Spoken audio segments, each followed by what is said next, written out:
Do you want to learn C++ programming in a fun way? If yes, then here we are. My name is Abdullah Gori and welcome to C++ Crash Course for Beginners. In this course, you will learn everything you need to know to get started with C++ programming. In this course, we will take you through from basic to advanced. We will teach you everything step by step with the help of exercises and projects. So what you will learn in this course? In this course, we will start from fundamentals of C++ programming, where we'll talk about the fundamentals and basic things of C++ programming. Then we will move on to the conditional structures, where we talk about if-else statements and switch statements and different type of logic building things. After that, we will move on to the repetition structure, in which we talk about the different type of loops that are available in C++ programming.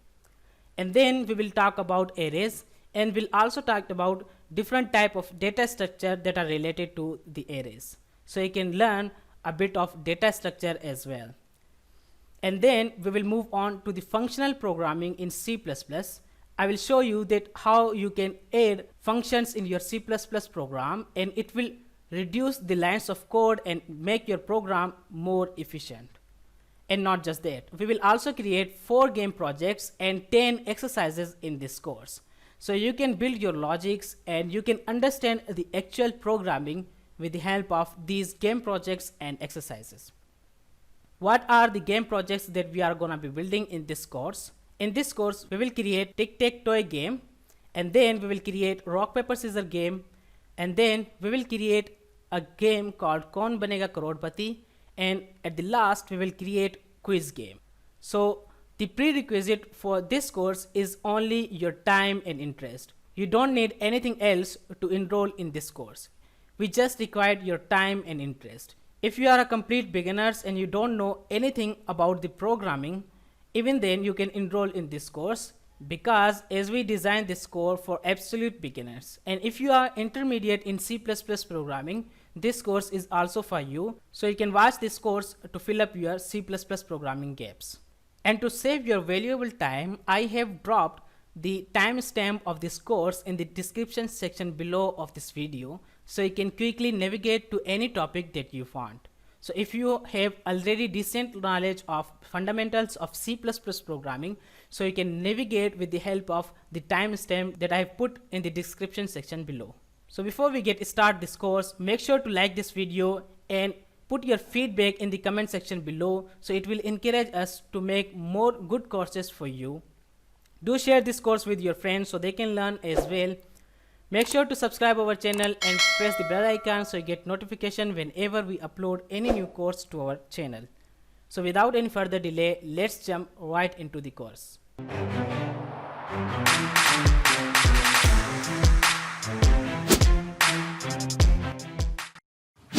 Welcome back everyone, my name is Abdullah Gori, and in this video we'll continue our C++ tutorial series. And in this video we'll download a IDE which is used for writing C++ programs. So to write our C++ program we need a IDE, and for this series I will using code blocks. So I recommend you to also use code blocks, and if you want to use another IDE you can also use anything, Visual Studio Code or Turbo C++, but I highly recommend you to use code blocks. To download the code blocks, open your browser and type code blocks, and then click on code blocks IDE, and after that you can click on downloads and download the binary release. And below here you have to click on code blocks 17.12 min.gw setup.exe and sourceforge.net. So when you click here, the downloading will start after 5 seconds.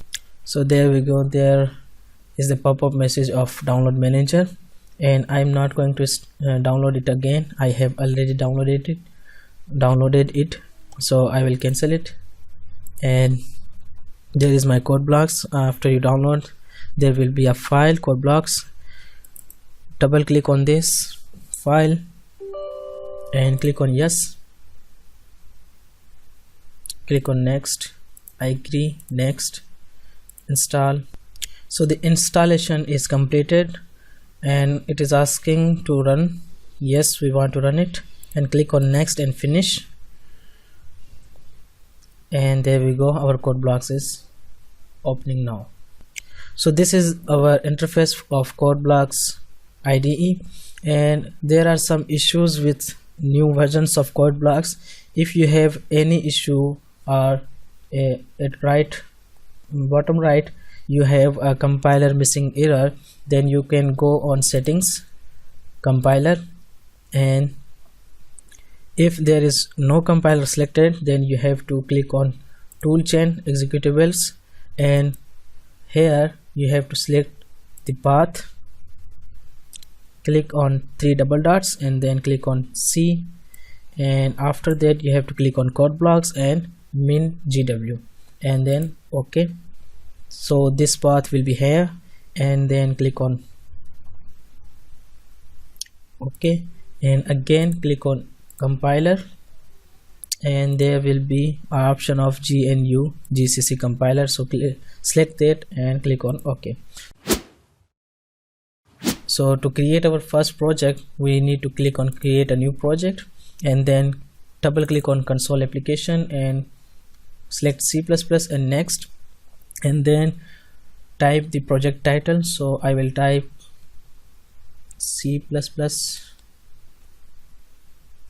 tutorials 1, and then click on next, finish. There we go, our main.cpp is created here.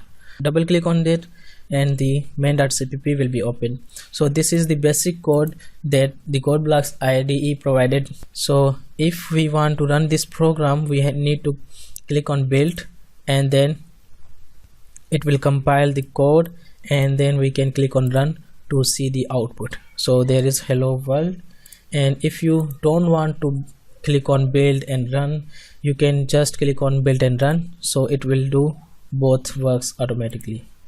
So this is our first code. Let me describe what is this code. So the first line include IO stream. That's mean that whenever we write our C++ program, we need header files to include within our program at the top of the program, because if we see here, there is a cout. Now cout, the computer doesn't know what is cout and what is main or etc.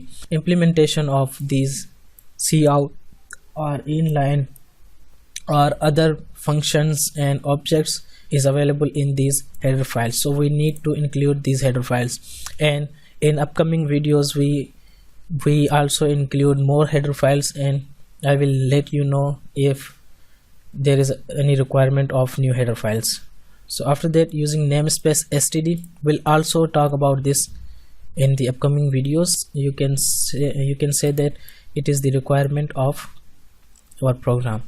So after that, this is our actual function. So int main means this main function return an integer. In the upcoming video, we'll also talk about what are the returns type and what are the data types and so on. So, and in every C++ program, we need to include a main function. Okay, this is our main function.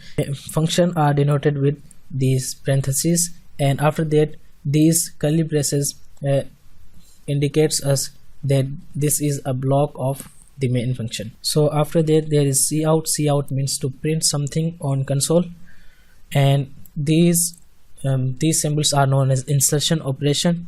And after writing cout and insertion operation, we write hello world, the message we want to print. We can print anything else here, and we can write another insertion operation to include another statement like inline.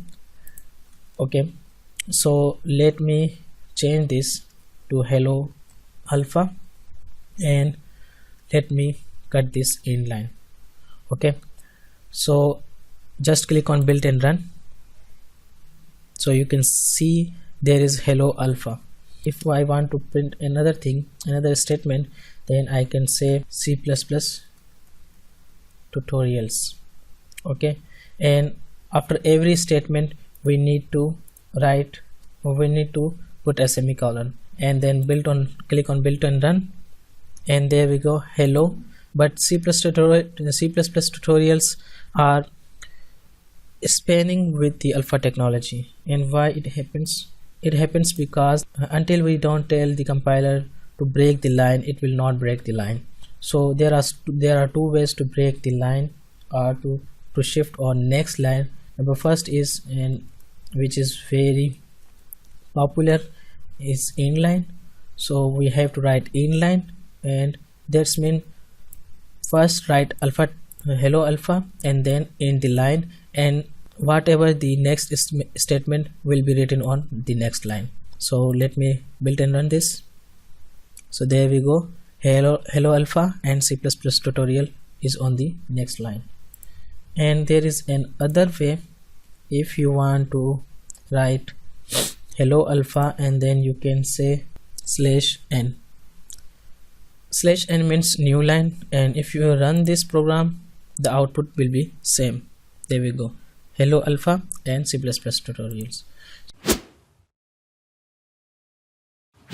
In this video we'll talk about variables and their data types in C++, and the variables are same as what we learned in the maths class. So whenever we create a variable x, we can say the empty box in RAM will be created, and in that empty box we can store the data, but the data can only be a particular type. And there are some data types in C++ and many other programming languages as well. So like integer, floats, doubles, characters, strings. So what are the integer? The integer in which we can only store the numbers, only the numbers, or we can say only the whole numbers, not after decimal point. We cannot store 5.8, we can only store 5, 10, 200, not the number after the decimal point. And in float we can store the numbers after the decimal point, like 13.5, 8.13, etc. And in characters we can only store only single character. It can be a number, ABC, alphabet, or any symbol. And in a string we can store any textual data. There are many other data types in C++, so we'll also go through from these data types. So in this tutorial we will discuss about integer data types. So let's suppose we want to create a variable x. So how can we create the variables? So we just have to type int, then variable name like x equal to, then this equal to sign means assignment operator. This is known as assignment operator, and we can assign with any number. So we can say 30. Okay, so how can we print this value? So to print that we can simply say cout x, and then click on build and run. There we go, we store 13 in x, then we print x.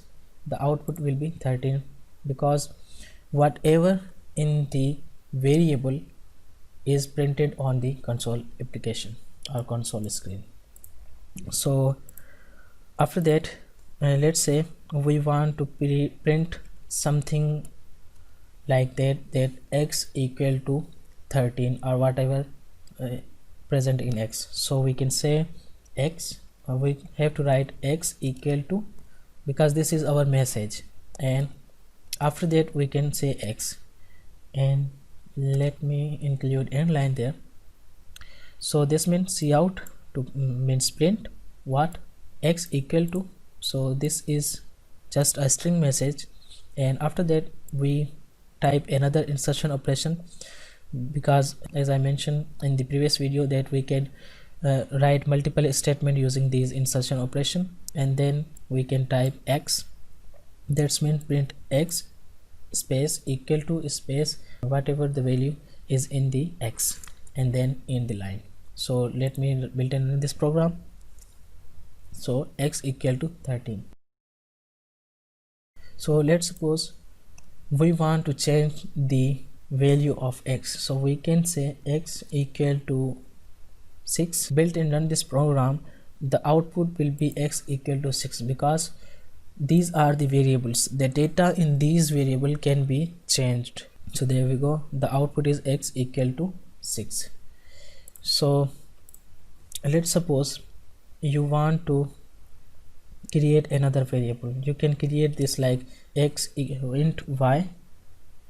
You can just declare a variable, and then after that you can initialize that y equal to 4, and let's say we want to print the y, see out,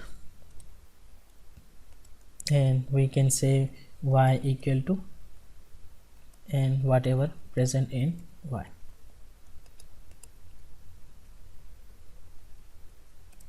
Okay, let me build and run this program. So x is equal to 6 because first we initialize x with 13 and then we change it to 6, and then we create another variable. This means that we declare another variable, and then after that we initialize the y variable y with 4. So this is the output. So let's say you want to do any calculation with these numbers. So let me create a variable of sum, int sum, and let's say you want to do addition. So sum equal to x plus y, and after that we can say see out addition equal to and insertion operation, and then we can say sum.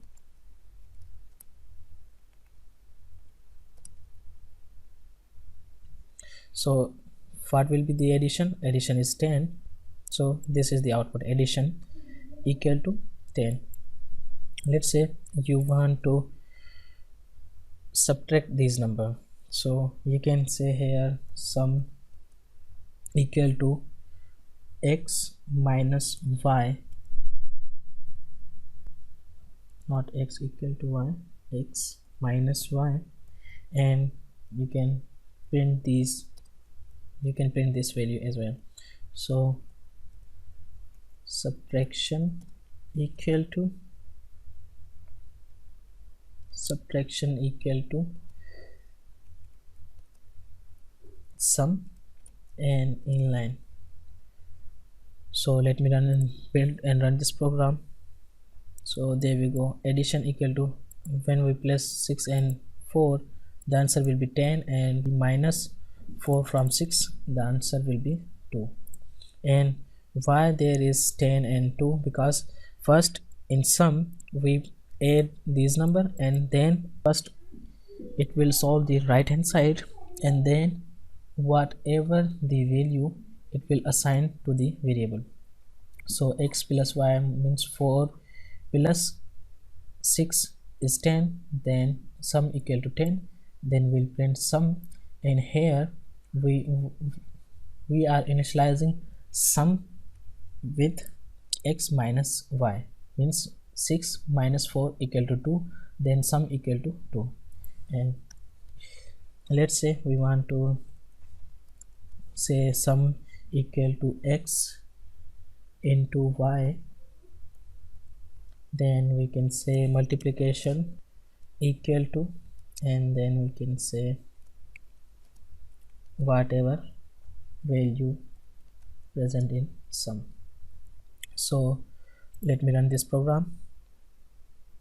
So multiplication is equal to 24 because 4 times 6 equal to 24. Okay, we can also divide these numbers. So sum equal to x divided by y, and see out and division equal to, and whatever the value present in sum will be printed on the screen. So division will be equal to 1. Why 1? Because in integer we can only store the numbers, not the numbers with the decimal point. So whatever after the decimal point will be ignored in integer data type. These are the 4 operations we usually do, there is another operator which is known as mod operator or modular operator. So let's say sum equal to x percentage y. That's mean the x percentage sign will return the remainder. So let's say cout and mod equal to, and there we go, sum and inline. So let's build and run this program. So answer is 2. In this video we'll talk about floats data type in C++. So why we need to use float variables? Because let's say whenever we divide any number and the answer is in pointing number or decimal point, so in integer variable we cannot store value like that. Let's suppose we want to store int x equal to 5.8. so if we print this number, the output will be 5 because integer does not include the number after the decimal point. So let me build and run this program. So you can see that there is only 5. So how can we store the value which have the decimal points or the decimal number? So we have to use float data type. If we now run this program, the output will be 5.8. so let me run this program. So there you can see output will be 5.8. let's say 8, and let's say we want to create another variable y equal to 5. We can directly print x upon 5 or x divided by y, and if we print this, the output will be 1.6 because it will print the value after the decimal points as well. So we can store pointing values, but where we actually use this type of variable, let's solve a real world example. Want to create int inc means English marks equal to 65 and int maths equal to, so let's say these are the marks. We want to calculate the average of these numbers, so we can create a float variable or avg and then initialize with, we can say English plus maths plus C++. okay, and then divide it by 3, and if we print the average avg, the output will be 71, but we want that the value should be in decimal points, so we need there to convert these data types into float, because if we don't convert them into float, that means that these integers will return an integer, and we are storing the integer in this avg. This is called as type conversion. So we are converting the type of these variables into int, and then we are assigning whatever the calculation, whatever the value is there to avg, and then we are printing the avg. And let me run this program. A92, run this program. So there we go, we can see 75.3333 the output is. So if we remove this, the output will be 75. okay, we have to convert the type of these variables. okay, in this video we'll talk about character data type in C++. So to create the character data type, we have to write the keyword character ch equal to, and then we can initialize it with any single character. So I am using a, and then we can print this ch, and if we run this program, the output will be a. So you can see there. So in character data type, The thing you have noted that I have written this in single quotation because we can only written the character data type in single quotation. If we write in double quotes, then it will, the compiler give us error. Okay, so we have to write it in single quotes. And if we want to change the ch, we can also change like normal variables. If we want to change ch with f, we can say ch equal to f, and then we print, the output will be f. In this video we'll talk about string data type in C++. Sorry for the font size. I have noticed that this font size is a bit small, so to increase the font size of code blocks you can press Ctrl and then scroll up the wheel button of mouse. The font size will be increased.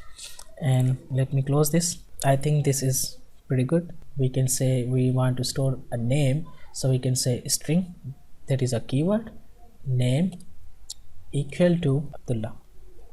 It is my name.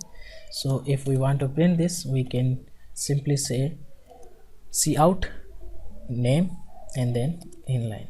Click on build and run this program, and there we go. The full string is printed on the console application. And what is the string? String is the collection of characters, or we can say the array of characters. We'll talk about arrays later in the upcoming videos. Let's say we want to create a program like string name equal to alpha, and let's create int position equal to 1 and float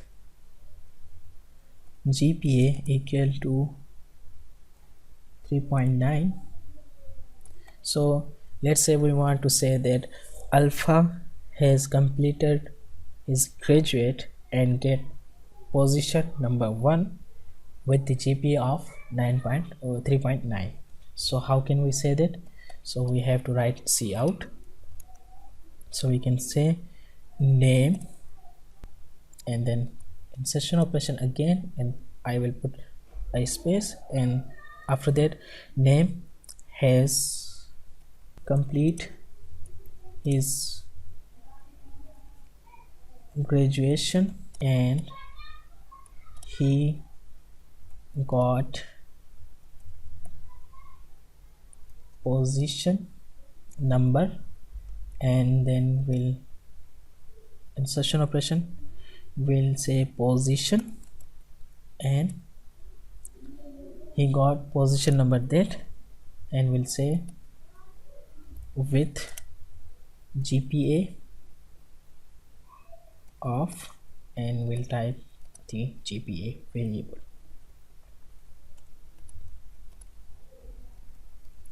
Okay, let me run this program. So we can say that alpha, the name, has complete his graduation and he got position number 1 with GPA of 3.9.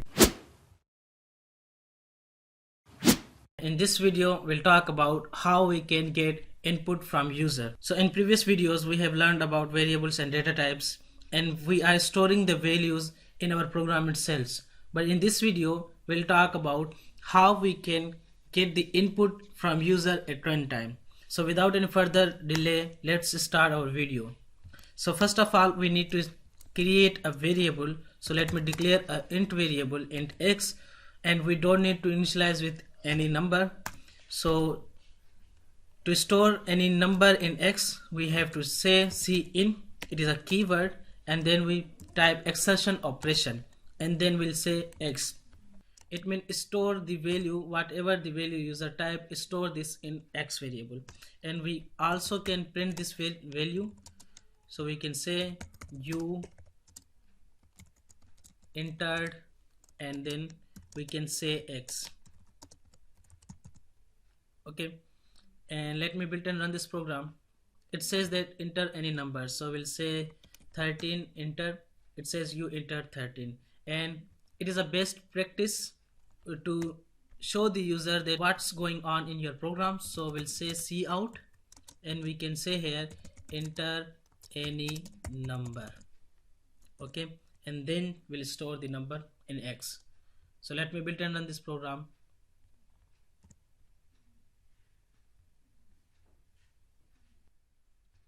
There we go. It says enter any number. We enter 58 and hit enter. You enter 58.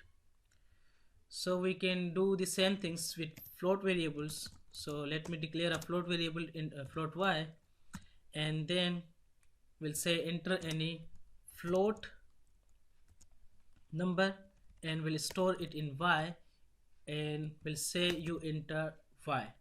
Let me build and run this program. So it says that enter any float number. We'll enter 13.85 and hit enter. It says you enter 13.85, and we can also get the input from user in string variables. Let's say string name, and we'll say enter. We'll say enter your name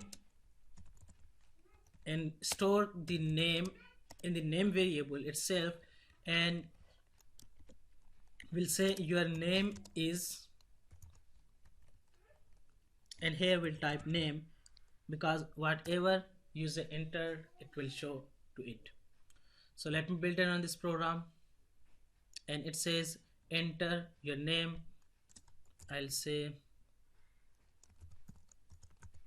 Abdullah, and it says your name is Abdullah. In this video we'll talk about string class and string function. So in previous video we have talked about what are the string variables. So in this video we'll talk about how to get the full line in Cin, because when we are using just a string we are getting only one word in Cin. So let's suppose we want to get a full sentence or full line in a variable. So how can we do that? So in this video I will show you how you can get full line in a variable of a string. In future, inshallah, I will also be uploading the programming videos of Java, Python, C and other languages. Also web designing tutorials like HTML, CSS, JavaScript and Bootstrap and jQuery as well. So you don't want to miss any videos among them. So please subscribe my channel and hit the bell icon so you don't miss any new video. So without any further ado, let's get started. How can we get a full sentence or full line in a string variable? So let's suppose we want to create a string name, and then we print a message to say the user enter your full name, and then we'll say see in this name in the name variable, and then we are printing that variable your name is. So if we run this program, let me run this, and if I enter my full name,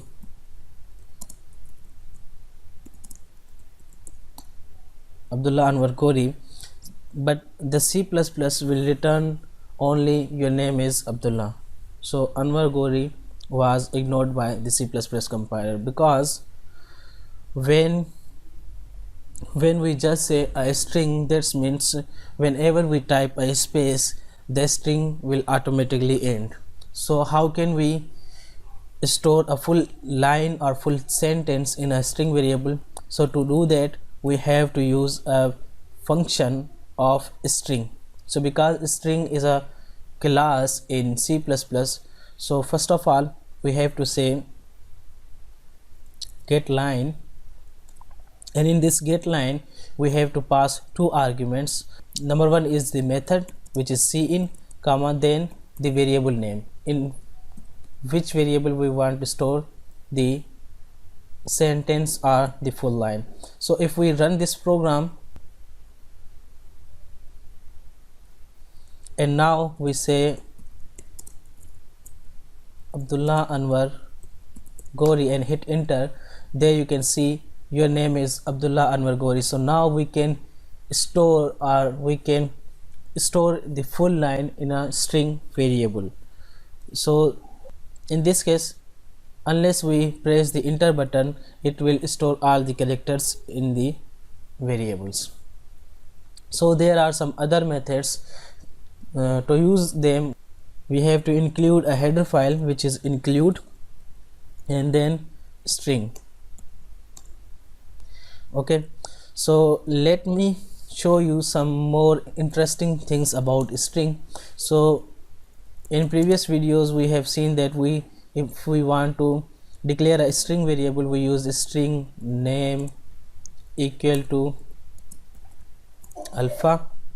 There is another method to declare a string variable. We can say that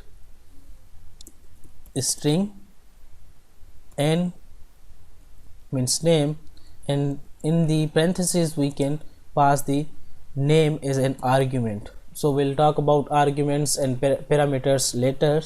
So let me print both of them,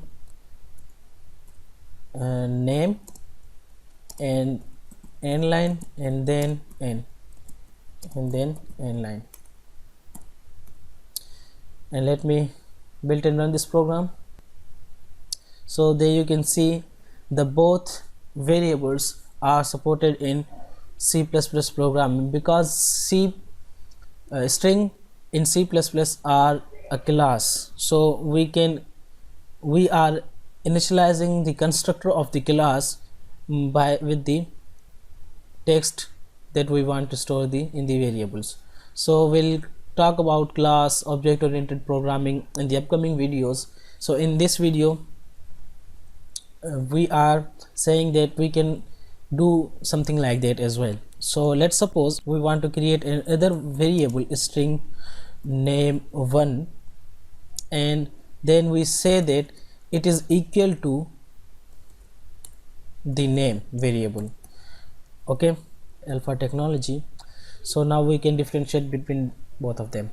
So let's suppose we want to say that string name1 equal to name. So that's mean the name1 variable is equal to now the name variable. Whatever inside the name variable is now inside the name1 variable. So if we print this name1 variable, it will show you alpha, and this is a one method to initialize one variable with an other variable in a string. So we do another thing like that, n dot assign, and we can pass the variable name here as well. So we can say name. If I print n here, because in n we store alpha technology, but here we are assigning n variable with the name variable. So in n variable, the value which is inside the name variable is present in the n variable. There you go, alpha, because whatever inside the name variable we assign it to the n variable. So there are two ways to assign the variables in a string. We can use dot assign function, or we can use equal sign. Both will work fine. The one last thing which I want to show you is that we can print any specific character as well. So let's say name, let's say we just want to print the f. So how can we do that? So to do so, we have to use name dot 8, and here we can pass the index number of the character. So the index number of f is 2, because in programming all the counting is start from 0 0 1 2. So if we pass 2 here and we build and run this program, the output will be f. There we go, the output is f. In this video, we'll talk about if statements, which is also known as conditional structures. So let's suppose we want to create a program which will run based on some conditions. So to create that kind of program, we have to use conditional structures. So in C++, there are two conditional structures. Number one is if else, and other one is switch. So in this video, we'll talk about if else. Let's suppose we want to create two variables, int x and int y, initialize them with their values, and after that we want to show that is x is greater than y or not. So let's say we have int x which is equal to 10, and we have int y which is equal to 5, and here we want to check that is x is greater than y. If yes, then it should print x is greater than y. So here we write if, in the parentheses we'll write our condition, which is if x is greater than y. If we want to use only one statement, we can write it without curly braces, and if we want to use multiple statements, we'll have to write curly braces. So in this case I am writing curly braces, so it is not necessary for one statement. So let's say here we say cout x is greater, inline. So in this if statement we are checking if x is greater than y. If this becomes true, then print this statement. So let me build and run this program. So you can see that it is printing 10 is greater, and this is true because 5 is less than 10. So in this condition we are checking if 10 is greater than 5. If yes, then cout x, means whatever the value present in the x, print this, and after that we are printing is greater. So the result is 10 is greater. Let's suppose the values of x and y's look like that. Let's suppose the values of x and y are look like that. And now this condition will become false because x is 10 and y is 15, and 10 is not greater than 15. So this condition will become false. So what will happen if we run this program? So let's say we'll run this program. So there you can see there is nothing on the screen because of that. So if this condition gets false, the block of the if statement will not be executed. So let's say we want to say the user that if x is greater than y, it should print x is greater. If it is not, it should print x is not greater. So how can we do that? So to do that we have to use else, and in the parentheses, in the curly braces, we can type our statements. So we'll type cout x and is not greater, and we'll type x is not greater and inline. So in this case we are checking that if x is greater than y. If yes, then print this statement. If this condition is false, then it will go to the else block and print whatever within the else block. So there you can see 10 is not greater because 10 is not greater than 15. We can make our program more readable. We can say that if x is greater than y, x, and the output should be x is greater than, here we can type greater than, and here we can type y. If this is not, then in the else block we can type then and y. So let me build and run this program. So it says 10 is not greater than 15, and if we change the condition to 110 and 15, so it will say 110 is greater than 15. So you can see there. So that's how we use if else statements. Let me take another example. Let's say we want to check if x and y are equals. So how can we check? Let me change the values of the variables. So now x and y are equal. So how can we check if both the numbers are equals? So to do that we have to use if, and in the parentheses we write our condition. So if x equal to y. Why we are using double equal to? Because the single equal operator is known as assignment operator in programming languages. So to compare two values or two variables or two statements, we use double equal to. That means compare the left hand side with the right hand side. So if x equal to y, so we want to write only a single statement, we can write without curly braces. So we'll type cout x and y are, so we can type x and y are equal.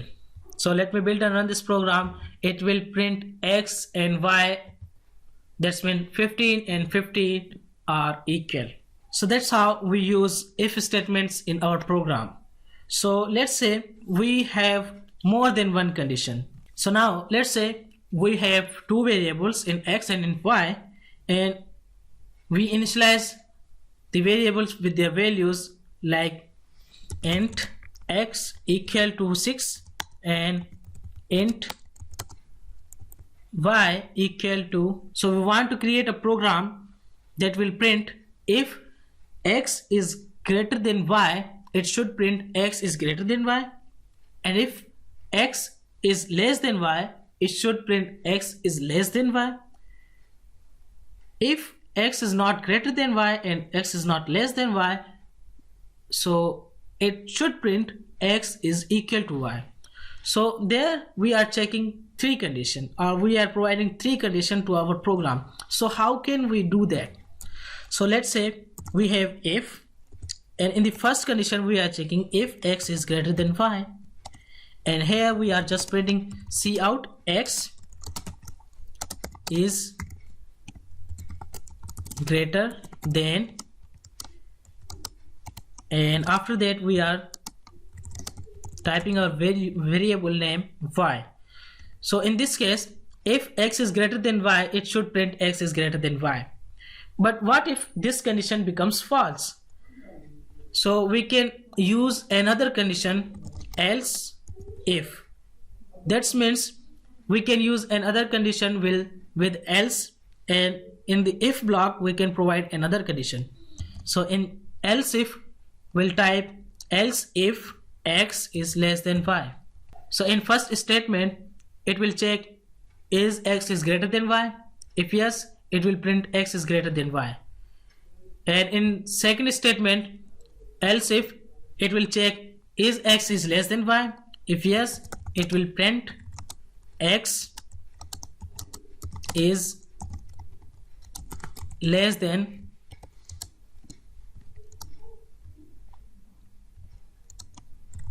y.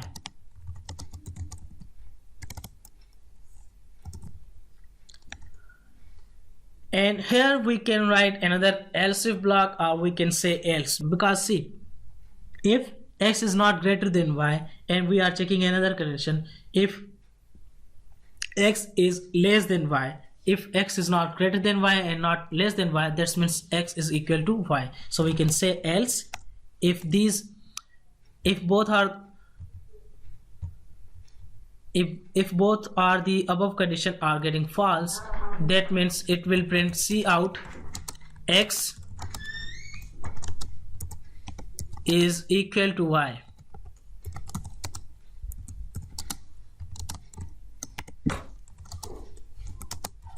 And inline. So if the first condition if the first condition is true, it will not execute these two statements, and if the first condition gets false, it will goes on second condition, it will check this condition, and if this condition is also be false, then it will print the else block. So let me build and run this program. So it is printing 6 is less than 8. It is true. So let me change the values of the variables. So let me say that x is equal to 16 and y equal to 8. So in this case, it should print 16 is greater than 8. And let me change the variable and make them equal. So now it should print 16 is equal to 16. So that's how we can check conditions in if statements. We can check one single condition with the if statement, and if we want to create a program that can show if this is true, it print this message, and if it is not true, it print another message. We can do with the help of if else. And if we have more than one conditions, like if x is greater than y, so it will check if x is greater than y. So if this condition gets false, it will check another condition. So if this condition is get false, it can check another condition. But in this case, there are only 3 conditions. So we have checked 2 conditions. That means if these 2 above conditions are gets false, that means the last condition will have true value. So you can make lots of program with the help of if and else statement. And in this video, we'll talk about nested if-else statements. So first of all, what is nested if statements? A nested if statement is a statement which is inside another if statement. Whenever we type a if statement inside another if statement, it is called nested if statements. So where we actually use the nested if statements? So let's say we have to create a program in which we are storing 2 numbers, first number and second number, in 2 variables. And we have 2 conditions to follow. Number 1 is we have to check if the first number is greater than the second number. If yes, then we have to check another thing, that is the number is odd or even. Else we'll say the first number is not greater than the second number. Okay, so in first case we are checking 2 conditions. So this thing we can only achieve with nested if statements. So let's create our program. We'll say int first number and comma second number, and we'll print a message to user that enter first number, and we'll store this first number in the first number variable, and we'll print another message to user enter second number, and we'll store this second number in the second num variable. And here we'll check our condition. The first condition is there if the first number is greater than the second number. So we'll say if first number is greater than the second number. So now here we are checking if first number is greater than second number. If yes, we'll say cout first number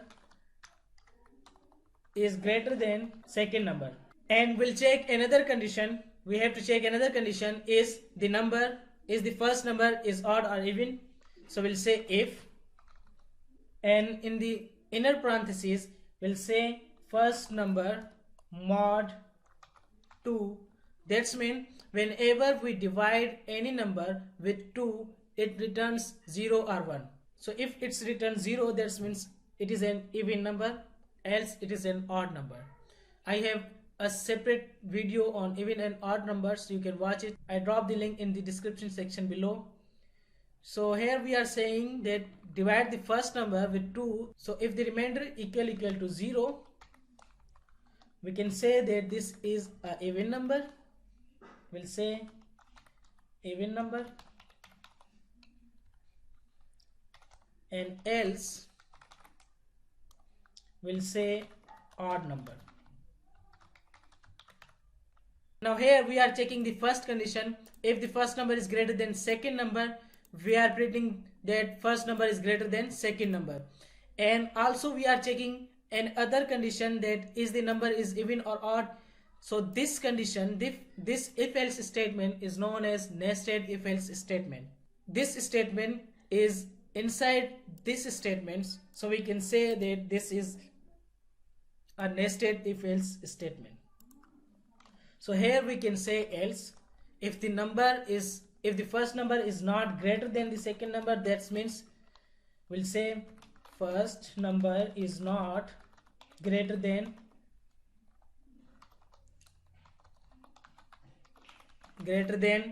the second number. Okay, so now let me build and run this program. So it is asking for enter first number. We'll say our first number is 13, and it is saying that enter second number, will enter 5 there, and in this case it must say that first number is greater than second number and even number. So enter. So it says first number is greater than second number, and it says odd number. Sorry, this is an odd number. So it says first number is greater than second number and it is an odd number. Obviously 13 is odd number. So let's check for even number. So we'll say 12, 2, and now it is saying that first number is greater than second number and it is an even number. And if we enter small number first and then a bigger number, a greater number, so it will say first number is not greater than the second number, and the second thing will not be shown to us. So that's how we use nested if else statement in C++ programming and other programming language as well. So in this video we are going to do an exercise. The exercise is that, so you have to take 3 subjects marks from the user, and you have to show the user that what are the total marks, or we can say what are the obtained marks, and what is the average of the marks, and what is the percentage. So pause the video for 5 to 10 minutes and do it by yourself.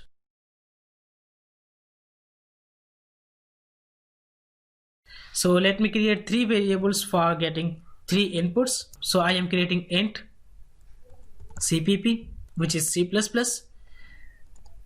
and we can create more variables by separating them with the comma: CPP, C++, Java, and Python. And now we'll take the input from user.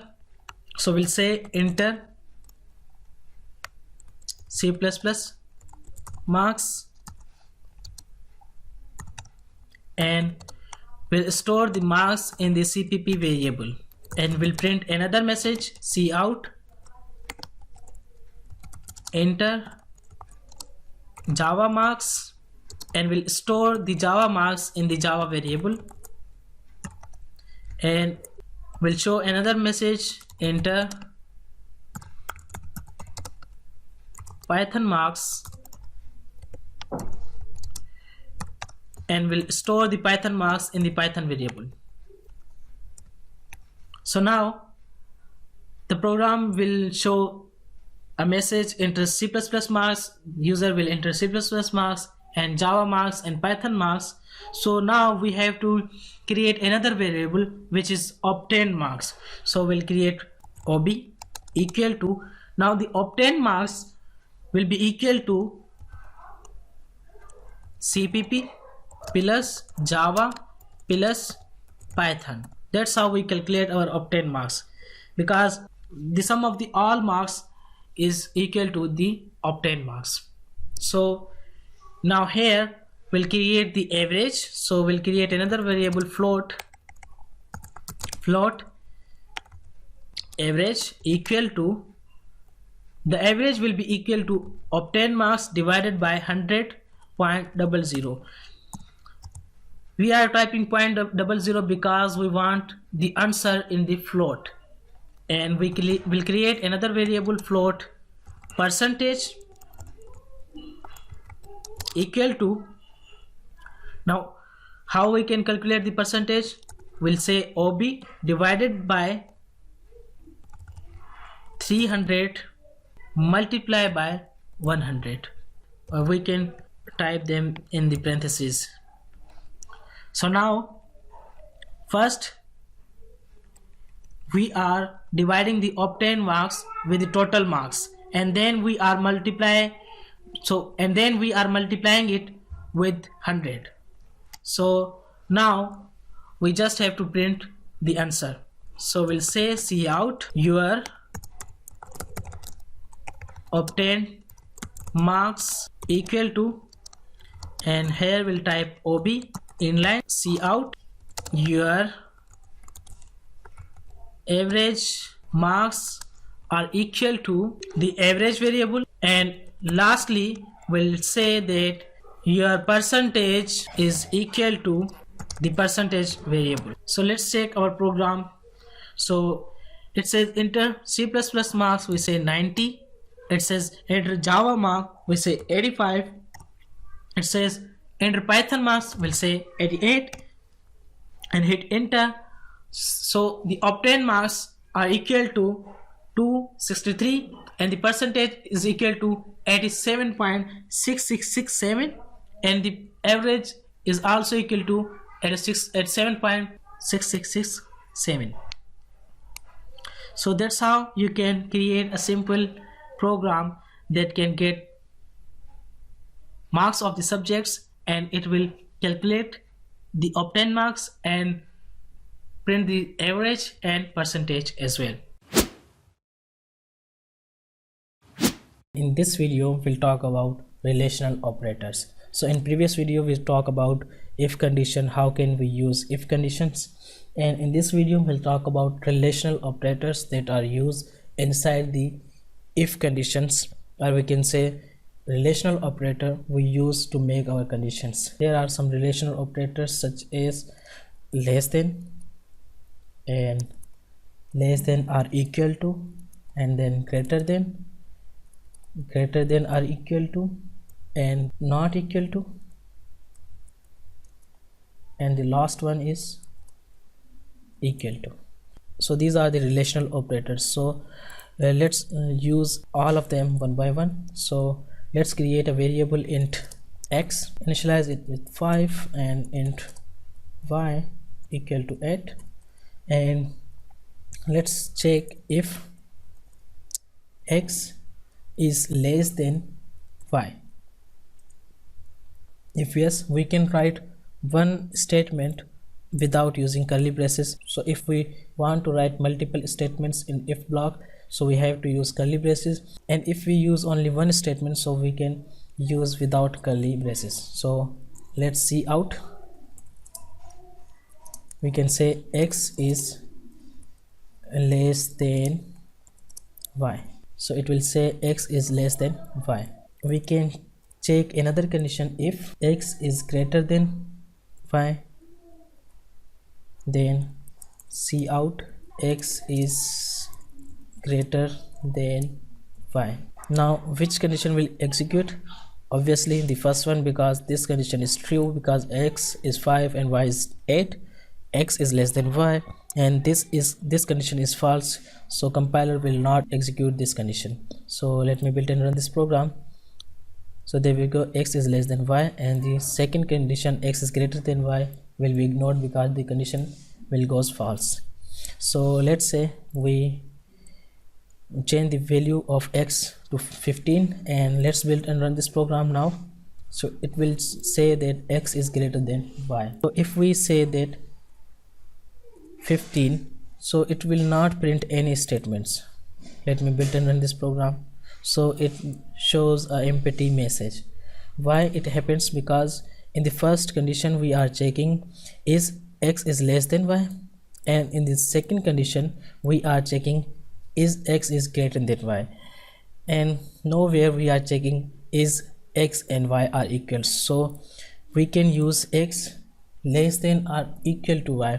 That means if x is less than y, the condition will be true, or if x is equal to y, the condition will also be true in both scenarios. So let me build and run this program. So it will say x is less than y. Let me change the message here. X is less than y or equal to y. So it will print this x is less than y or equal to y. Okay, the same thing we can do here. If we cut this equal sign there from there and enter equal here, so in first condition we are checking is x is less than y. This condition will goes false because x and y are equal, and in the second condition we are checking is if x is greater than y or equal to y. That means if x is greater than y, this condition will true, or if x is equal to y, the condition will true also. So let me build and run this program. So there we go, x is greater than or equal to y. Let's talk about equal to operator. So we can say if x equal to y, so then print x is equal to y and terminate. So let me build another this program. This will print x is equal to y because x and y are equals. So these double equal signs will check that is both variables or both condition or both things are equal. We can check not equal as well.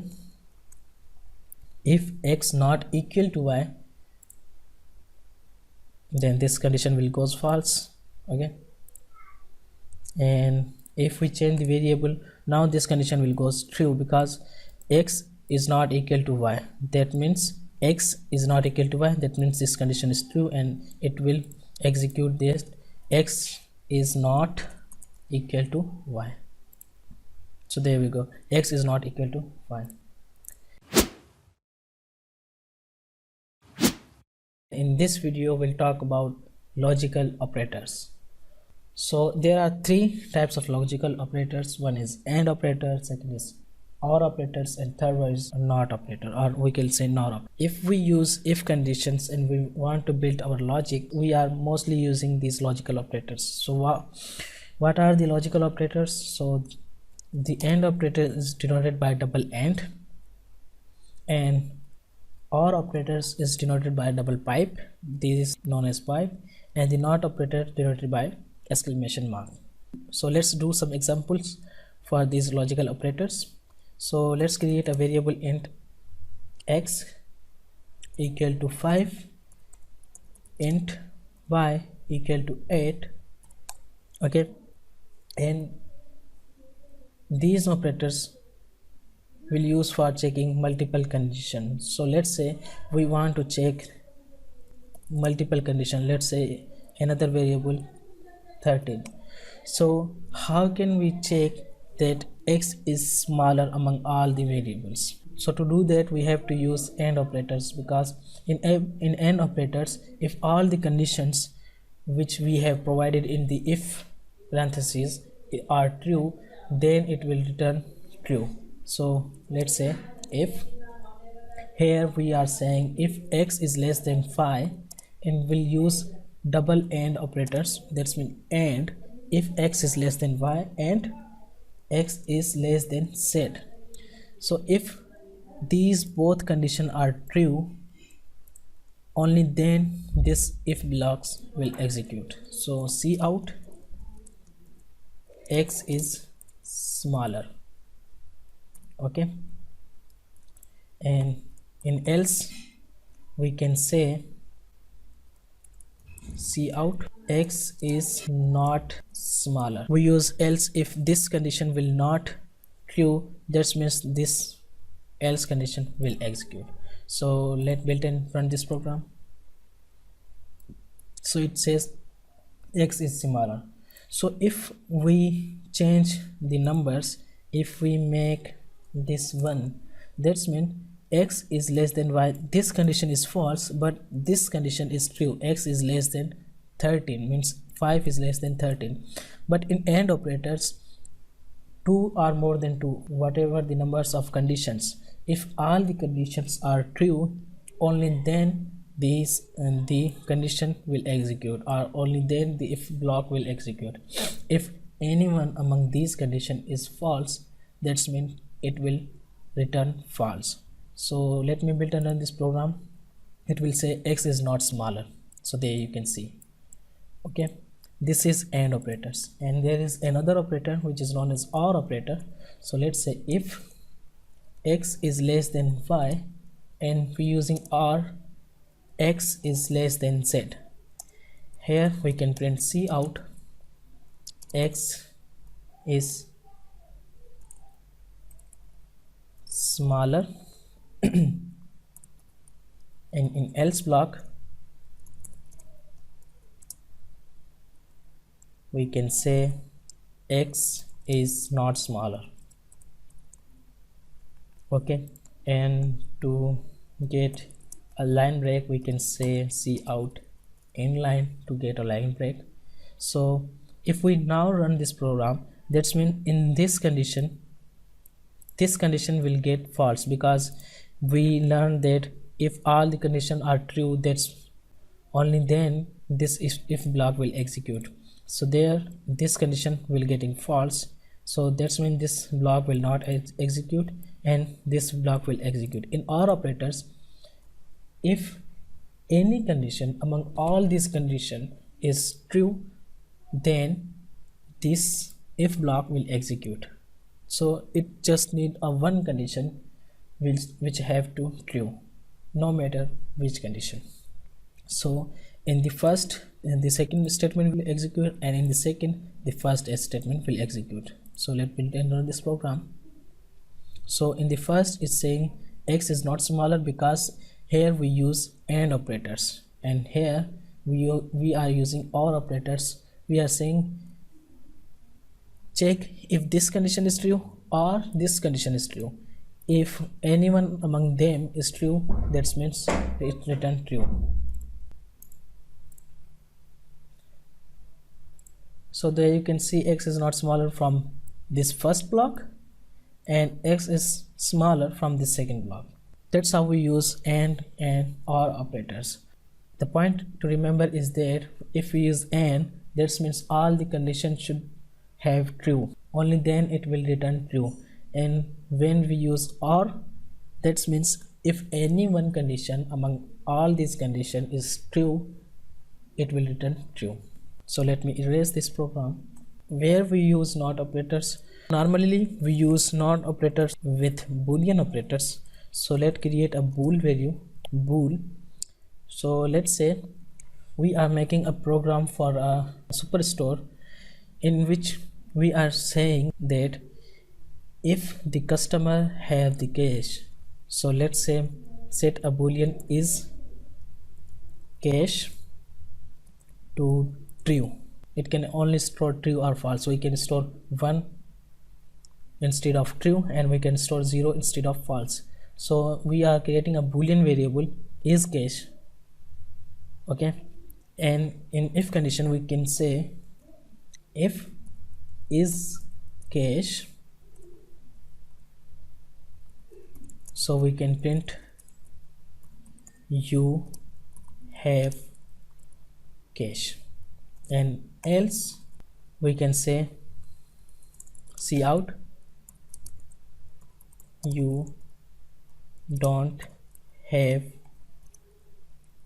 cash, okay. So let me build and run this program.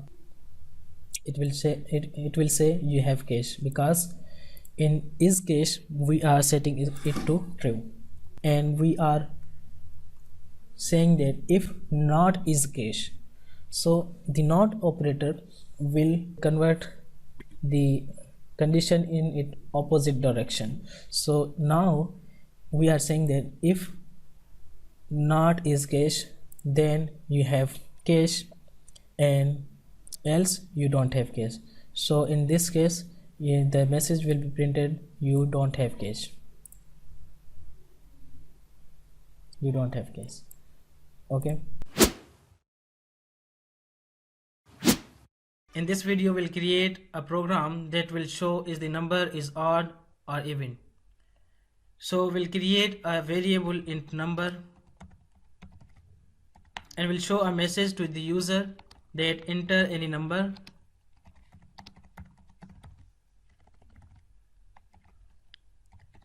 and we store the number in the number variable.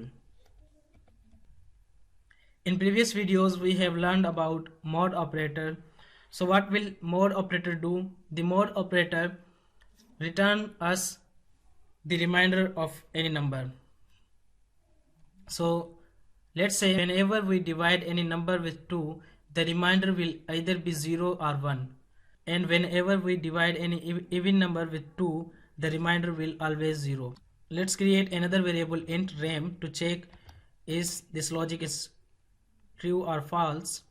So we'll divide number %2, that means divide the number with 2 and return the remainder in the rem variable, and we'll print the rem variable. So let me cout rem, and let me build and run this program. So it says enter any number. Whenever we enter any even number, it will show 0, and when we enter any odd number, it will show 1. So that's the logic we have to use in our if condition. So how will be our if condition looks like? Our if condition will be if, and in the parentheses we put another parenthesis, and in this parenthesis we say number percentage 2. This parenthesis will return either 0 or 1, and will say if this parenthesis return 0, that's mean the number which user entered is even. Else if the number is not even, that's mean the number would be odd, and we'll say odd. Now let me build and run this program. So it says enter any number, will enter 13. It is an odd number, and will say enter, and it says odd. Whenever we enter an even number, it will say even. Now look how the things are working in this if condition. So this parenthesis mean divide the number with 2, and it will return the remainder. Whenever we divide any number with 2, the remainder either be 1 or 0. So we say if the remainder is equal to 0, that means it's if the remainder equal to 0, that means the number is even, else the number is odd. And we can do the reverse of this condition. We can also say something like that: if number percentage 2 equal to 1, that means it's odd, else the number is even. In this video we'll create a simple calculator that will calculate addition, subtraction, division and multiplication. So without any further delay, let's start our video. So we'll create two variable, int num1 comma num2, and we will also create a character variable, character ch. So in this num1 variable we'll get the first number, and in this num2 variable we'll get the second number, and in this ch we'll get the operator that what user want to do. So let's print the message: cout enter first number, and cin the value in the num1 variable, and print another message: enter second number, and store the second number in num2 variable, and print the last message that what you want to do.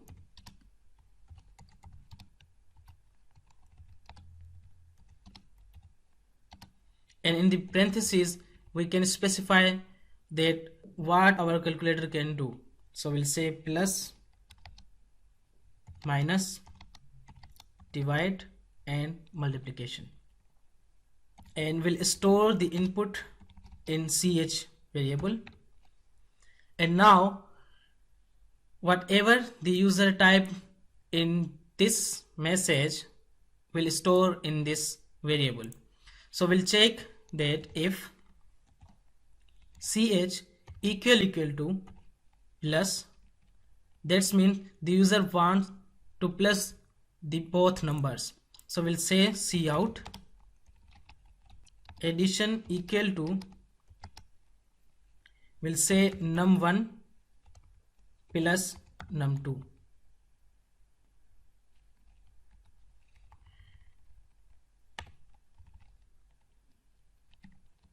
and inline, and we'll say else if user doesn't enter plus sign, we'll check for the minus sign. If user enter the minus sign, we'll say cout subtraction equal to num1 minus num2,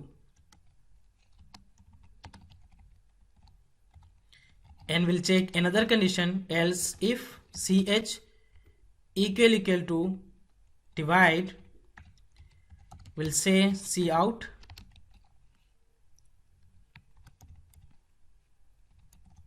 division equal to num1 divided by num2.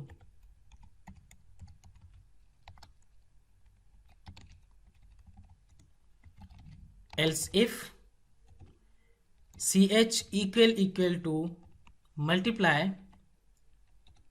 then we'll say cout multiplication equal to num1 multiply by num2, and inline. So what if user doesn't enter any symbol from them? So we'll say else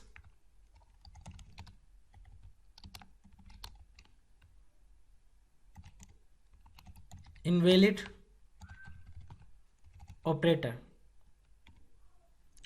So if the user doesn't enter plus, minus, division or multiplication sign, we can say the operator is invalid.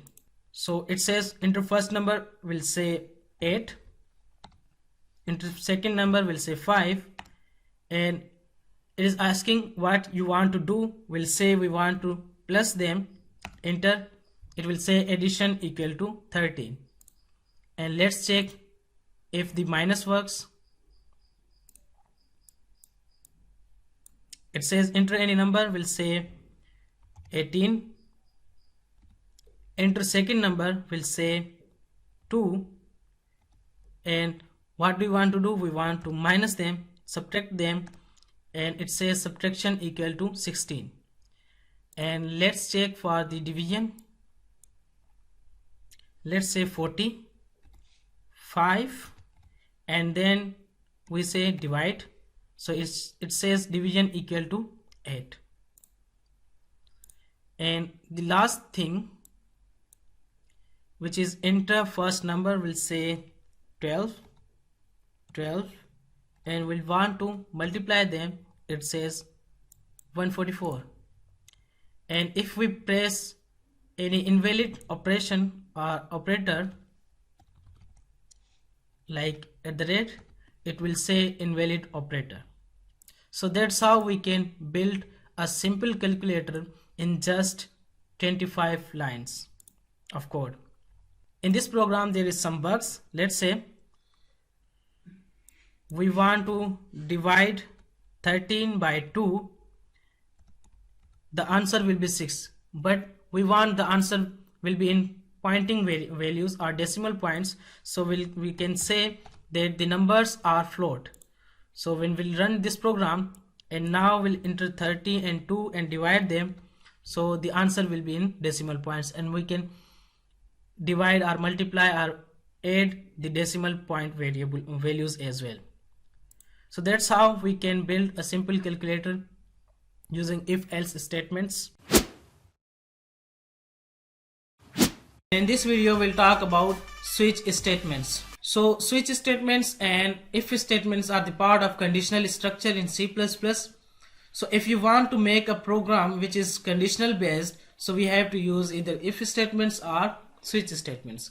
So what is the difference between if and switch statements? The main difference between them is switch is little bit faster than if statements, and the best scenario to use switch statements, if you have only one value that you want to check with multiple conditions, then you will probably go for switch statements. And if you have multiple values with multiple condition, then you probably go for if-else statements. So to understand how switch statements works, let's take an example. So in this program we'll want to create a program that will take a number from the user from 1 to 7, and after taking the number it should tell the user that which day belong to this number. So let's say we have 7 days, we'll say 1 equal to Monday, 2 equal to Tuesday, 3 equal to Wednesday, 4 equal to Thursday, 5 equal to Friday, 6 equal to Saturday, and 7 equal to Sunday. So there are 7 conditions which we have to check. So we'll use switch statement there. So let's say we'll create integer day and we'll print a message to user that enter day number, and we'll store the day number in day variable. And here we'll use switch statement. So we'll say switch, and in this parentheses we'll have to type our variable or value that we want to check with the cases that will provide inside the curly braces of switch statements. So we'll say day. So we want to check the day value, and in the curly braces we'll type our cases. So case, so in case we'll define the value what we expected from the user. So we'll say case 1, if user enter number 1, so we'll say it is, so we'll say see out Monday. Okay, if user enter case, if user enter 1, that will print Monday. Let's go for another case, case 2, if user enter 2, we'll say see out Tuesday. Check another condition or check another case, if user enter 3, we'll say see out Wednesday. We'll check another case, case 4, if user enter 4, we'll say see out Thursday. We'll check another case 5, if user enter 5, we'll say see out Friday. We'll check 6th case, if user enter 6, we'll say that this is Saturday. And we'll check the last for the Sunday, we'll say if user enter 7, so we have to print that this is Sunday. See out Sunday. So let me build and run this program. So it is asking for enter day number, we'll say 7, so it will print Sunday. But if we enter 1 there, it will print Monday, Tuesday, Wednesday, Thursday, Friday, Saturday, and Sunday. So why that's happened? Because in switch statements, if any case gets true value, it will execute all the things after the case or after that particular case. So here we are typing 1, so this case will get true value and it is executing all the statements after this first case. So how can we stop this error? How can we remove this bug? So we'll have to type break statements.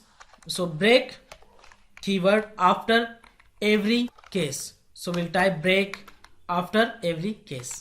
So that's break means if any condition gets true, print the message and break. Break means exit from the current block. If we type a break statement inside any block of code, that means break the execution after the break statements and jump out of this block. So here if this condition gets true, break and it will jump out of this block. Now run this program. Our program will, so we enter 4 and it is Thursday. So our program is now working fine. So if we enter 1 now, it will show only Monday, because after getting this statement true, the program is break, then that means jump out of this block of code. So let's say we enter 12 there, so it is printing an empty message. So in if else statements there is if, and if the condition not matches, so we have another thing that we can type an else condition in the else block. So here we have similar to else, which is default. Default means if all of the above cases are gets false value, then this default block will be executed. So we'll say invalid number. Now if we run this program and if we enter any invalid number, let's say 8, so it will say invalid number.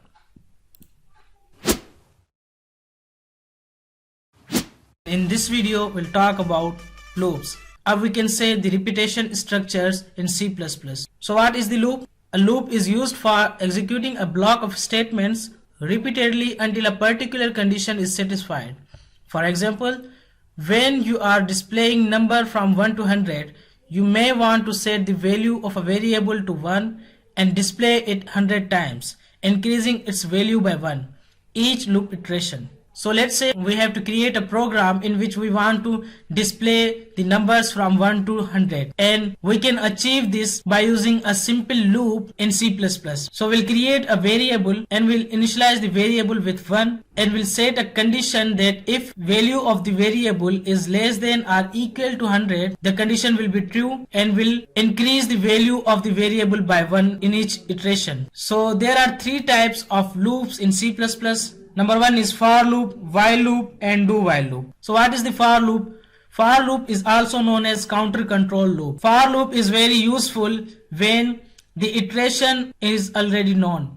So let's say you want to print numbers from 1 to 10, then it is best to use for loop. So the syntax of for loop will be look like for int I equal to 1. So here we are initializing the variable of I by 1, and we'll say I less than or equal to 10.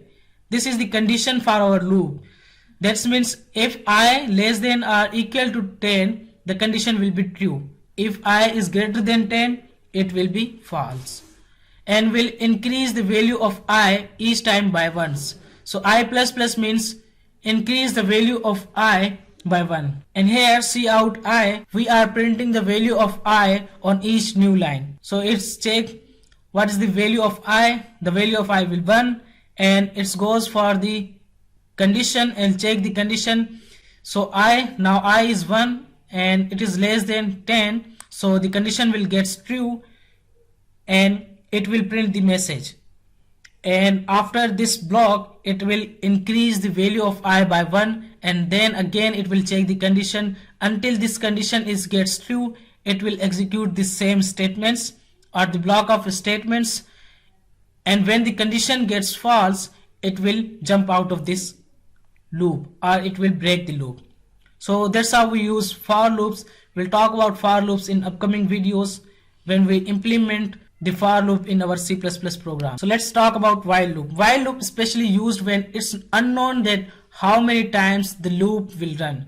So whenever we don't know that our loop is run how many times, so it is better to use while loop. So in this example I am taking the same example which we have taken in for loop. So here we are saying int I equal to 1 while I less than or equal to 10. That means this is the condition, this is the initializing body. In the block of the while loop we are printing I, and we are incrementing the value of I each time by 1. So it will print the same things as we print in the for loop. So let's talk about do while loop. Do while loop usually used when we want the program. Do while loop usually used when we want that our program should execute at least one time and that it will check the condition. So the syntax of the do while loop look like int I equal to 1, and we'll say do, that means execute this block. So we are saying that see out I and increase the value of I by 1, and after that we are checking our condition. So in do while loop, first we execute the block of statement or a statement, and then we'll check our condition.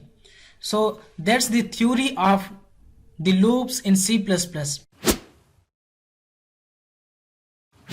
In this video we'll talk about increment and decrement operators in C++.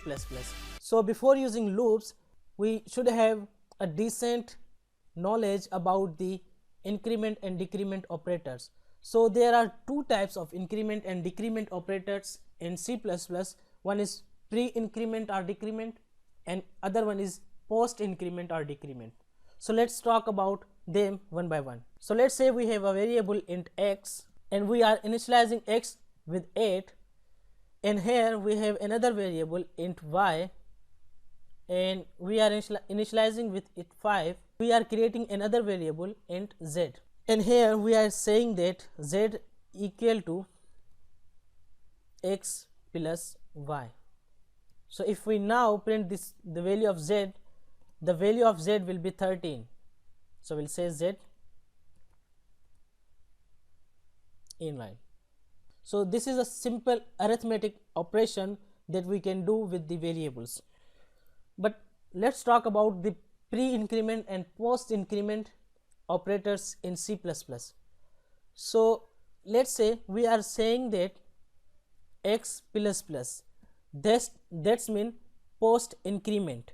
So let's say we are printing the value of x here, and we are printing the value of x at the last as well.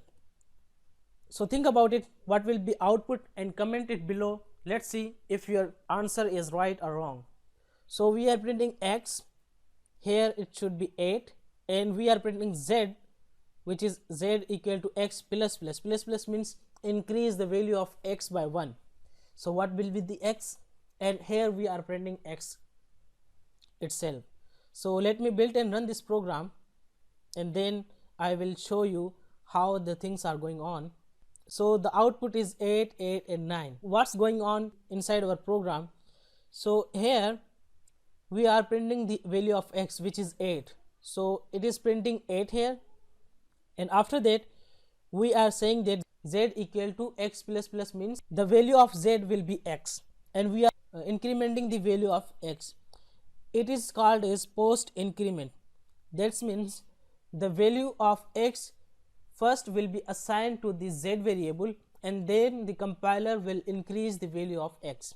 So that's why the value of z is 8, and here we are printing x. So here we are increment the value of x. First the value of x was 8, and we increment it by 1, and now the value of x is 9. So the output will be 8, 8 and 9. But let's say we pre-increment the variable x. So that's how we pre-increment the values. So if we now run this program, the output will be 8, 9, 9. There we go. Output is 8, 9, 9. Why? Because here we are printing the value of x, which is 8, and here we are saying that in pre-increment means increase the value of the variable, which is x, increase the value of x by 1, and then put this value in the z variable. So pre-increment means it is first increase the value of the particular variable, and then it will store the value in the left hand side. So that's why the value of z is now 9, and we increment the value of x, and it is 9. So that's how we pre-increment and post-increment the variables. So now let me make it more interesting. So we'll say x plus plus plus y plus plus plus plus plus x plus y plus plus. So what will be the output? So here we are saying print the x, which is 8 obviously, but here we are saying 8 plus x plus plus means x 8 plus plus means 8 is now stored in x, and plus y plus plus. Now the value of z will be 13, because 8 plus 13 is 8 plus 5 is 13, plus plus plus x. So here the value of x will be 9, because after it will be 9. So 9 plus it is 10, it will be 13. Okay, we are and plus y plus plus, and y will be 6, 13, it will be 29, 23, and it will be 29. Let me repeat. So we are saying z equal to x plus plus. Now x equal to 8, so 8 will be stored in z. So now the value of z will be 8, and the value of x will increase by 1, and now it is 9, and plus y plus plus. The value of y is 5, so 5 will be stored in x or z, 5 will be stored in z. Now z becomes 13 and y becomes 6 plus plus x.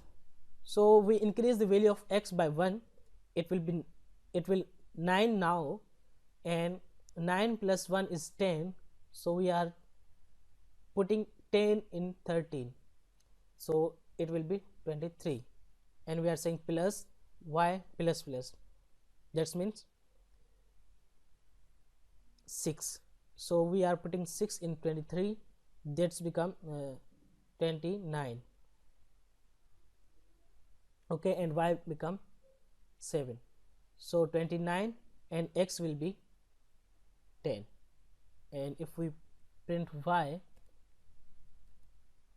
it will be 7. Let me build and run this program. So there we go, 8, 29 and 10 and 7, because 8 of x, we are printing z which is equal to 29 and x is 10 and y is 7. So that's how we use pre-increment and post-increment in our variables. So let's talk about decrement operator. So let's say we have z, the decrement operator works same like increment operator. There are two types of decrement operator, pre-increment and post-increment. So we'll say x or z minus minus x means decrease the value of x by 1 and then put it into the z, and minus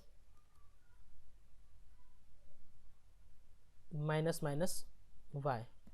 So what will be the output? The output will be 8, and here x is 8, we are decreasing the value of x by 1 which is now 7, and this is 4, we are increasing the value of y by 1 and minus, so 7 minus 4 equal to 3, now z equal to 3 and x is equal to 7 and y is equal to 4. So let me build and run this program. So there we go, 8, 3, 7 and 4.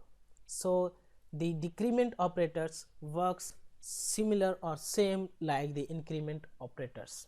The point to remember is that in increment operator we are increasing the value, and in decrement operator we are decreasing the value.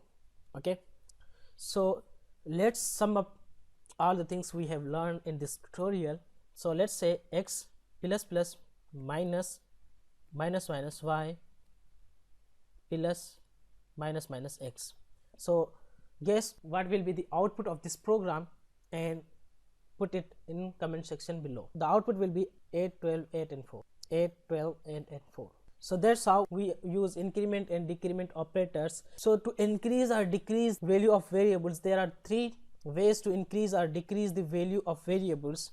So number one is, so let's say we are saying x plus plus, that means increase the value of x by 1, y plus equal to mean it is same that we are saying that plus the value of y by 1, and let me initialize the value of z as well, so it is equal to 13 and z equal to z plus 1. In these three ways we are just saying that increase the value of the variable by 1, and now if we run the program, the output will be 9, 6 and 14. So let me build and run this program. The output is 14, 9 and 6 because we printed the values up down. Every variable is increased by 1. So these are the three ways you can use to increase the variables, to increase the value of variables. It is totally depends upon you, that's how you use them. So in C++, the common way to increase the value by 1 is that x plus plus, and you can do something like that. If you want to increase the value of x by 2 or 3, you can also do like that, x plus equal to 2, that means increase the value of x by 2. So let me build and run this program. So now if we run this program, the output will be 10 because we are increasing the value of x by 2. So there we go, the output is 10. Instead of plus we can use minus sign, and here we are saying minus 2 from x, so the output will be 6 now. Okay, x minus equal to 2 we can use also that. So there we go, the output is 6 because we are decreasing the value of x by 2. We can use multiplication sign there. X multiply equal to 2 means multiply the value of x by 2, so the output will be 16. There we go. And we can use divide as well. So let me build in this program. The output will be 4.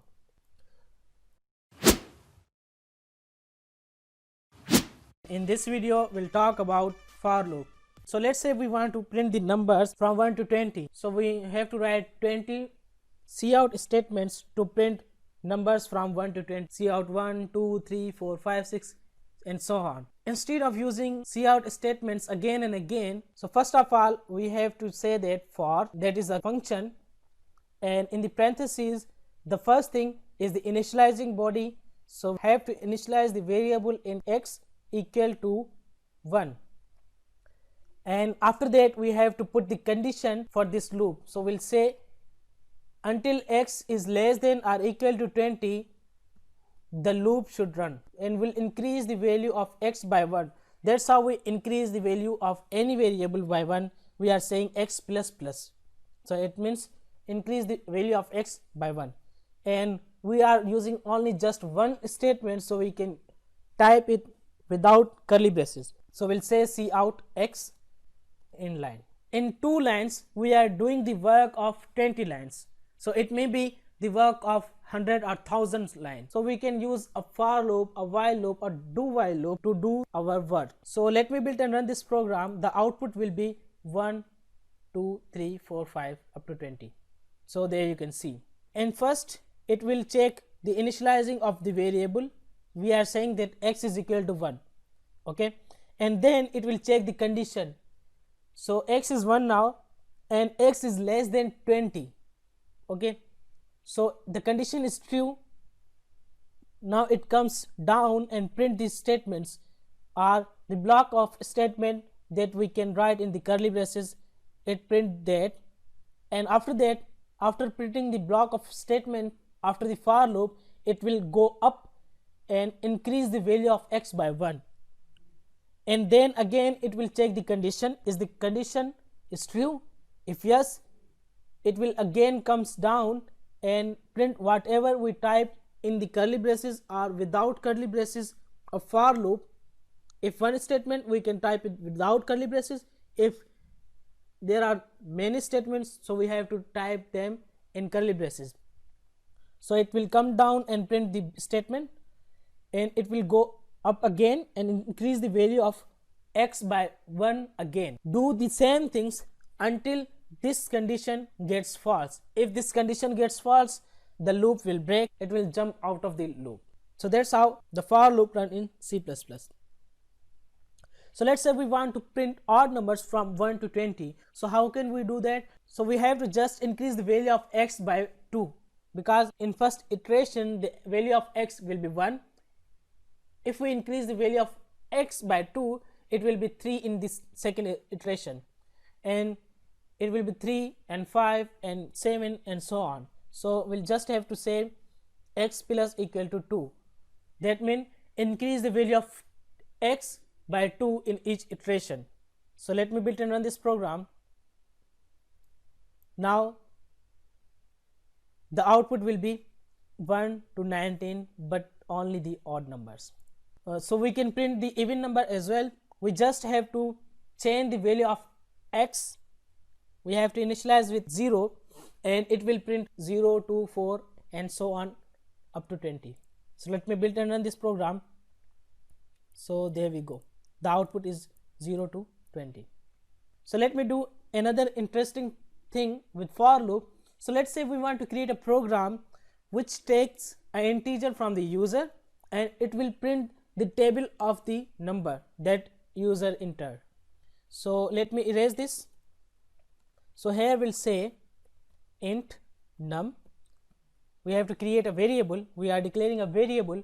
So we'll print a message to user that enter any number. User will enter a number, and then we store the number in the num variable, and now we have to print the table of this number. So we can do it with for loop very simply. So we have to say that for, and here we have to create a variable int x equal to 1. So we'll say x less than or equal to 10. We want to run this loop for 10 times, and we increasing the value of x by 1. Here we start the curly brace of our for loop, and here we have to print that cout. So how the table works? So it will first show the number. Let's say the table of 2, it is 2 multiplied by 1 equal to 2, 2 multiplied by 2 equal to 4. So in first the number is 2, and then multiplication sign, and then 1 2 3 4, okay, and equal to sign, and then the multiplication of 2 and 1. So we'll say num here, whatever the number user type. After that we say multiplication sign, and after that we'll print x. We want that the output should be whatever the number, let's say user type 2, the output will be 2 multiply, and in first iteration x is 1, in second iteration x is 2. So we are getting what we want, and here we'll say equal to sign, and in last we just have to say num multiply by x and inline. So this is the simplest program, and it will print the table of the number that user entered. So let me build and run this program. If we enter 5 there, so there we go, the table of 5 is printed on the screen. So that's how you can do interesting thing with for loop. How it is printing the table? In first we are saying num, then multiply sign. These two things are constantly same, and after that we are printing x. So why we are printing x there? Because here the value is 1 2 3, it is increasing each time by 1. So the value of x is also increasing by 1 in each iteration. So we are printing the x here, and after that equal to sign, and here we are printing num multiply by x. So if we multiply 5 with 1, it is 5. If we multiply 5 with 2, it is 10, and so on. So that's how we can print a simple table with a simple for loop. In this video, we'll create a program that will take a number from user, and it will print the factorial of the number. So first of all, we have to learn that what is the factorial. What is the factorial? So let's say we want to print the factorial of 4. So the factorial of 4 is equal to 4 multiplied by 3 multiplied by 2 multiplied by 1. We have to follow this pattern. We can achieve the pattern with the help of loop. We'll create this program with the help of for loop. So to create the program, we have to think about the pattern that is used in finding a factorial of a number. So the pattern is, we are starting from 1 and we are going till the number itself, and we are multiplying all the numbers, and the product of all the numbers is known as factorial. So let's say we create a variable int num, and we'll print a message to user that enter any number,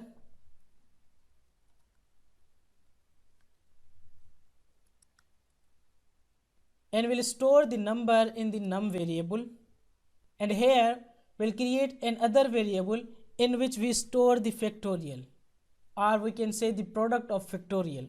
So we'll say int fact. So in the fact variable we'll store our factorial. So we have to run a for loop. We'll say for,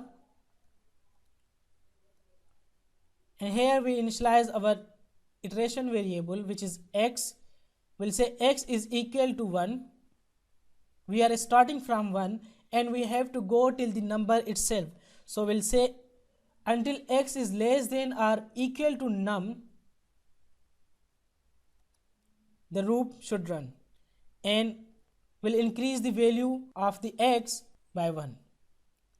And here we'll say that fact equal to fact multiply by x.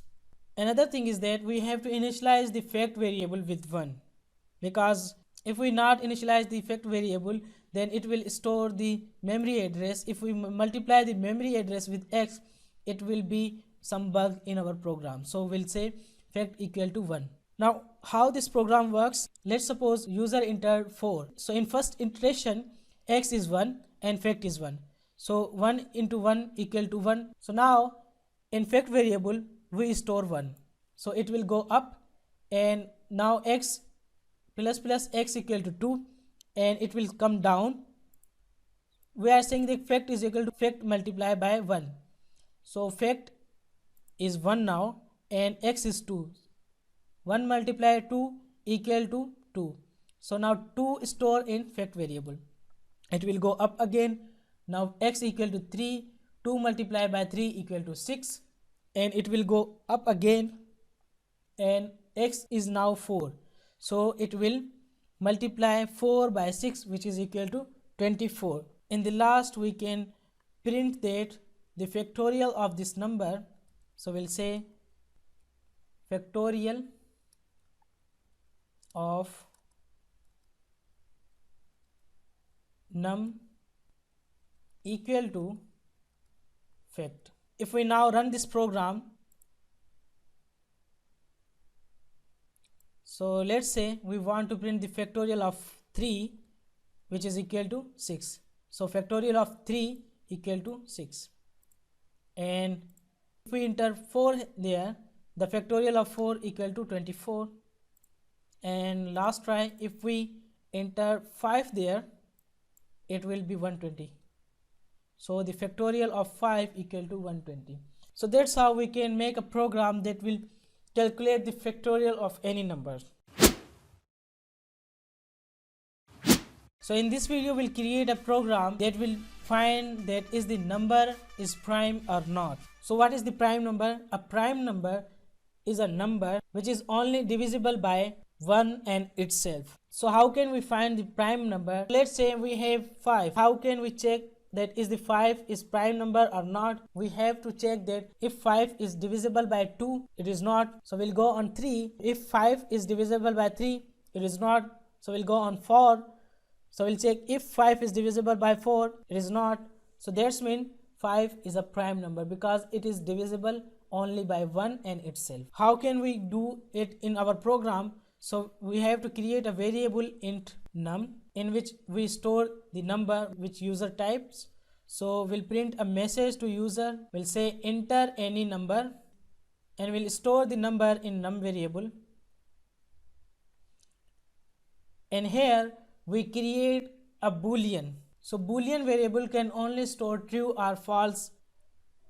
So we'll say bool prime equal to true. The initial value of prime is true.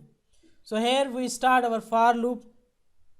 We'll say for int I equal to 2. We are starting the iteration from 2, and we'll have to go till the number. So there is another thing.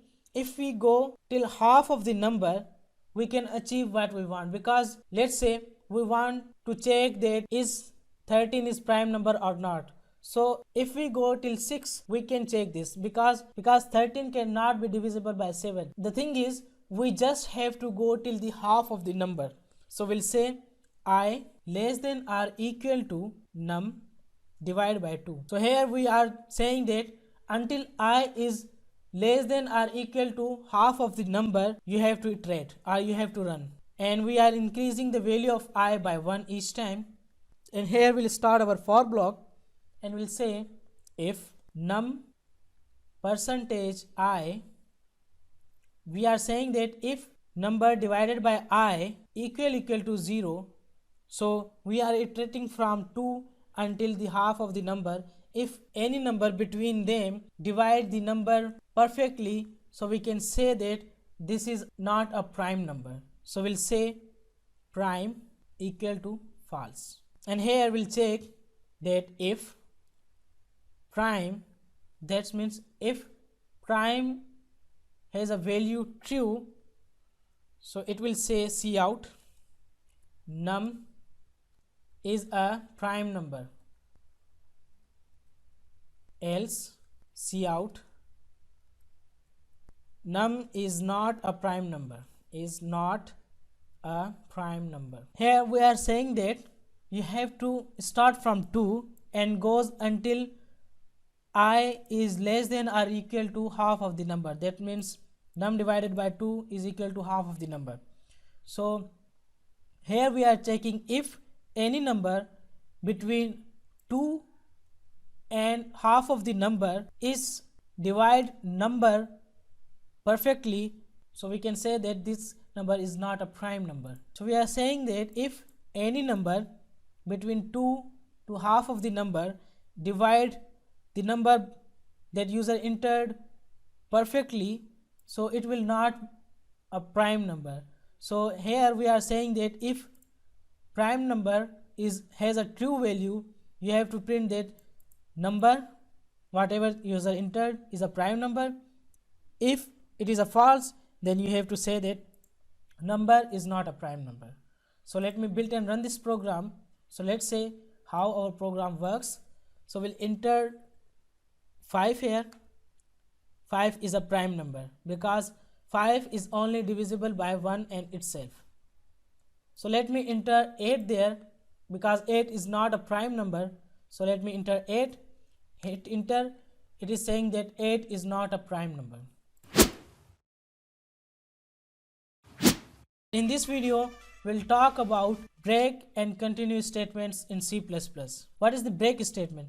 A break statement is a statement that can break the block of code. Let's suppose we have a loop, and in anywhere in loop, if we type the break statement, it will break the loop or the block of code and it will jump out of the block. And a continue statement is a statement that is used inside a loop. It means whenever compiler reach the continue statements, it will shift the control to the loop and the loop will run again from this statement. So let's take examples to deeply run how the break and continue statements works in C++. So let's say we want to print the number from 1 to 10. So we'll say for int x equal to 1, x less than equal to 10 and x plus plus, and here we'll say cout x and inline. So let me build and run this program. So that's how we print numbers from 1 to 10. Let's suppose we are saying that if x equal to 5, break. That means we are saying that when x is equal to 5, it will break the loop. In first iteration, x is 1, this condition gets false, the break statement will not execute, it print the number. In second, it will print the number. In third, it will print the number. In fourth, it will print the number. When x is equal to 5, this condition will be true and it will execute the break statement. What will the break statement do? It will break the loop. So if we now run this program, the numbers from 1 to 4 only be printed on the screen. So let me build and run this program. So you can see there the number from 1 to 4 are printed on the screen, because whenever a break statement occur in any loop or block of code, it will break the loop or block of code. The block of code is that this is our block of code. So whenever compiler execute this break statement, that means it will break the entire block, the control will jump out of the block. So that's how break statements works in C++. So let's talk about continue statements. So let me type here continue. Continue statements means whenever compiler find the continue statement, that means stop the loop here and it will run again from the top of the loop. The statements below the continue statement will not be executed. In first iteration, x will be 1, it will come down, this statement gets false and it will print 1. In second, x is 2, this condition will false, it will execute 2. And third, it will print 3, in fourth it will print 4. When x is equal to 5, this condition gets true and the compiler will execute this continue. This continue means that continue the loop without executing the statements below this continue keyword. So that means when x is equal to 5, this statement will not be printed because compiler will see continue statement. That means it will go up again and increase the value of x by 1, and after that x is equal to 6, the value printed from 1 to 10 except 5. So 5 will not be in our output.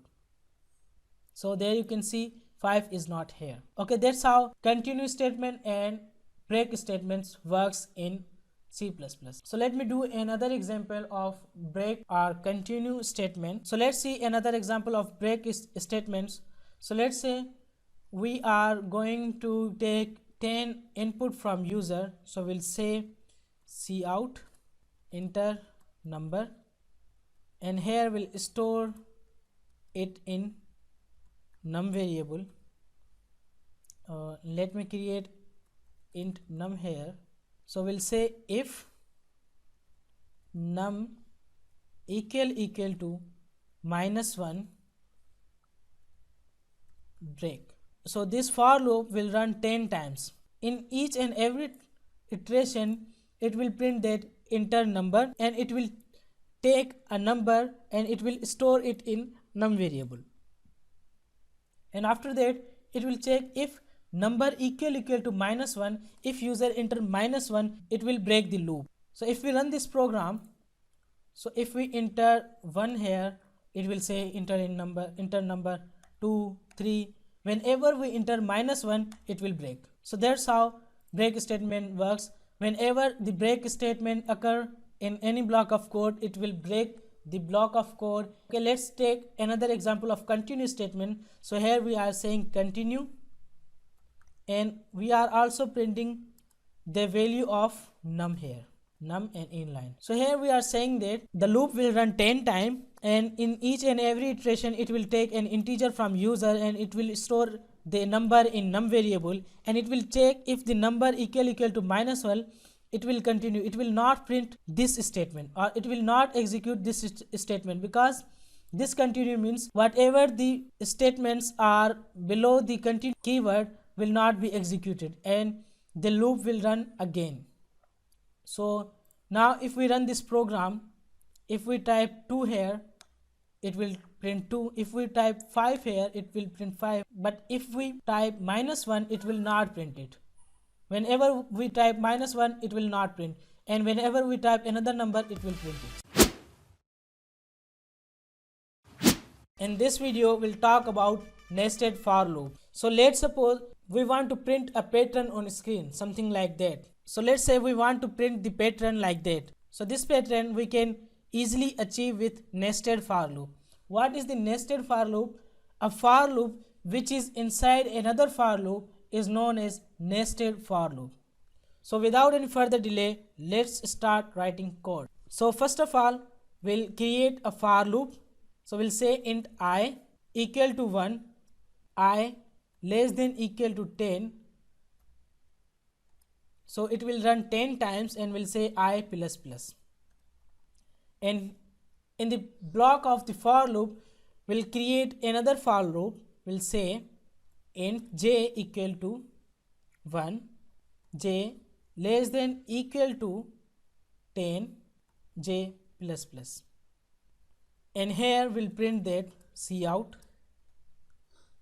hash. First of all, the compiler will come in this for loop. So here I equal to 1, and it will come here. So now this for loop will run 10 times. So it will print 10x in a horizontal line. So it will print 10x continuously. We'll put a space there, and after that it will goes up and I becomes 2. So it will print 10x's again. So the iteration will run 10 times. So here we have to say that cout inline, because we want that first it will print 10x's in horizontal line, and after 10x's it will break the line and the other 10x's should be printed on next line. So if we now run this program, the output will be like this. So we are printing a square of x's. So that's how we use nested for loop. So this first line is from nested for loop. After that it will print an end line. So this line ends and it will goes up and I becomes 2 and it will print 10 x's again and end line, and then I becomes 3. It will print 10 x's again. So the iteration repeats itself 10 times and after that the result is shown to you. So let's say we want to print the value of j. So if we print the value of j, the output should be look like this. So we are printing 1 2 3 4 5 6 7 and 9 10 and inline. Again it will go up and it is printing 1 2 3 4 up to 10. So that's how the nested for loop works in C++ programming. So let's print a triangle using the nested for loop. So we are saying that this for loop will run 10 times and a triangle should look like this. So in first it is 1 and then it will become 2 3 4 5. So the row equals to the column. So we'll say that I equal to row and j will equal to column. So we'll say that for int j equal to 1 and now j will go till I and j plus plus. So in this case we are saying that the initial value of j will be 1 and it will iterate until it is less than or equal to I, and here will print star, and after that after each line will print a end line. So our program will be formatted well. So there you can see the triangle is printed on screen. So that's how you can print a triangle. So let me describe this. So in first iteration I equal to 1 and j equal to 1, the loop will run only one time. So it print 1 star there and inline, and after that I become 2 and the nested loop will run 2 times because j equal to 1 and it will run until it is less than or equal to I. I is 2 there, so it will run 2 times.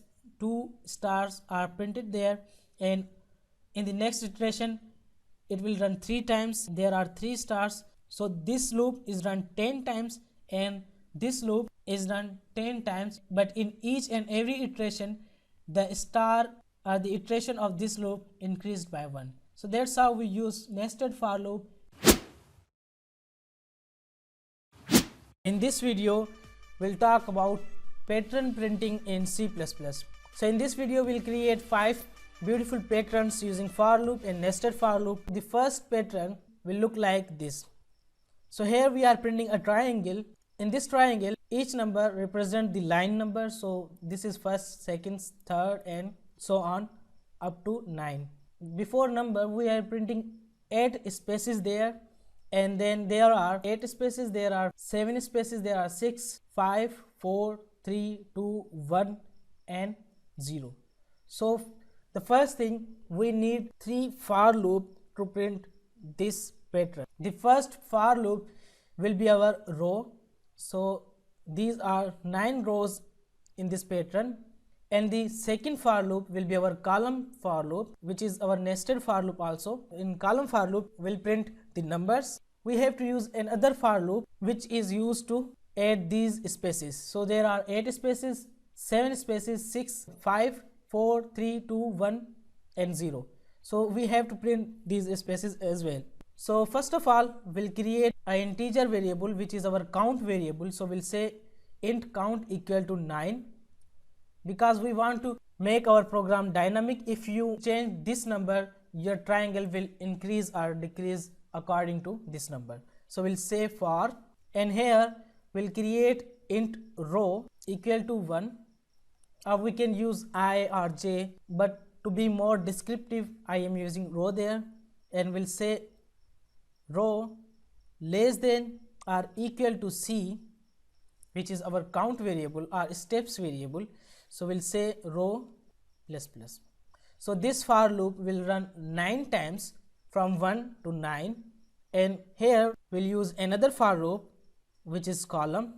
So we'll say for int call equal to 1, and then we'll say call less than or equal to row. So this loop will only run until it's less than or equal to the row. So we'll say call plus plus, and here we'll print our message. So here we'll say cout, and we have to print the numbers. This is our first program, so we are printing the numbers. These numbers are the row numbers, so we'll print the row number there. So we'll say row, and every row will be printed on next row. So we'll say there, if this inner for loop or nested for loop completes its iteration, so there should be a inline. So we'll say cout inline. So how this program gonna be work? In first iteration, row equal to 1, and it's come down to this for loop. So it will print only 1, but it will print 1 there. So we are not printing any spaces. So now run this program, the output will not look like what we want. So the output will look like this. This is another pattern, and you can say that this is a bonus pattern you got. So we say that we don't want to print a pattern like that. We want to print the triangle like that. Now what we have to do, we have to print these spaces. So here we'll create another for loop. We'll say int space equal to 1 space less than c minus row. The value of c will be 9 in first iteration, and the value of row will be 1. So 9 minus 1 will be 8. We have to print 8 spaces there. So that's how we can print 8 spaces. After that, the value of row will become 2, and the value of c is 9. So 9 minus 2 will be 7. So here it will print 7 and 6 and so on. So we'll say that space plus plus, and we are using only one single statement. We can write without curly braces. So we'll say cout space and semicolon. So let me build and run this program. So the output will be look like this, but we don't want our triangle should look like this. What's missing there? So the last thing is that we have to say that you should go till row multiply by 2 minus 1. So in first iteration, the value of row will be 1. So 1 multiplied by 2 is equal to 2, and 2 minus 1 equal to 1. So it will print only one time. And in second iteration, the value of row will be 2. 2 multiplied by 2 equal to 4, and 4 minus 1 equal to 3. So it will print 3 times the value of row, and so on. If we now build and run this program, the output will exactly look like what we want. So that's how we can print a triangle which prints the row number on each line and has a shape of a triangle. So let's move on to our next pattern. So let me erase this. So our next pattern will be similar to this pattern. So this is our next pattern. So in first iteration, we have to iterate till 19 times, and in second row it will iterate for 17 times and 15, and it is decreasing by 2. So how our code will look like? So we'll create a variable int c equal to 10. Here we are going till 10. So we'll say for int row equal to c, row greater than or equal to 1. We are printing a reverse loop. So we'll say row minus minus, and here we'll create another for loop which is our column for loop. So we'll say int call equal to 1, call less than or equal to row multiply by 2 minus 1, and call plus plus. So why we are saying that row multiply by 2 minus 1? So in the first iteration, the value of row will be 10, and 10 multiplied by 2 become 20. 20 minus 1 become 19. In the second iteration, the value of row will be 9. 9 multiplied by 2 will be 18. 18 minus 1 will be 17. We also want that in first iteration, this nested for loop will run 19 times, and in the second iteration it will run 17 times. In the third iteration it will run 15 times. In each iteration it should decrease by 2. Here we'll print cout, and this sign, and we'll say cout inline because we want a end line after every row. For spaces we'll say for, and here we'll create a space variable. We'll say int space equal to 1. So we want that until our space is less than c minus row. So the value of c equal to 10 and the value of row will also be equal to 10. 10 minus 10 equal to 0, so it will print only a single space, and we'll say space plus plus. So let me build and run this program. There you can see the output is exactly look like what we want. So let me describe it little bit more. So in the first iteration the value of row will be 10 and it's come down, so c minus row will become 0, so it will run only one time.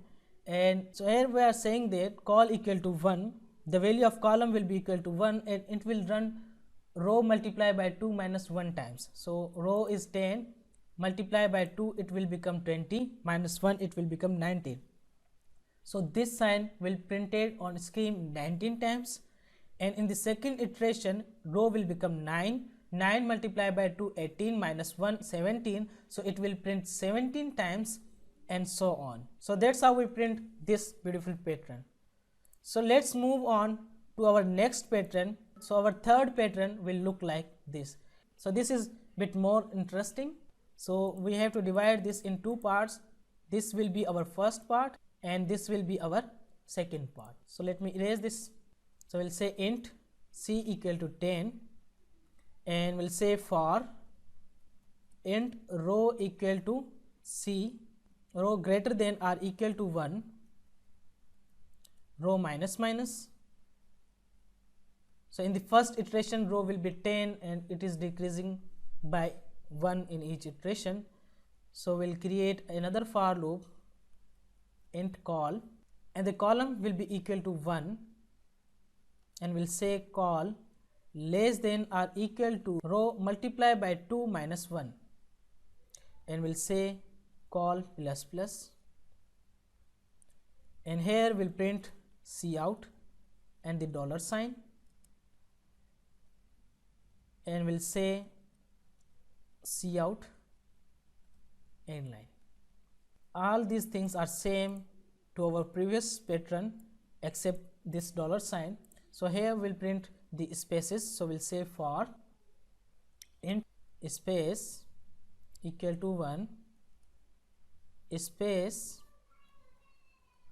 less than or equal to c minus row space plus plus, and in this loop we'll just print a space. So let me build and run this program. So the output will look like this. So here we are printing 19 times dollar sign and 17 times again dollar sign. This code will similar to our previous program. So now we just have to print the bottom part of the pattern. So we clear the first part. So we'll say for, so let's create another row variable. So we'll say row equal to 1, and we'll say row less than or equal to c. So this time we have to print only single dollar sign first time, and we have to increase the dollar signs each time by 2. So in first iteration it should be 1, and in second it should be 3, and so on. So we'll say that row plus plus. So in the body of for loop we'll create another for loop which is call. So we'll say int call equal to 1, call less than or equal to row multiply by 2 minus 1. So here we are printing the same thing like we print in the first pattern, and we'll say call plus plus. Okay, and then we'll say cout the dollar sign, and here we'll say cout inline. So for the spaces, we create a for loop. Again, we'll say int space equal to 1, space less than or equal to c minus row, and we'll say space plus plus, and we'll print a single space there. So in the first iteration, the value of row will be 1. 1 multiplied by 2 will become 2. 2 minus 1 is 1. So in the first iteration, it will print a single dollar sign, and in the second iteration, it will print $3 because the value of row will become 2, and 2 multiplied by 2 is 4, and 4 minus 1 is 3. So let me build and run this program. Let's see how the output will look like. So there you can see the output is exactly what we want. So that's how we can print a beautiful pattern like this using nested for loops. So let's move on to our fourth for loop, which is a diamond. So in this loop, we'll print the diamond using for loop. So let me erase all of this. So let's start writing code. We'll say C equal to 10. And why we are using C? So in this program, I will show you the benefit of using a separate variable for count. So let's create our program. We'll say for int row equal to 1. And we'll say row less than or equal to C, which is count. And we'll say row plus plus. And here, let's create a space for loop first. So we'll say space int space equal to 1, space less than or equal to C minus row, and space plus plus. So here we'll print a single space. So after that, we'll create our column for loop. So we'll say int col equal to 1, column less than or equal to row multiply by 2 minus 1, and in the last we'll say col plus plus. So here we'll print star sign. So we'll say star, and in the last we'll print an end line. So let me build and run this program and see how the output will look like. So here we are just printing the upper part of our pattern.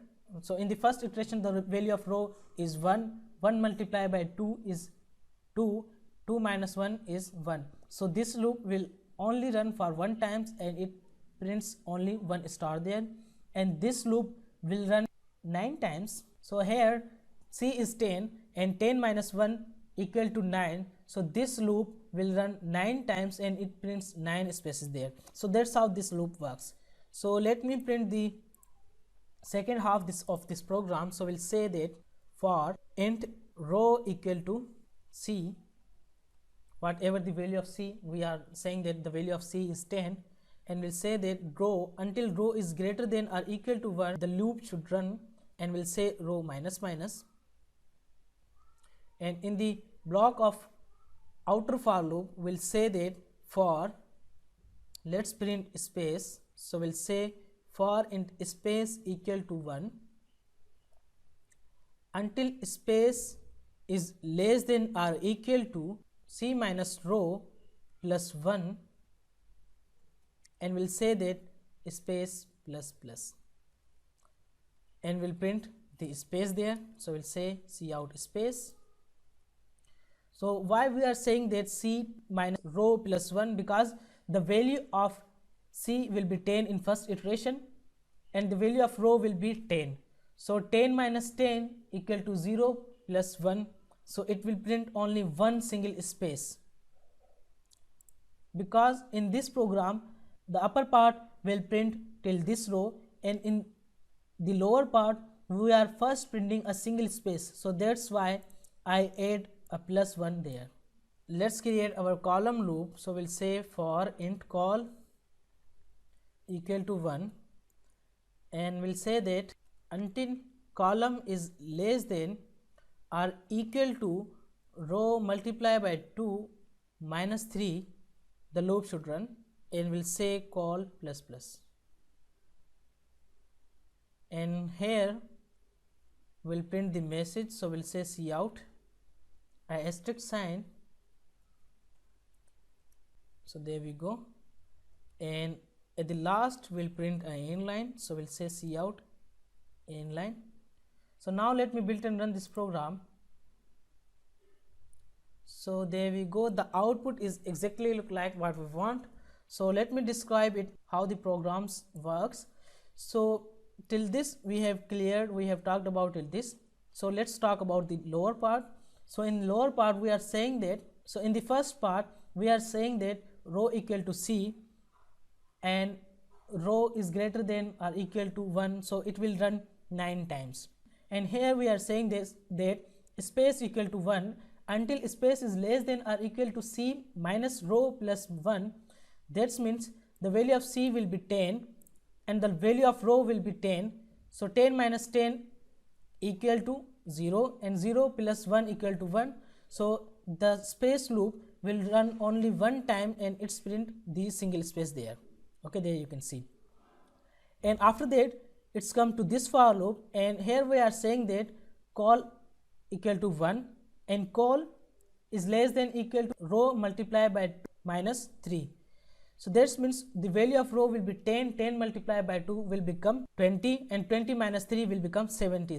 Why we are saying that minus 3? Because we are decreasing one row, we don't want to print this row 2 times. So that's why we say that row multiplied by 2 minus 3. So the output will be look like this. So our fifth and final pattern will be look like this. We have to print a frame, it is look like a frame. So we have to print a pattern like this which is look like a frame. So let's start coding. Before we code the second loop, let's increase the value of C there. If we say 20, so it will print a bigger diamond. So there you can see. So let's create our fifth and final pattern which is look like this. So we have to print a pattern which is look like similar to a frame. So we'll print this frame in our C++ program. So let's say we'll create a for loop, we'll say int row equal to 1 until row is less than or equal to 10, the loop should run, and we'll say that row plus plus. And here we'll create a call variable, so we'll say int call equal to 1 until call is less than or equal to 10, the loop should run, and we'll say call plus plus. So here we have to use a if statement. We are printing hash only when the value of row or the value of column is 1 and the value of row or the value of column is 10. So we can say that if row equal to 1 or row equal to 10 or column equal to 1 or column equal to 10. So that's mean if row equal to 1 or row equal to 10 or column equal to 1 or column equal to 10, it should print a hash sign. So we'll say hash and we'll put a space because they have some space. So we'll say cout. So here we have to say that cout inline. But our job is not done yet, because if we run this program, the output will look like this.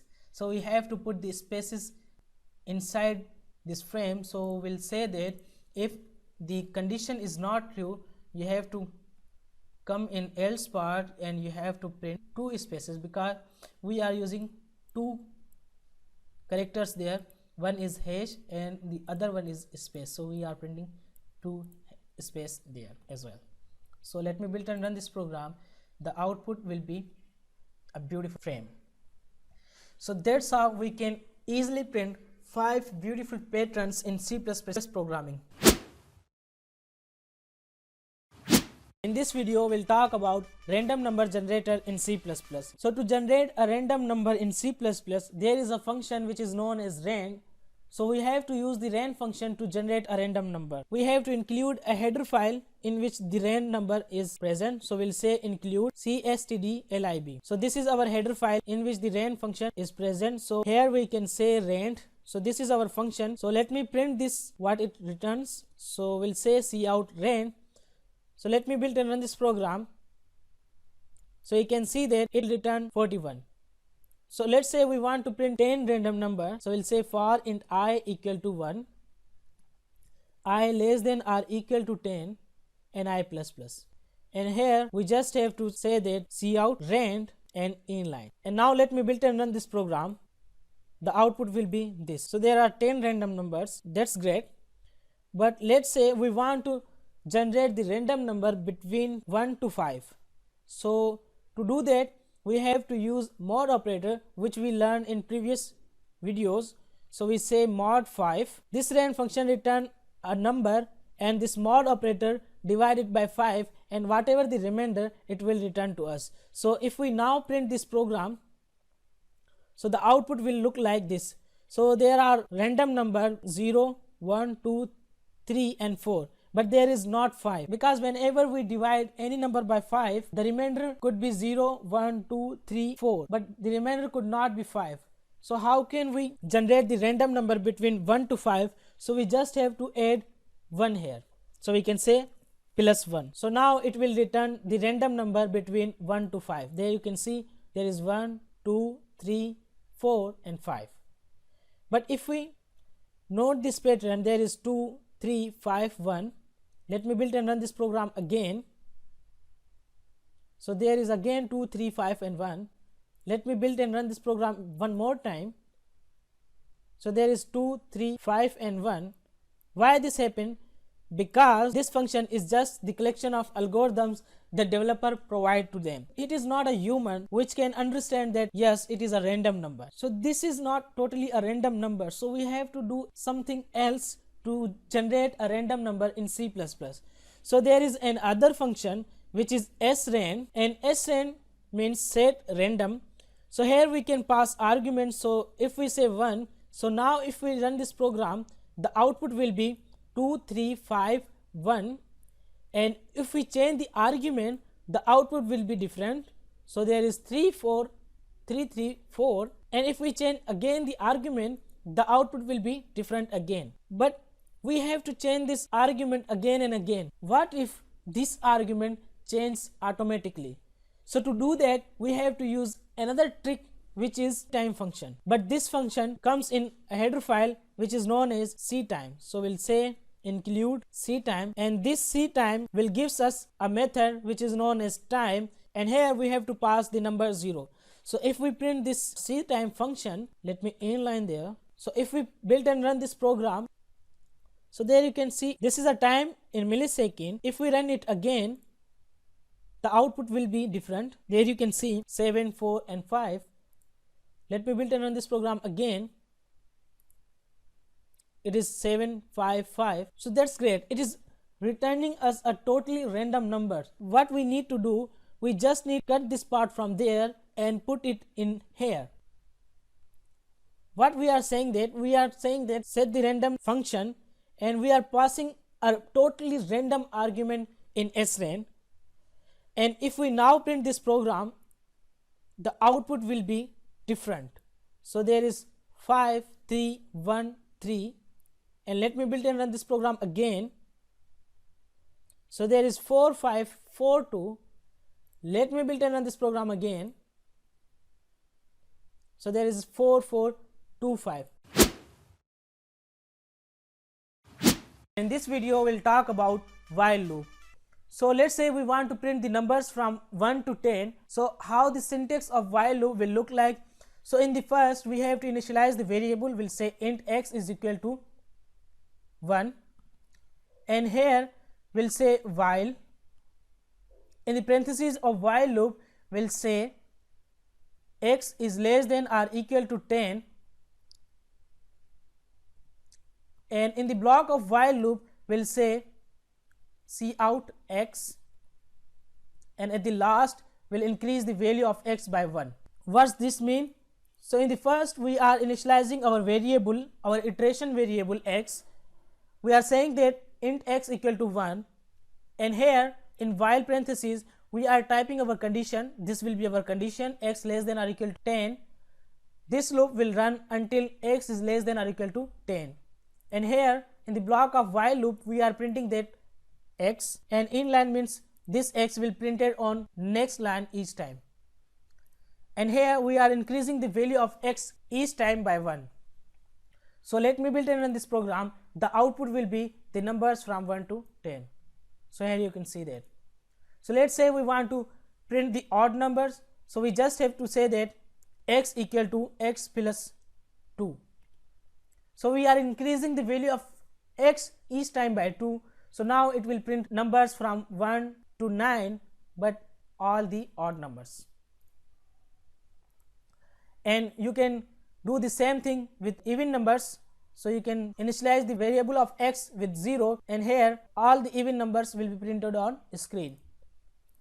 But this thing we can easily achieve with for loop. Why we need to use while loop? So the for loop is known as counter control loop. It is better to use for loop when we know that how many times our program should run. Okay, and if we don't know that how many times our program will run, it is better to use while loop. So let's create a program in which we don't know that how many times our program will run. Let's say we ask the user to enter number, and we ask the user enter number many times until user not enter -1. Okay, we have to say the user enter any number, it will enter the number. If the user enter -1, our program should break and print the total of the numbers that he or she entered. So let's create our variable. So we'll say int num, initialize the num variable with 0, and here we'll say int total, initialize the total variable with 0, and here we'll create our while loop. The condition of while loop will be num not equal to -1. Here we are saying that run the while loop until num is not equal to -1, and in the block of while loop we'll say cout,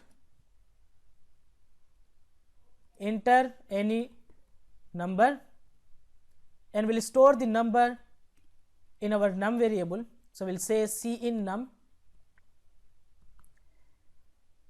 and here we'll add the number that whatever user enter in our total variable. So we'll say total equal to total plus num, and at the last we'll print the total equal to, and here we'll say that whatever present in the total variable printed. So let me build and run this program. So now it is asking for enter any number, will enter 5. It is asking again, will enter 8. It is asking again, let's enter -1. So it will print the total. So the total is this. Now the total is 12, but we want that our total should be 13 because we just want to print these numbers, and -1 we consider the -1 as the close button. So how can we do that? We just need to add +1 with total, because so this is our program output. So let's say we'll enter 5 and 5 again and 8. So the total will be 13 plus 5 will be 18. So when we enter -1, the compiler comes here and it will minus the number from total. So that's how our number will decrease by 1. So now we have added the +1 here, the output will be 18, what we want. So that's how we use while loop in C++ programming. So you can do many interesting things with while loop.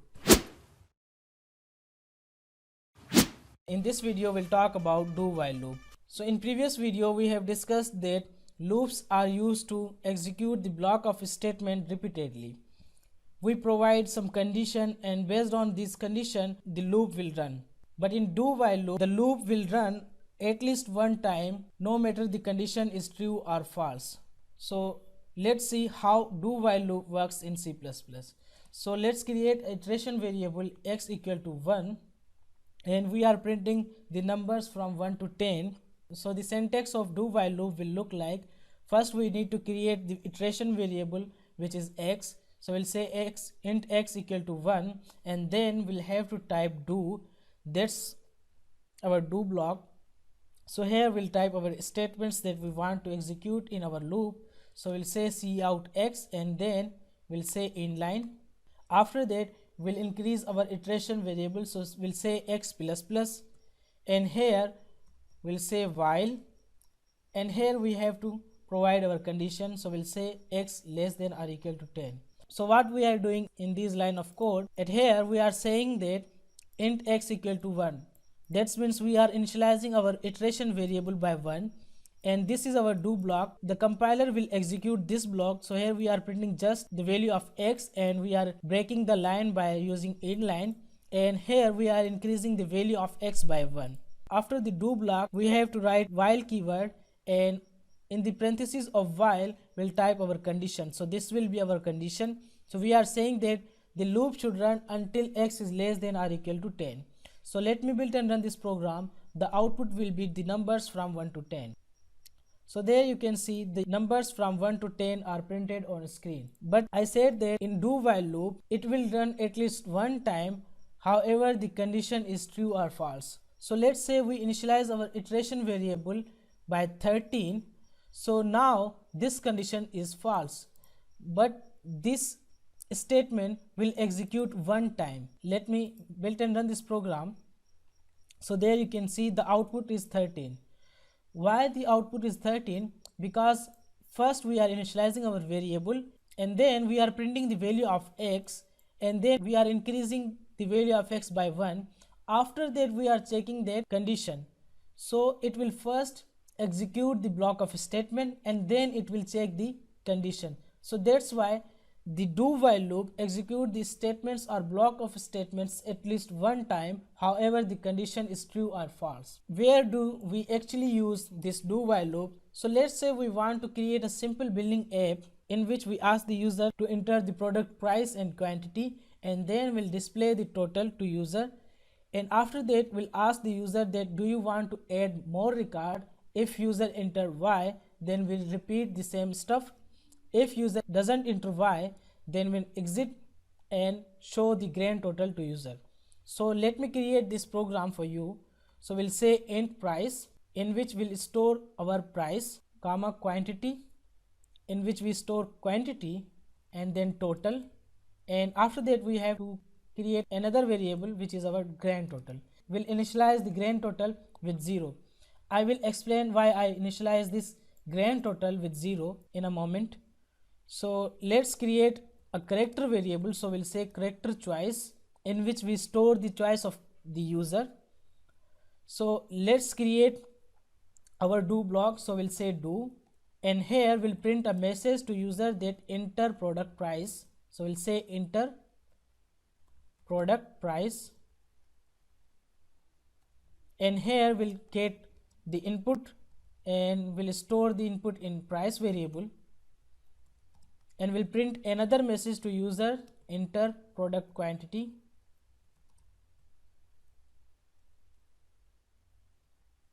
and we'll store the quantity in our quantity variable. So to calculate the total, we'll have to say that total equal to price multiplied by quantity. That's how we calculate our total. After that we'll say grand total equal to grand total plus total.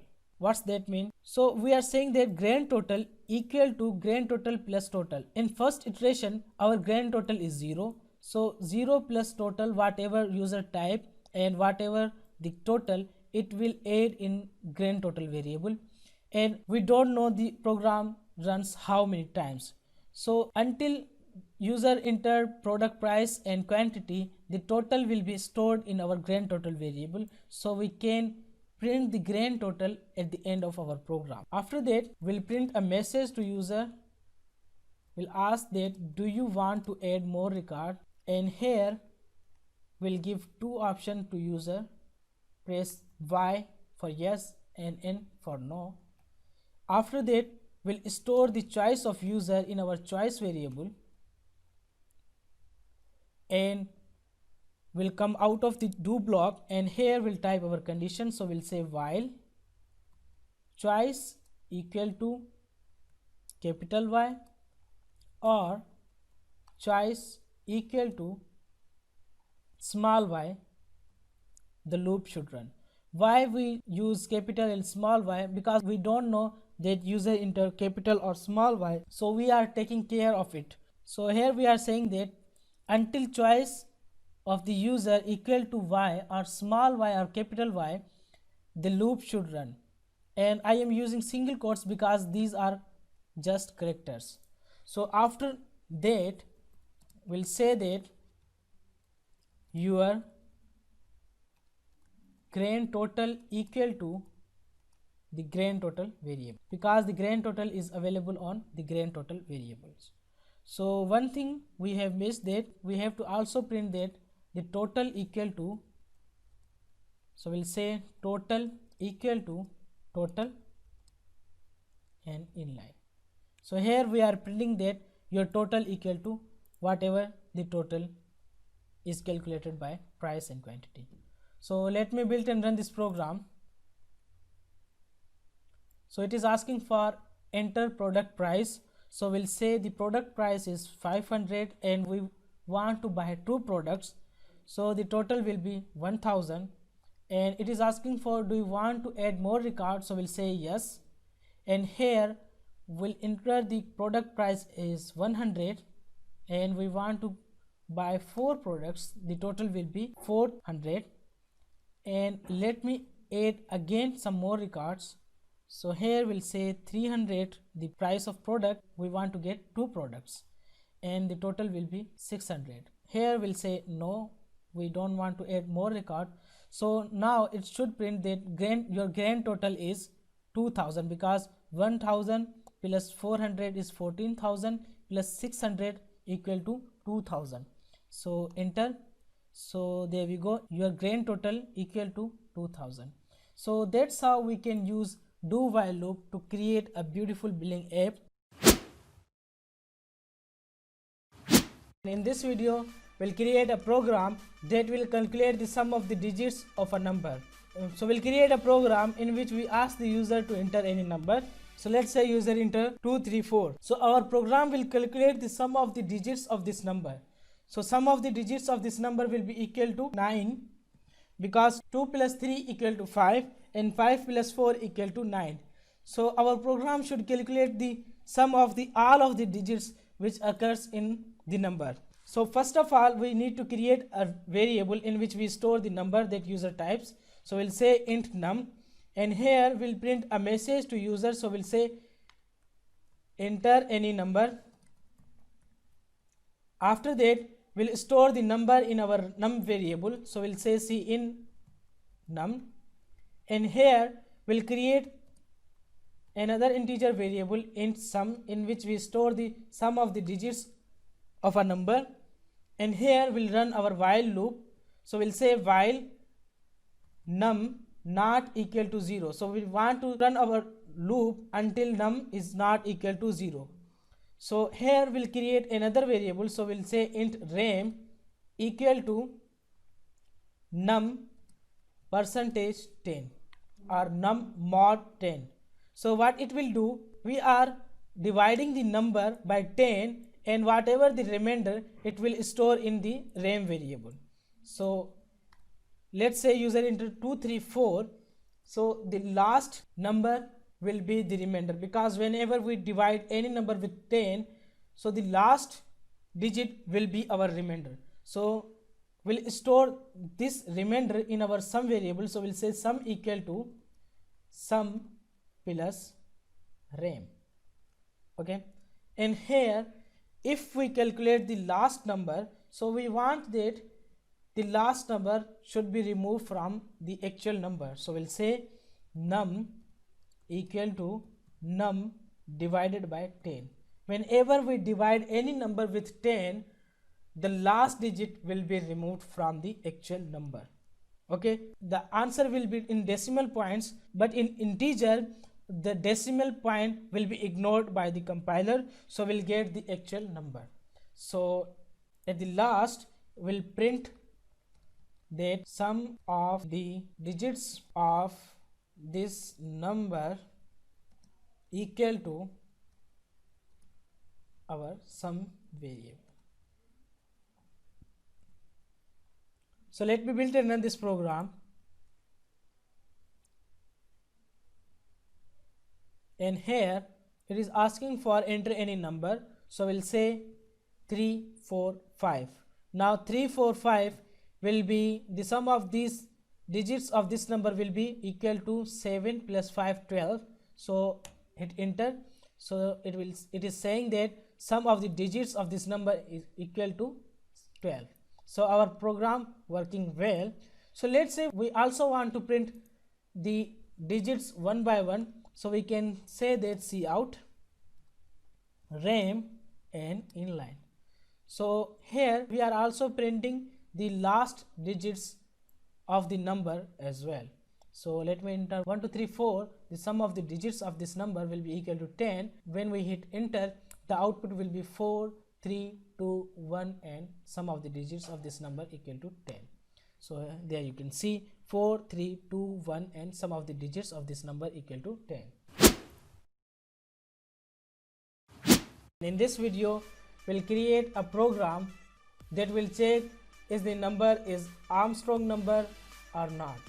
So what is the Armstrong number? A number is an Armstrong number if the sum of the cubes of its digits is equal to the number itself.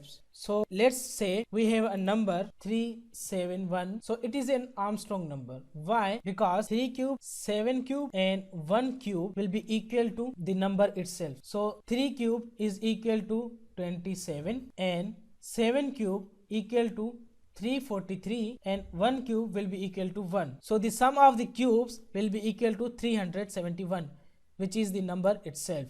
So we have to create a program that will check is the number is Armstrong or not. So I will give a bonus program in this video. The bonus program will also check that how many Armstrong number exist in the range of 1 to 10,000. So first of all, we have to create a variable in which we store the number that user entered. So we'll say int num, and here we'll print a message to user. So we'll say enter any number, and we'll store the number in our num variable that we have created. So we'll say cin num,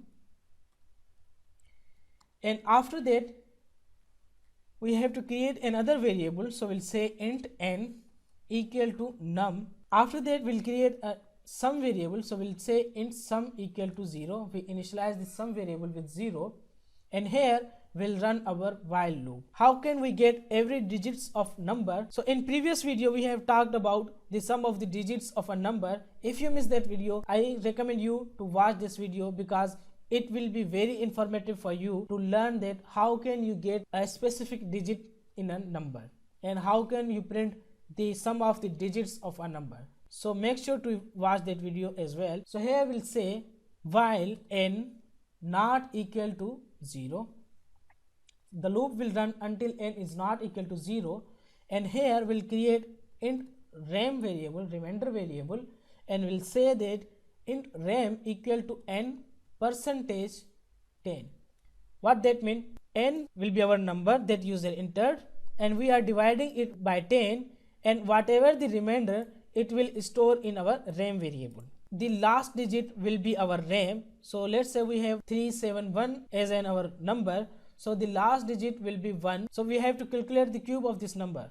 So we'll say sum equal to, and here we'll say sum, whatever present in sum. Now in first iteration sum is 0. So we'll say sum plus, and here we'll calculate the cube. So how can we calculate the cube? So we'll say rem multiply by rem multiply by rem. It will return the cube of the number, and whatever the cube of the number will store in sum. After that we want to remove the last digit from our actual number. So how can we remove the last digit? We have discussed this in our previous video as well. So we'll say n equal to n divided by 10. So whenever we divide any number by 10, the last digit of a number will be ignored or removed.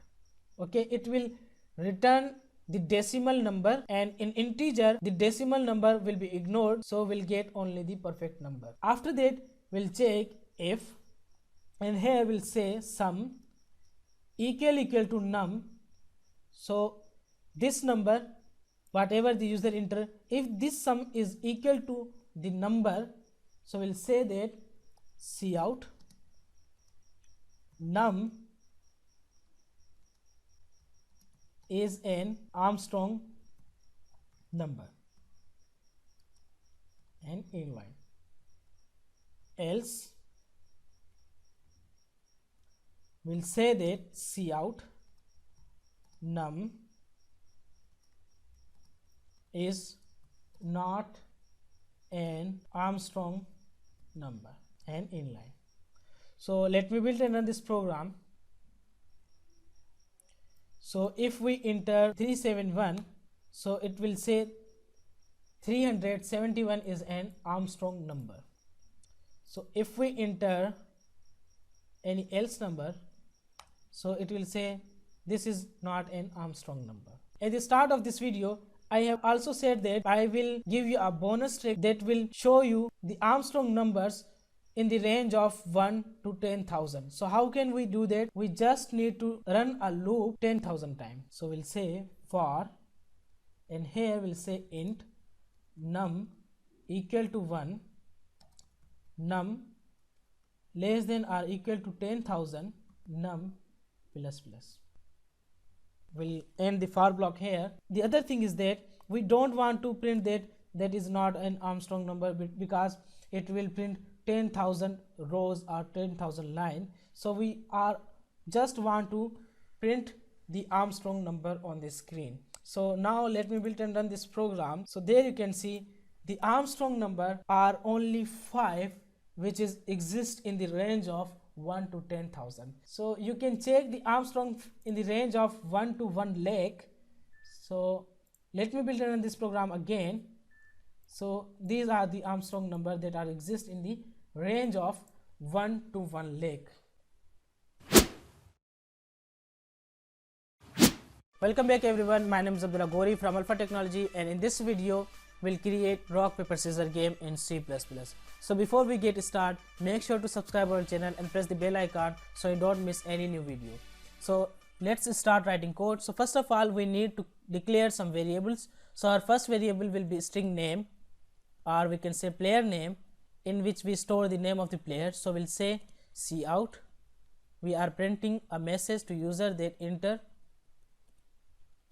your name, and we'll store the player name in our player name variable. So we'll say cin player name.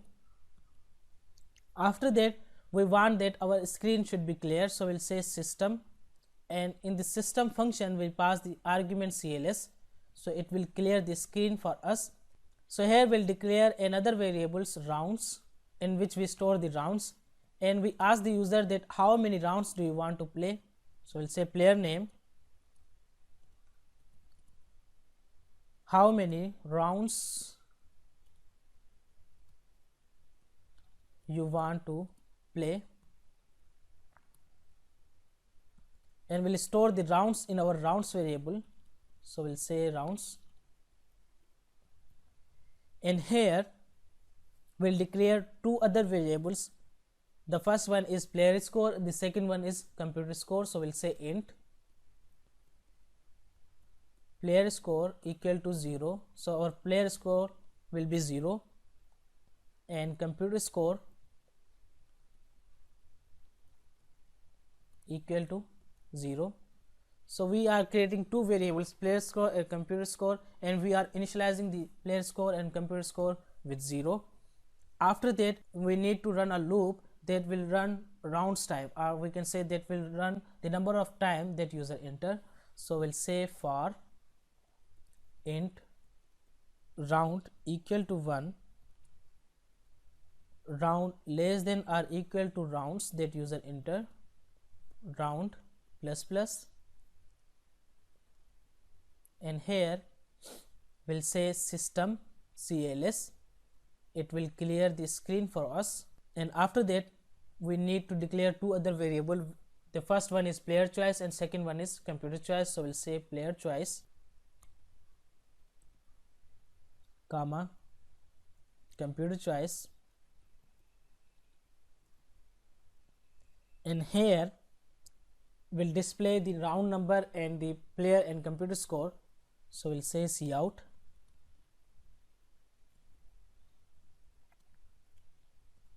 round number round of rounds. So let's say user enter 5 in the rounds variable, so it will print that round number 1 of 5. So that's great. So after that we'll print the scores. So we'll say player name's score. So whatever the player name, it will say the player name's score equal to, and here we'll print the player score variable. So we'll say player score inline, and we'll print another message for computer score. So we'll say computer score is equal to computer score variable and inline. After that we'll print the choices to user, that 1 equal to rock, 2 equal to paper, 3 equal to scissor, and after that we'll print that select your choice. So we'll say cout 1 for rock, cout 2 for paper and inline, cout 3 for scissor and inline, and after that we say the user that select your choice, and will store the choice of the user in player choice variable.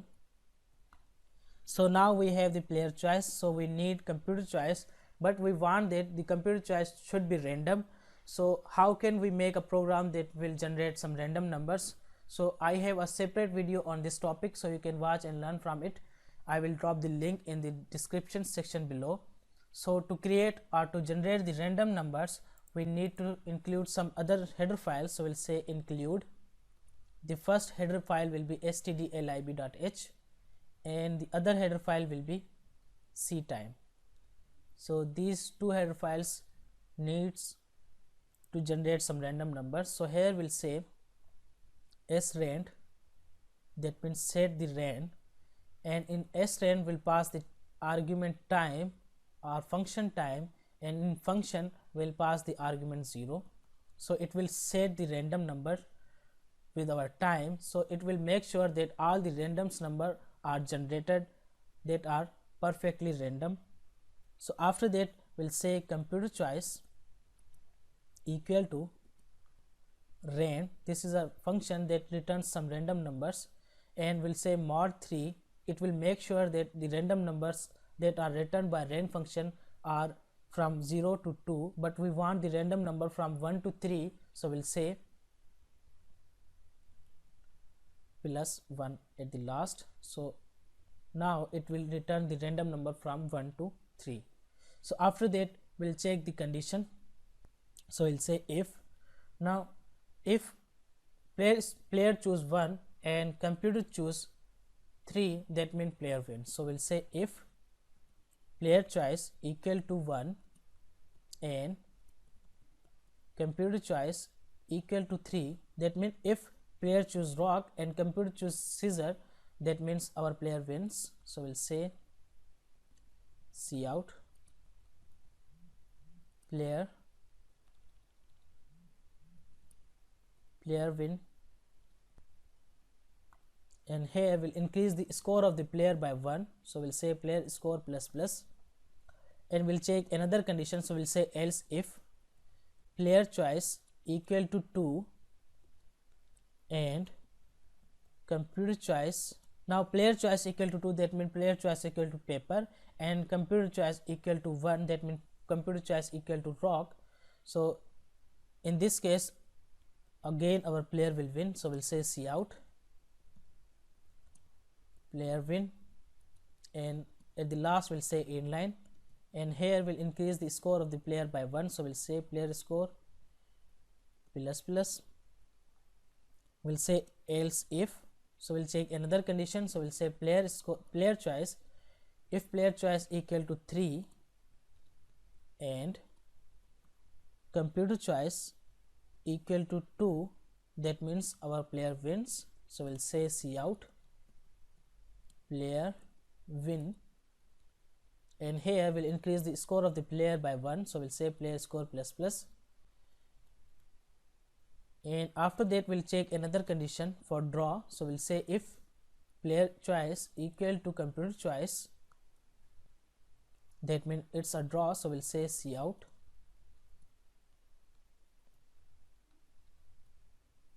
draw, and else. So now if the round is not draw or not player winning, so we'll say that computer wins, so we'll say C out, computer win, inline. After that we'll increase the score of the computer by 1, so we'll say computer score plus plus. Now there is a small bug, if player doesn't choose 1, 2 or 3, that means our program will say computer wins, so we don't want that. So here we'll run a do while loop that will make sure that the user selects the number from 1 to 3, nothing else, so we'll say, so we'll cut this part here from and we'll paste in the do block, and here we'll type a condition that while player choice not equal to 1 and player choice not equal to 2 and player choice not equal to 3. So now our program will run perfectly fine. At the last we just need to print that who is going to win. So after the for block we'll say if computer score equal to player score, so we'll say C out, game is drawn, inline, else if player score greater than computer score, so now we'll say C out, player name,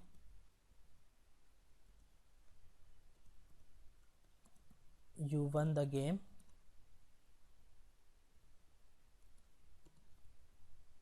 and else C out,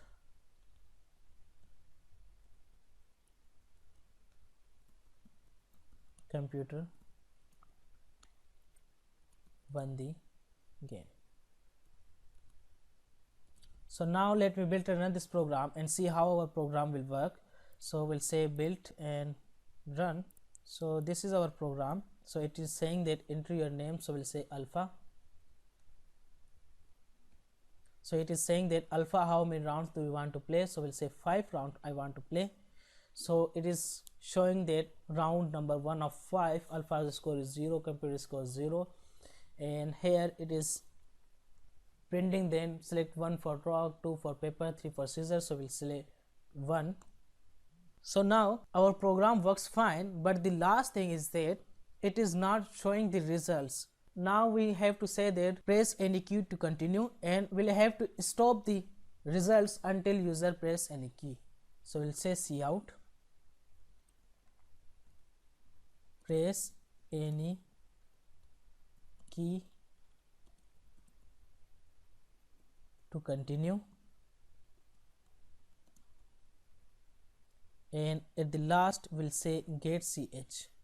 So this get ch function comes in the header file conio.h, so we'll include the header file, so we'll say include conio.h. so if we now run this program, this will works fine. So let's enter our name alpha, and it is saying alpha how many rounds do we want to play, so we'll say we want to play 5 rounds. So now let's select number 1. So you can see there it is showing the results, that is draw, and it is saying that press any key to continue, so I'll say enter. Let's select 2, so we won. 3, computer 1, 4, and draw. So in this case the computer wins, so it is saying that computer won the game. So that's how we can create a rock paper scissors game in C++. In this video we'll talk about Fibonacci numbers and Fibonacci series. So basically this video will divide it into 2 parts. In the first part we'll create a program that will get the input from user and print the Fibonacci series to this number. And in the second half of this video we'll create another program that will take an integer from user and it will check that is the number is Fibonacci number or not. So in the first half our first program will be printing the Fibonacci series, and this is our Fibonacci series and how the pattern of the Fibonacci series works. So let's say this is our 0, and then 0 plus 1 will be equal to 1, and then 1 plus 1 will be equal to 2, and then 1 plus 2 will be equal to 3, and then 2 plus 3 will be equal to 5, and 3 plus 5 will be equal to 8.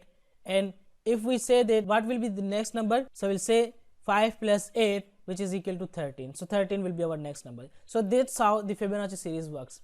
So in this program we'll create a program which takes an integer from user, that how many numbers do we want to print of Fibonacci numbers. So let's say if user enter 6, then our program should print the numbers like that: 1, 0, 1, 1, 2, 3, and 5. These are the first six Fibonacci numbers. Okay, so without any further delay, let's start writing code. So first of all we need to create a int num variable in which we store the number, and then we'll print a message to user that enter any number. So we'll say enter any number, and after that we'll store the number in our num variable that we have created. And here we need to create another variable, so we'll say int a, and our a will be equal to 0, and we'll create another variable, we'll say int b, which is equal to 1, and we'll create a count variable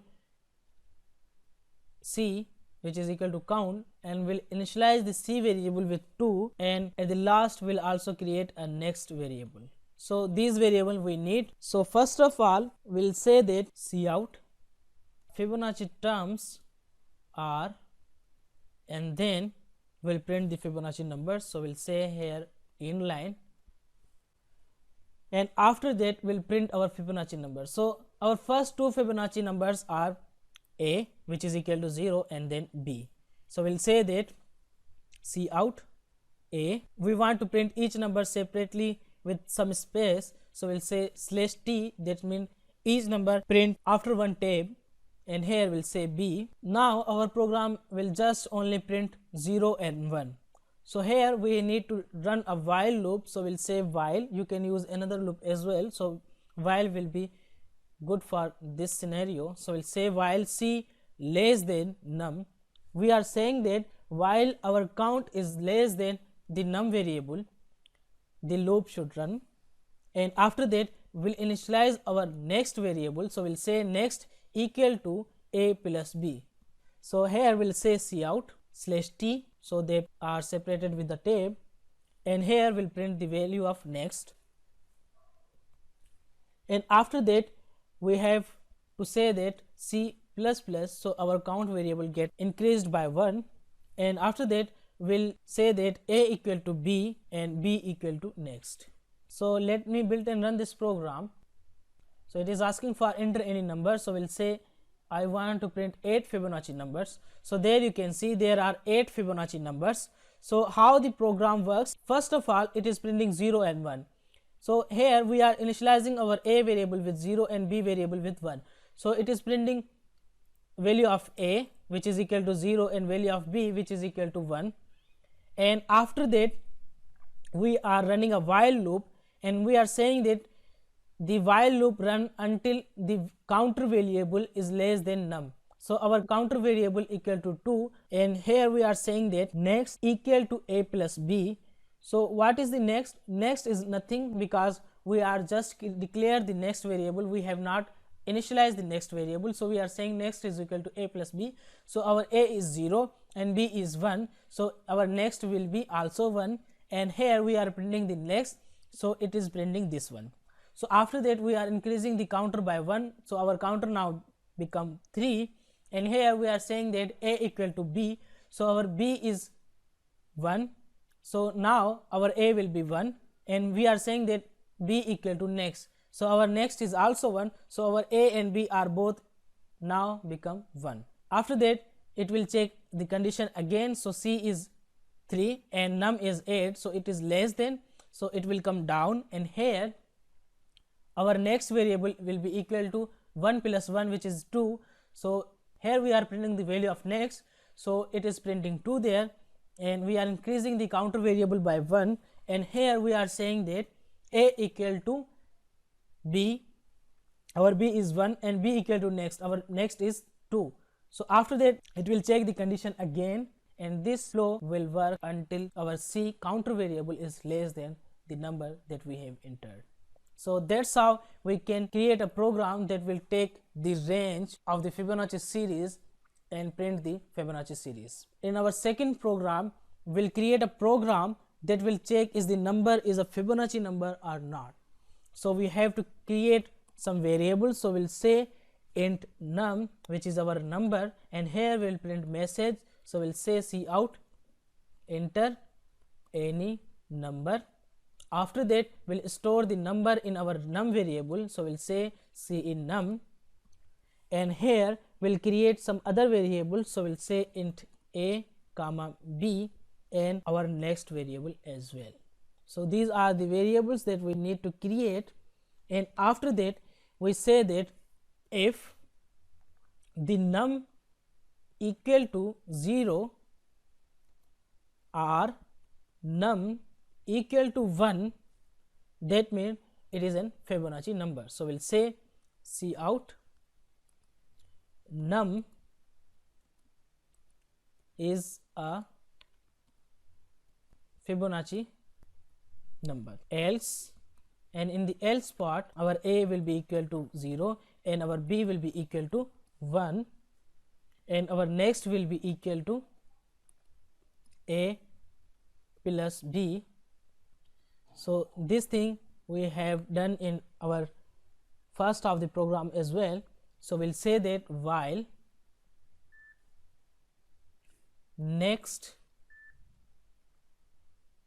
is less than the number, so we are saying that until the next is less than the number, the loop should run, and here we'll say a equal to b and b equal to next, and after that we'll say that next equal to a plus b. So after that we'll check that if our next variable equal to our number, if next equal to the number that user entered, so we'll say cout num is a Fibonacci number, and else if this is not, so we'll say num is not a Fibonacci number. So that's all we have to do. So let me build and run this program. So let's say we enter 13, so it will say that 13 is a Fibonacci numbers. In this video we'll talk about arrays in C++. So what is an array? An array is a group of consecutive memory location with same name and data type. So what it means? So let's say we want to store any variables or any value. So normally we declare a simple variable and we store the data in the variable. Let's say we have to store many values. So array says you can store multiple values of same data type in a single name. So let's say we have an array. So this is the syntax of declaring array in C++. So first of all, we have to define the data type, and then we have to specify the identifier of the array. So identifier, or you can say variable name, so this will be x in this case, and in the square bracket we specify the size of the array, that how many elements should it hold. After that, we can initialize the values of the array by in the curly braces. Okay, so these are our values and these are the indexes of an array. So let's say we want to access any particular element. Let's say we want to access 66. So to access 66, we have to use the index number of 66. So now what is the index number of 66? The index number of 66 is 3, because indexing start from 0. So the first index will be 0, 1, 2 and 3. The index of 66 is 3. So if we want to print 66 on the screen, we can say cout x of 66 and then it will print the 66 number. And these are the memory location. So there is 1000 and 1004, because an integer occupies 4 bytes of memory, and these memory location will be consecutive or will be in sequence and continuous. Let's implement that how arrays works in C++. So let's say we want to declare an array in which we can store 5 elements. So we'll say int.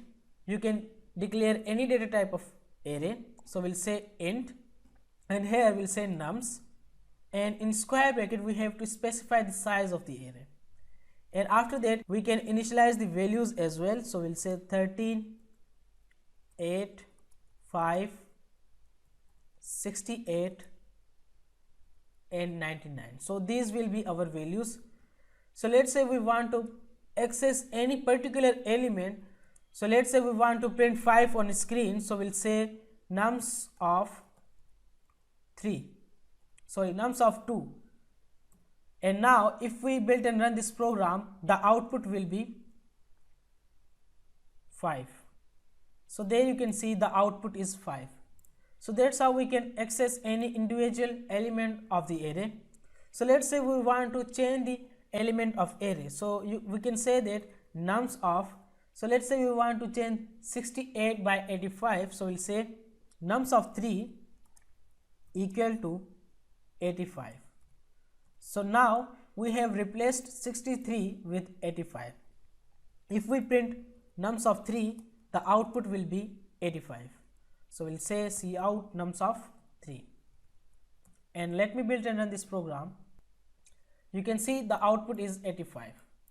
So that's how arrays works in C++ programming. When arrays are useful, let's say we want to create a program in which we ask the user to enter student name, but we don't want to enter a single student name. We want that user must enter 100 students name or 1000 student name. So it is very tedious and annoying to create 1000 or 100 variables for every individual student. We can declare an array in which we store all the student names. So let's say in this example we are taking 8 students. So we'll say string, and here we'll say students, and we have to specify the size of the array, and it is up to user that if he wants to initialize the value in a one line or we can initialize later. So we can also say that students of 0 equal to Naveen, students of 1 equal to Ahmed, and so on. So if we want to print any particular students, and now let me build and run this program, the output will be Ahmed, because students of 1 will be equal to Ahmed. So we can run a for loop to do that. So we'll say for int I equal to 0, I less than 8. So the loop will run until I is less than 8, and here we'll say I plus plus, and here we can say that cout I plus 1 student name. Why I plus 1? Because it will say 1 student name, 2 student name, 3 student name, and so on, and after that we can store the student name in our students array. So we'll say student of I, because I will be changed in every iteration. It will go from 0 to 7, so we can get what we want. And to print the values we can do something same. So let's print a line break, and after that we'll run another for loop. We'll say int j equal to 0, j less than 8, j plus plus, and here we'll say cout j plus 1 student name equal to students of j and inline. So all the students will be printed on each and every new line. So now it will say one student name, so we'll say Ahmed, Ali, Akib, Sharif, Nawaz, Mohsin, Parvez, Abdullah, and there you can see we have given the input, and after that we are printing the values that we have stored in the array. So that's how we can use array to reduce the lines of code, and it will be very efficient and fast code. Because let's say the same thing we want to do without arrays, so we have to declare 8 variables, and then we have to type 8 cout and cin statements to ask the user to enter the username or student name, and after that we have to type another 8 statements of cout to print the values. So this work we are doing just in 2 for loops. Okay, and in arrays it is easy to search any particular element or any particular value. So we can search any value in the array, and we can also sort the array. So in the upcoming videos we'll talk about sorting algorithm like bubble sort, selection sort, merge sort, and we'll also talk about searching algorithm like linear search and binary search. In this video we'll talk about functions in C++. So what is a function? A function is a set of statements or block of statements with a specific or unique name which do some task for us. So let's say we want to make a calculator, so we can create functions for every particular task. Let's say we want to add 2 numbers, so we can create a function that will add 2 numbers and return the number. So first of all, let's see that how functions work and how we can create a function, and let's start by a simple function. So here I will create a function that will only print that I am a function. So first of all we have to define the return type of the function. So void means this function will not return anything. So here we'll say void print, so we'll name this function as print, and after that we have to define the function. So this will be our declaration of function, and the second step is to define the function. So we can define the function here, and we can also define the function at bottom of our program. So it is better to keep your main function at the top, and we'll define our print function at bottom. So here we'll say void print and parentheses, this indicate that this is a function, and in curly braces this will be the block of the function, and here we'll just simply type that cout, and here we'll type hello world,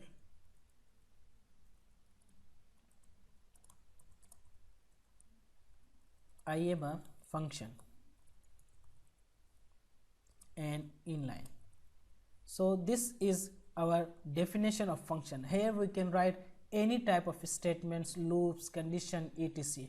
Whatever we done in main function we can do here. Okay, now here we just need to call this function. So how can we call any function? So we'll just have to type the name along with the parentheses. So here we are calling our print function, So let me build and run this program. The output will be hello world, I am a function. So you can see there that it is printing hello world, I am a function. Okay, so what is the advantages of function? Advantages of function are that you can call the function many times. So let's say we want to call it again, so we just need to call the print function and it will print the same thing again. So it is only one line, but you can do with thousand or hundreds of line in a function. After that you just need to call this function. So if we now run this code, the output will be hello world, I am a function, and hello world, I am a function. So that's how function works in C++. So first of all we have to declare the function, and then we have to define the function. You can define at the top end or you can define at the bottom, but if you define at the bottom you need to declare the function at the top and then you can define it at the bottom, and after that you have to call it whenever you want. Okay, so now let's create another function which returns something. Let's say we want to create a function that will calculate the square of a number. Okay, so now we have to create a function that will calculate the square of a number. So here we are saying that the function will take one integer and it will return a square of the integer. So it will return something, so we'll say int. This means that this function will return integer value. So here we'll say square, and in the parentheses we can type our argument that we want to user from user. So here we'll say num. So this means that this function will take one argument of integer data type.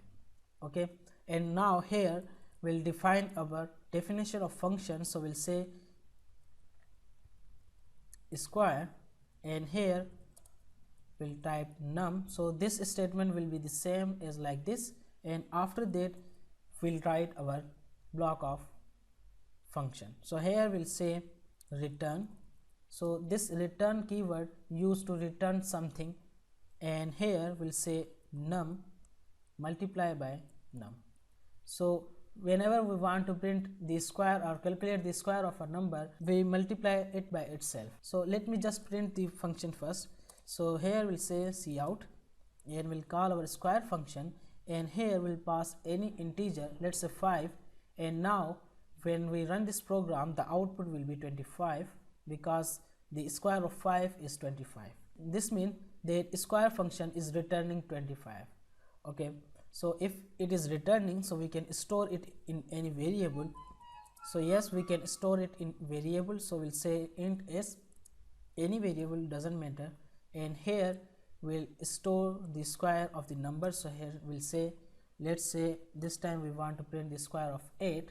So now what we'll do, the square function will be called and it will calculate the square of 8 and it return, and whatever the square function will return will be stored in our s variable, and here we can just print the s. Okay, now let me build and run this program. The output will be 64 because square of 8 is equal to 64. Okay, so that's how functions works. In this video we are going to be creating a quiz game in C++. So in this game we'll ask question from user, then we'll provide 4 options and user have to select any of these options, and then we'll check the answer, is it correct or wrong. If the answer is correct, then we'll increase the number of correct answer by 1. If the answer is wrong, then we'll increase the number of wrong answer by 1. Okay, so we'll also display the number of questions, correct answers, and the number of wrong answer as well. So first of all we need to declare 3 variables. So our first variable will be int, integer variable, which is question number, in which we store the number of question. So initially the question number will be 1. After that we'll create another integer variable which is correct. So in this variable we store the number of correct answer, and we'll also create a variable wrong, and in this we'll store the number of wrong answer. After that we'll create functions.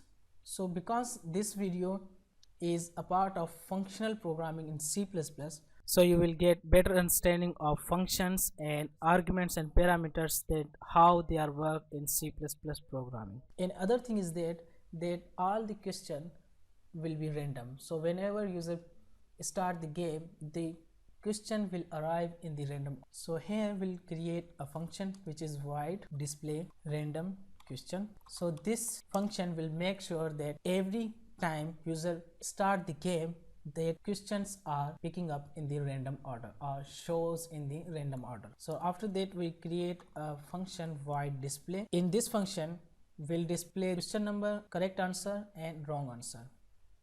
After that we'll create a void question function. So in this function we'll pass 5 arguments. So first argument will be string question, which will be our question, and then we'll also pass option A, option B and option C, option D, and at the last we'll pass a character variable which is correct answer. So in this variable will pass, in this argument will pass that which option is correct, is it A, B or C or D. After that we'll create another function which will be our void result. So this function will show the result at the end of the game. Okay, so another variable which we need to create is our boolean variable. So bool ask, which will be an array of boolean of 10 boolean, and here will store 10 true values. So 1 2 3 4 5 6 7 8 9 10. Boolean array will check that which question was asked and which question is remaining to be asked. So first of all here we'll create our void display function. So we'll say void display, and here we'll say system CLS. It will make sure that our screen is clear. This is not a best way to clear the screen, but it will work for beginners. So here we'll say question number, QUES, question number, and here we'll type our question number variable. After that we'll type to tab, and here we'll say correct answer. So here we'll show our correct variable, and we'll also show wrong answers, and here we'll type our wrong variable and inline, and we want that we'll put 2 inlines. Okay, now that's look good. After that we'll call our display random function. So we'll say display random question. So first of all we are displaying question number, correct answers and wrong answer. After that we are displaying the question.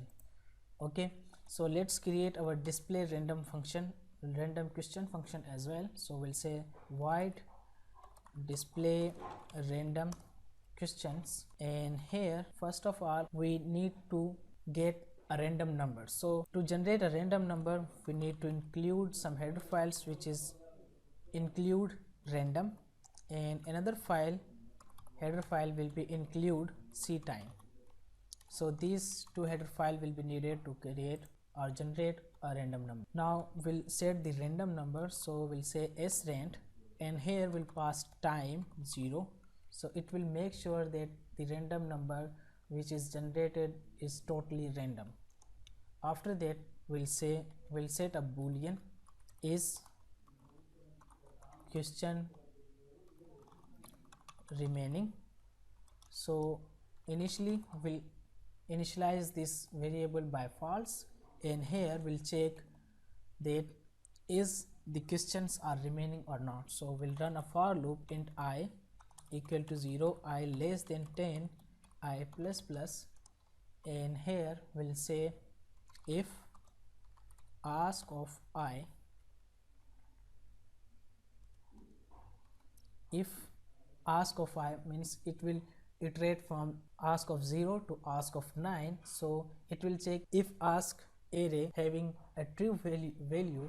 So we'll set our is question remaining variable by true and will break our loop. So it will make sure that there is at least one question is remaining in our question array. So here we'll say while, we'll run a while loop and we'll say is question remaining,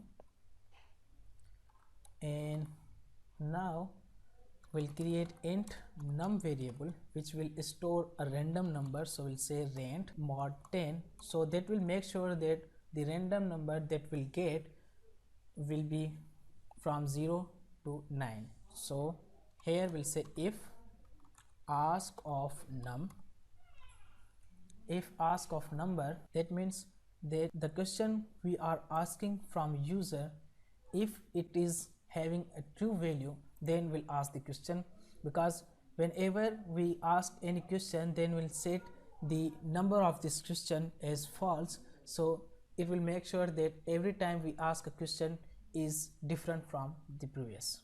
So here we'll say switch. First we'll set our ask of num value to false, so it will make sure that next time will doesn't ask this same question. So here we'll say switch num, and here we'll put our cases. So we'll say case 0. In case 0 we'll call our question function, and here we'll pass the question. So our first question, we are typing a random question, so we'll say which language supports the object oriented programming technique. Okay, so here we'll provide the options. So we'll say C language and C++ language,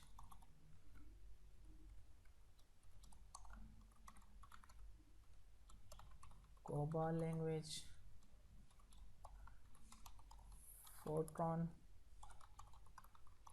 language, and last we'll pass the correct option. So our correct option will be C++, so it is B, so we'll say B. After that we'll type break here, so it will break the question or the switch block, and here we'll type our second case. So we'll say case 1, and here we'll call our question function again. So here we'll say what is a variable, and here we'll pass the options. So we'll say empty container in which we store data,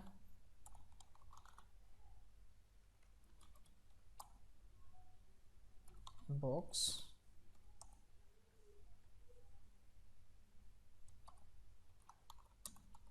data type. So I don't have any question in mind, so I am typing these useless questions, so don't worry about that. So here we'll say language, and we'll pass the right answer. So in this case it will be A, and here we'll type our break statement. So instead of wasting time in typing this question, because you have your different questions, So I will just copy paste this question, so we can save your variable times. So 6, 8, 10, I think these are 10. So let me change the numbers of these. So question 3, 4, 5, 6, 7, 8 and 9. Okay, so these are our 9 questions. So let me add numbers so we can check that every time that question are shows to user are random. At the last we'll call our result function. So because we are here, we are checking that if the question is remaining, then it will ask the question, and if the question is not remaining, so it should show the result to user. So we'll call our result function. And at the last, let me just create our result function. So here we'll say void result. First of all, we'll need to clear the screen, so we'll say system cls. After that, we'll show that total question. So we'll say total questions are equal to, and here we'll say question number -1, and after that we'll say inline, and here we'll say correct answers is equal to our correct variable, and here we'll type wrong answers is equal to our wrong variable,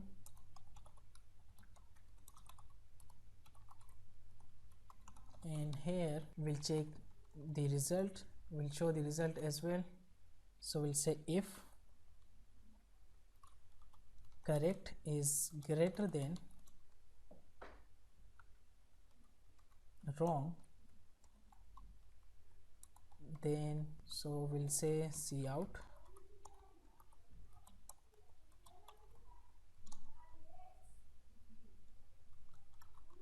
result is equal to pass, and inline. Else if wrong is greater than correct, if the number of wrong questions are greater than the number of correct questions, so we'll say cout, result equal to fail, and inline. Else if correct answer are not greater than wrong answer and wrong answer are not greater than correct answer, that means these are equal. So here we'll say cout,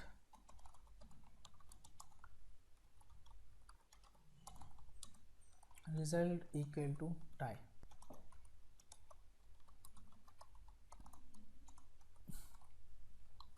So this function will show the results. So the last function that we need to create is our question function. So we'll say void question, and here we'll say string question,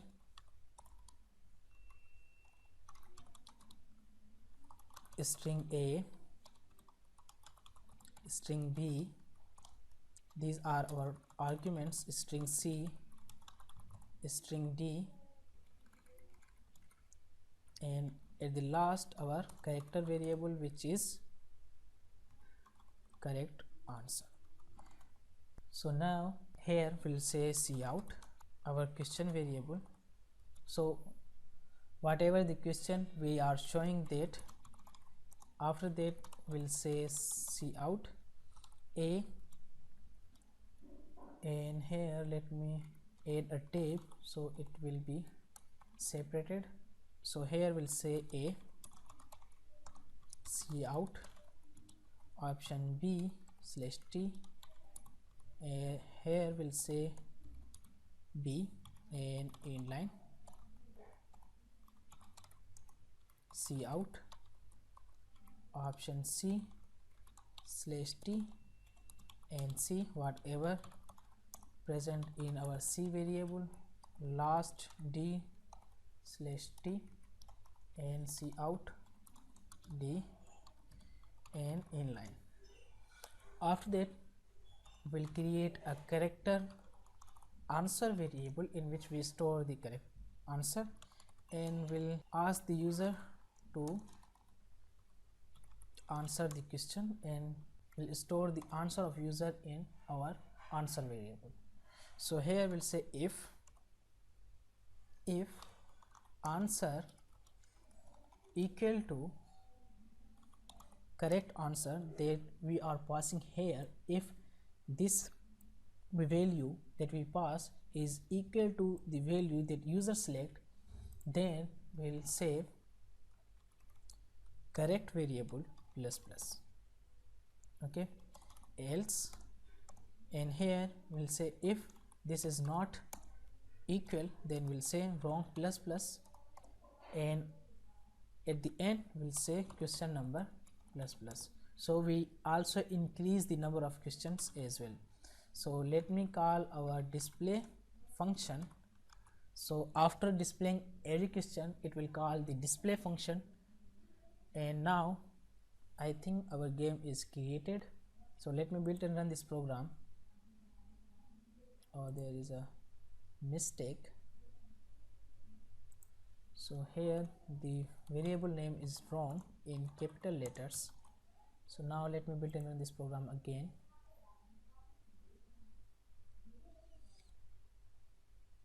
Sorry, in our main function we need to call these functions as well. So here we just need to call our display function, and let me show how that will work. So here we are calling our display function. Now display function will clear the screen and show the question number and correct answer and wrong answer, and after that it will call display random questions. So display random question will, what it will do, it will generate a random number, and that it will check that is the question is asked previously or not. If not, then it will ask this question, and then we are here in switch block, it will get the question any of these. So it will run until we are getting a question that is never asked before. And here after asking the question in our question, so here we are calling our display function again. So it will call this function, and this function will call display random function. So this thing will go until we ask all the question. If there is no question remaining, then it will call our result function, and this result function will execute and show the result to us. So now let me build and run this program and see how this quiz game is working. So there we go. So this is our game. So it is question number 5 that we have inserted, but actually it is question number 1, but the question that it gets is question number 5. So let me say that option A is correct. So let me hit enter. Because the answer is wrong, so the wrong number of wrong answer is increased by 1 and correct answer is 0. So now it is showing us question number 7. So let me answer this time correct. So here you can see that correct answer is increased by 1 and wrong answer is 0, and this is question number 3. So now it is calling 9th questions. So here we'll say D, C, B, A. So you can see that every time the question arise are totally random. So is question number 7, and there you can see correct answer are only 2. So now you can see the result as well. Total questions that are asked are 10, correct answer are 4, and wrong answer are 6, not wrong answer, and result is fail. So let me correct this. This is wrong answer. And now let me run this program and check if we pass the test, then if this is showing that you are pass or not. So we'll say B, A, B, A, B, A. So here we give 8 correct answers, so it is saying pass. So now let me check for the tie as well.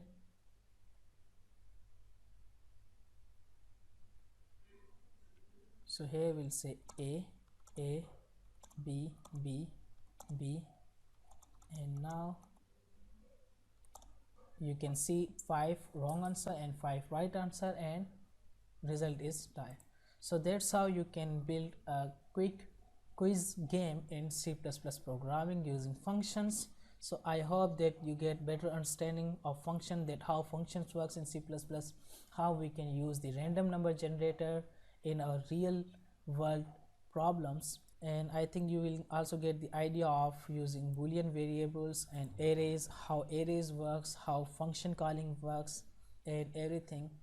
So here you can replace the question whatever you want, and also if you want to get the questions from a file, you can get as well. In this video, we'll talk about linear search algorithm in C++. So what is linear search algorithm? In computer science, a linear search or sequential search is a method or function for finding an element within a list. It sequentially checks each element of the list until a match is found or the whole list has been searched. So let's suppose we have these elements and we have the indexes of these elements.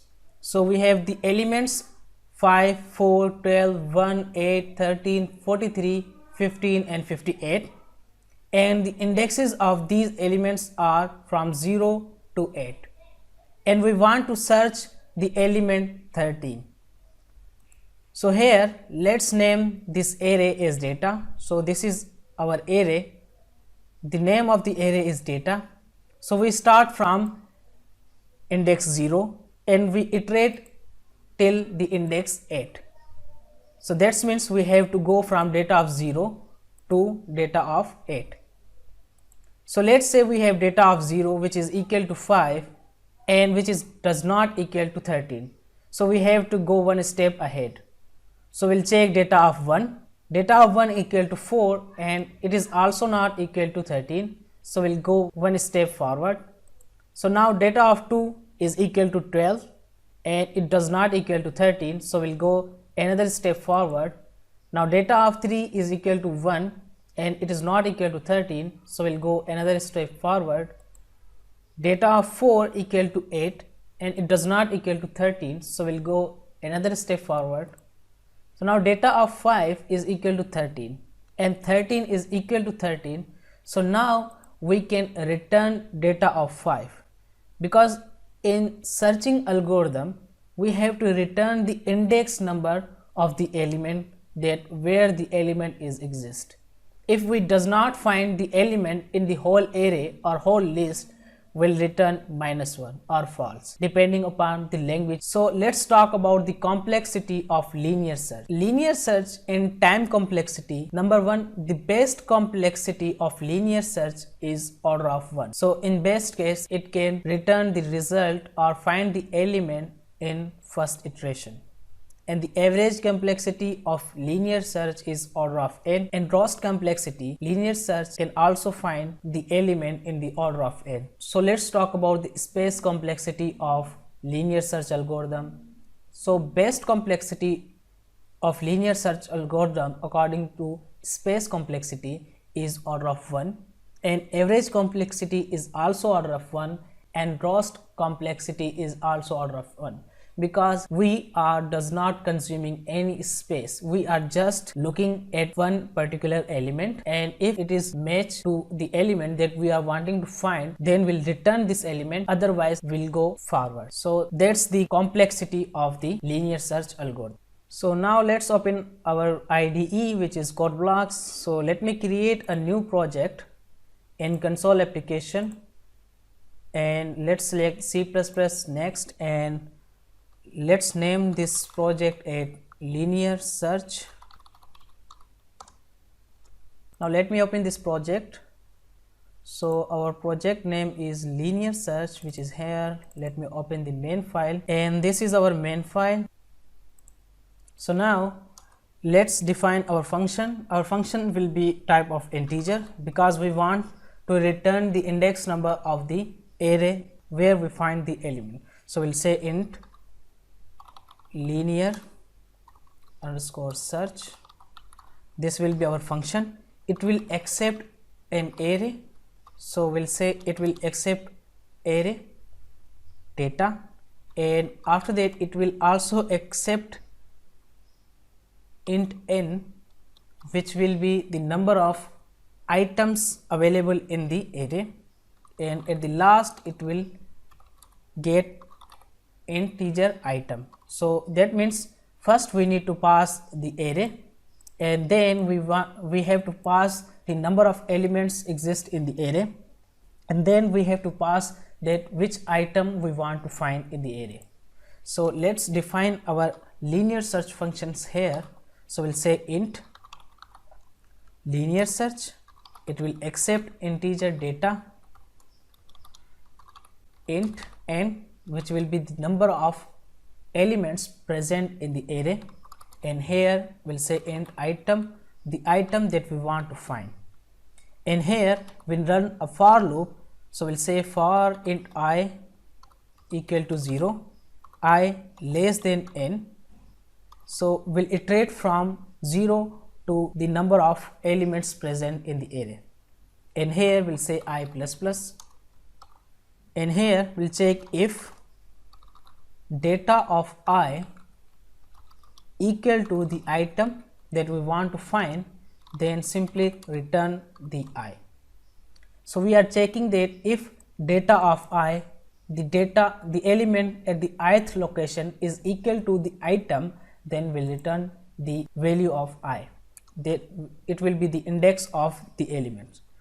If we doesn't find any element which is equal to the item that we want to search, then we'll simply return -1, or we can also return false.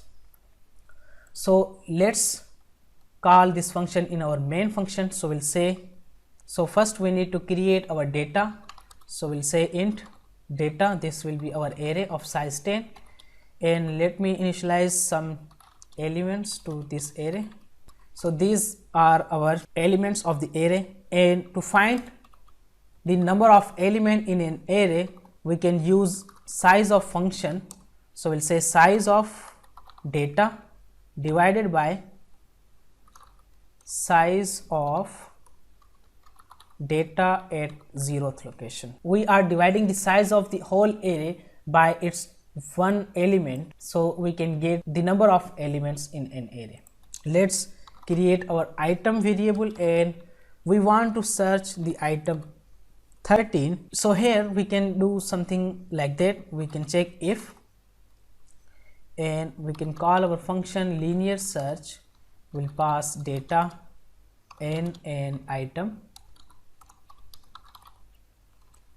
If this is not equal to -1, if our function is not returning -1, that means we have found the element that we are searching in the array.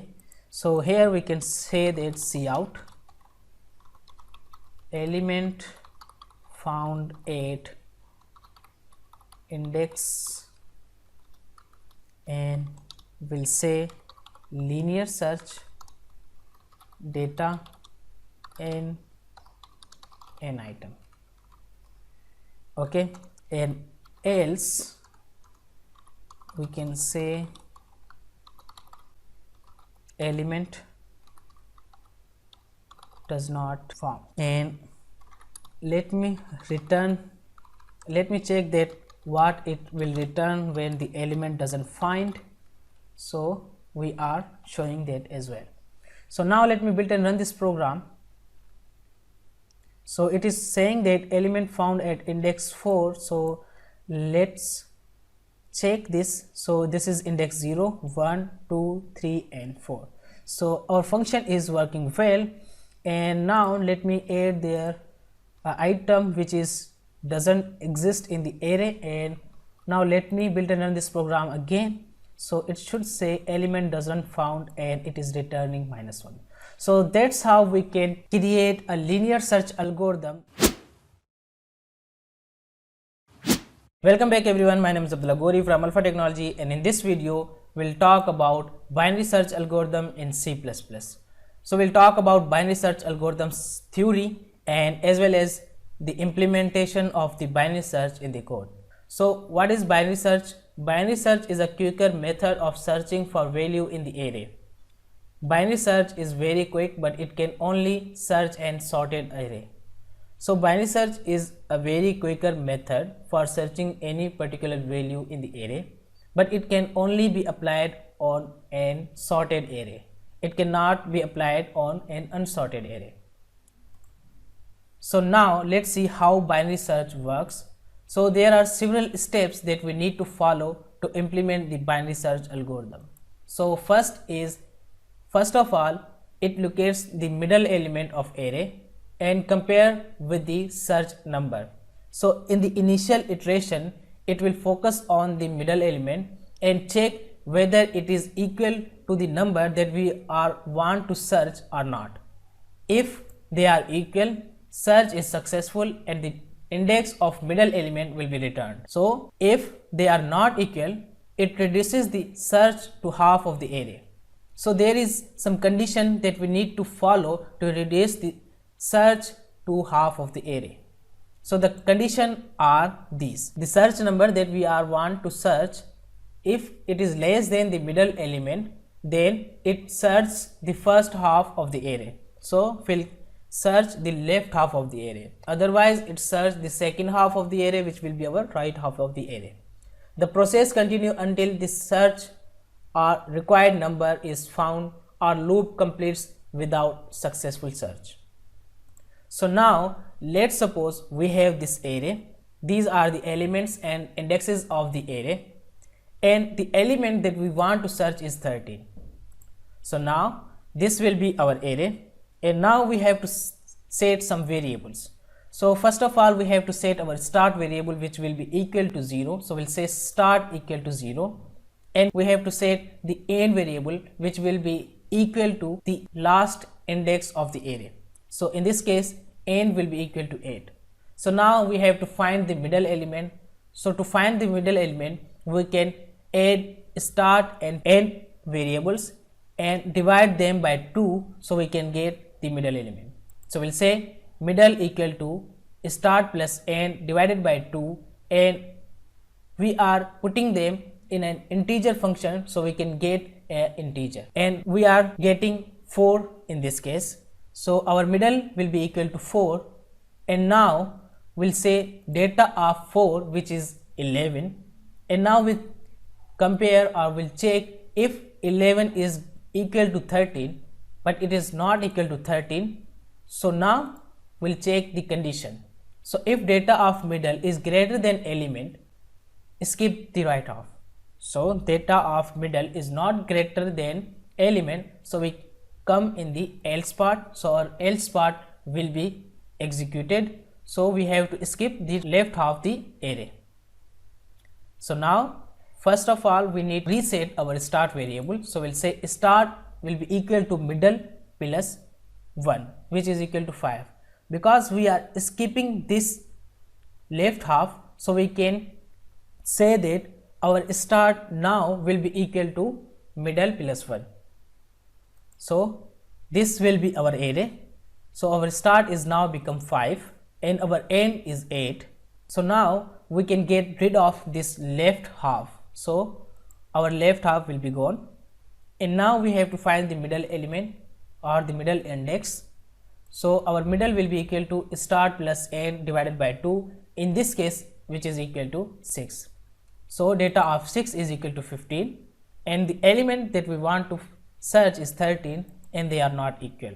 So now we have to check the condition again. So we'll check if data of middle greater than element, then skip the right half. So this condition gets true, so we have to execute this condition. So now we need to change our end variable. So our end will become middle minus 1, which is equal to 5. So this is our array and our start is equal to 5, and now our end will also become 5. So we can get rid of this right half, so we'll skip this right half, and now we have to find the middle element. So our middle element will be 5, and now we'll check data of 5, which is equal to 13, and the element that we want to search is 13, so these are equal, so we can simply return data of middle, or we can also return the middle variable, because we are wanting to return the index of the element that where it exists. So let's talk about the complexity of binary search. Complexity of binary search according to time. In best case, binary search can get the result in order of 1.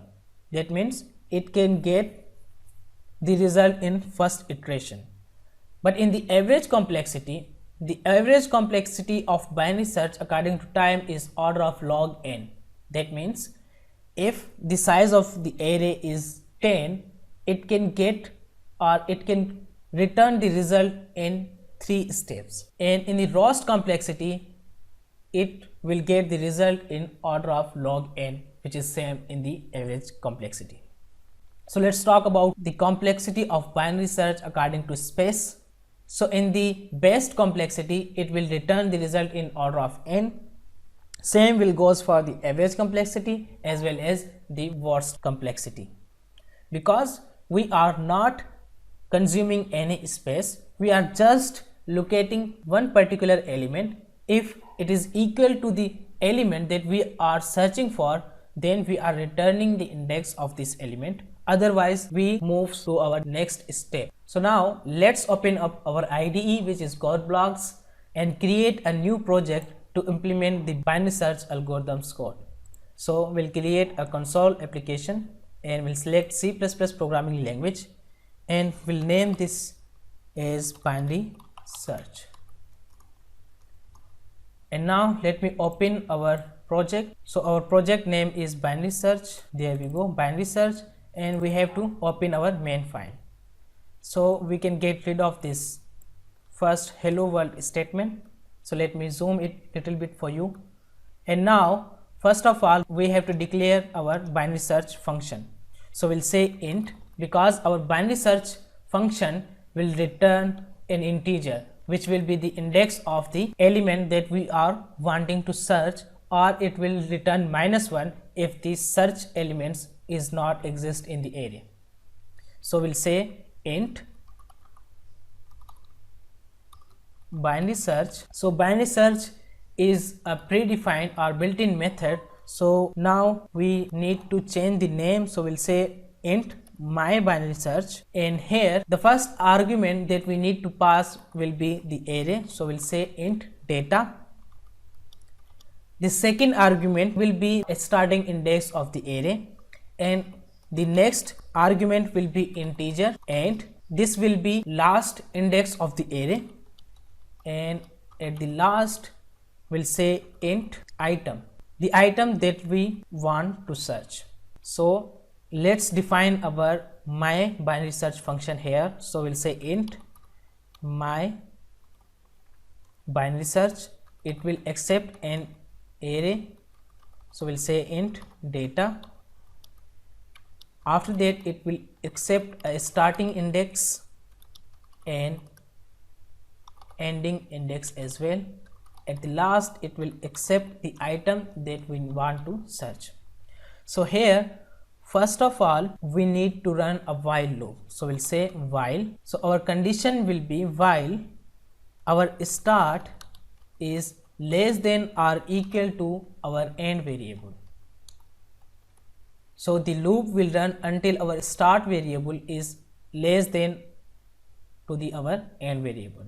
So here we need to set our middle variable. So we'll say int middle equal to, so here we have to say start plus end divided by 2, because in C++ language in integer we can only store integer, so we don't need to cast the data type in integer.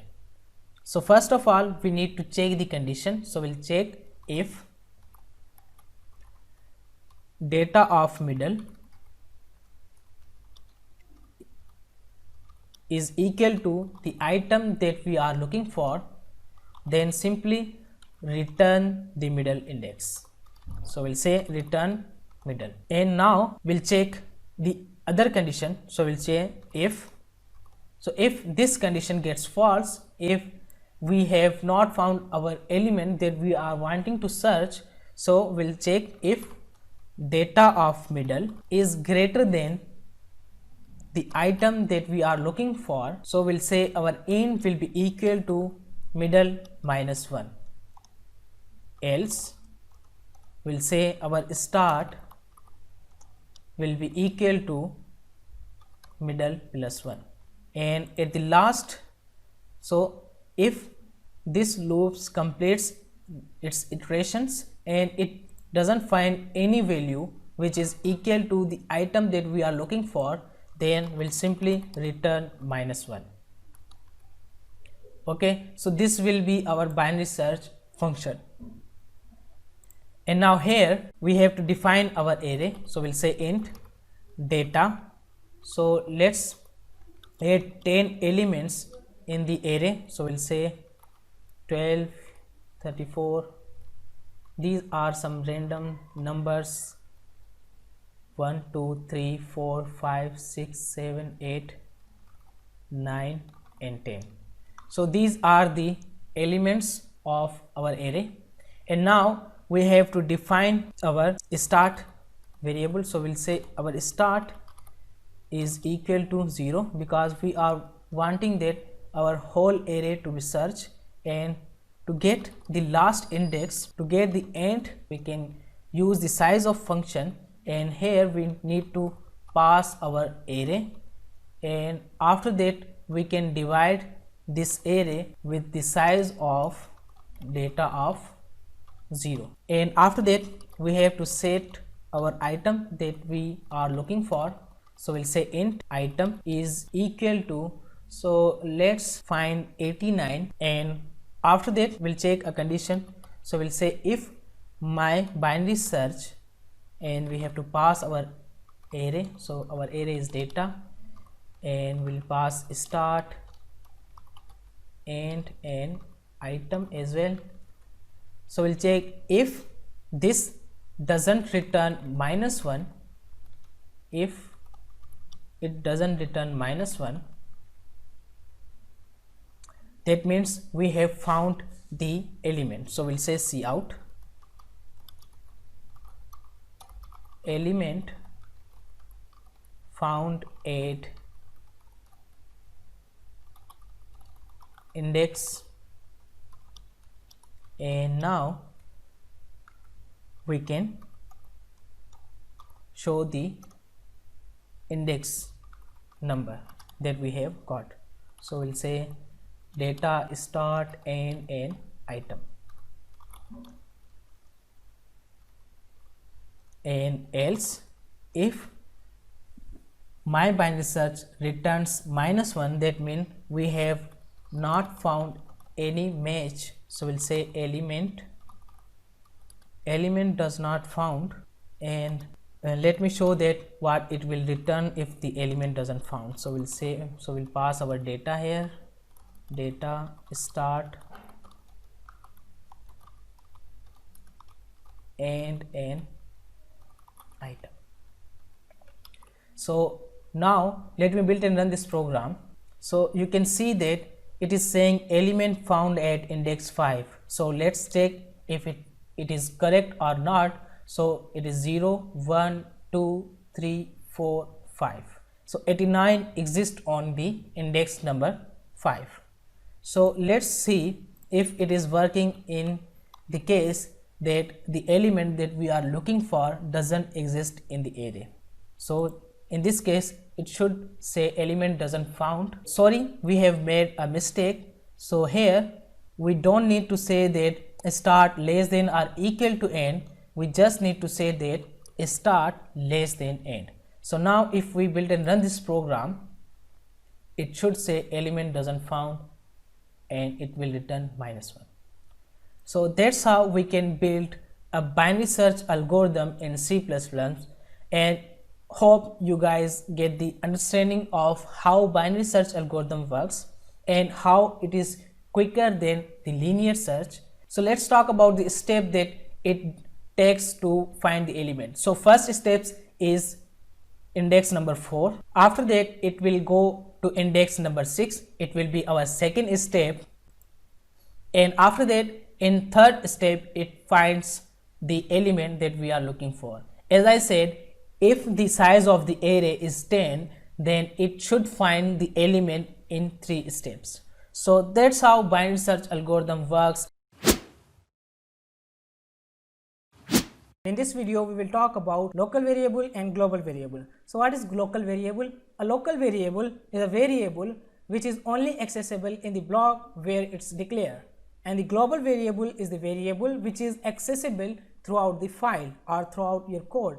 So let's say we have an integer which is int num and which is equal to 9 in this case. So we will print that our num is equal to whatever present in the num. After that, we want that this num should be accessible outside this block. So let's try, can we access it? So first we will declare a function called change, and in this function we will not get anything. We just say void change, and here we will say that num is equal to 88. So here we are just changing the value of num. So let's go up and call our change method, and after that let's print the same method again. Let's print the same message again. Num is equal to num and end line. So now if we run this program, it will throw us an error.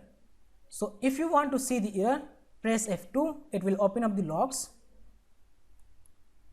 and if we see that the error is num was not declared in this scope. So let's close the logs, and because we haven't declared nums in the change function, so it's saying that nums is not declared in this scope. Why? Because we have declared num here, so it can be only accessible in this block of code. We cannot access it outside this block. So this is a local variable which cannot be accessed outside the block. Let's talk about the global variable. Global variable is a variable which is declared outside the functions. So let's cut this statement from here and let's paste it outside the functions. So now if we run this program, it will not give us any error. It will print this message. So first it is saying num is equal to 9 because initially our global num variable is equal to 9, and after that we are calling our change method, and you can see that we have not declared our num in this block, but we can access it because it's a global variable, and we can access the num in change function as well. So here we are saying num is equal to 88, so that's why the value of num is changed and it's become 88. So that's how local variable and global variable works in C++ programming. In this video, we will talk about local variable, global variable and static variable. So let's see an example of local variable.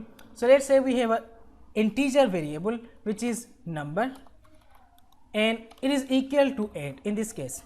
So we want to print the value of this number. So we'll say cout, and here we will say that number is equal to, and here we will print the number variable. After that we will print an inline, so we'll say inline, so it will break the line. After that we want to change the value of number. You can see that if we want to change the value of number, like if we want to make it is equal to, and if we want to make it of its square, we can make it easily in this scope because this is a local variable and it is accessible in this block of code.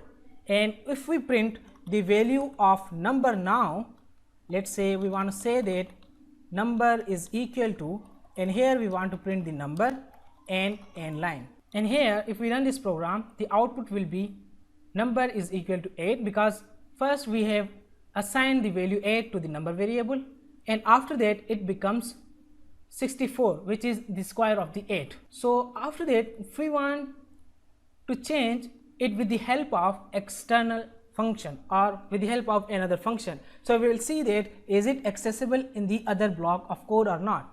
So we go on the top, and here we will declare a void method which is change, and it will change the value of the number. So here we will see how it will change. So we will say void, and here we will name the method or function. After that, here we will say that number is equal to number multiplied by number. So in this function we are making the square of the number, and we want to erase this line, and we want to make it with the help of change function. So if I say method, we can say that method because methods we use in object oriented programming, so that's why I usually say that methods. So if I say method, it means I am saying that it's a function. Okay, so let's run this code. It will throw us an error. So if we want to see the error, we need to open up the logs. So we'll press F2 and say that number was not declared in this scope, because we have declared the number variable in the scope of main method.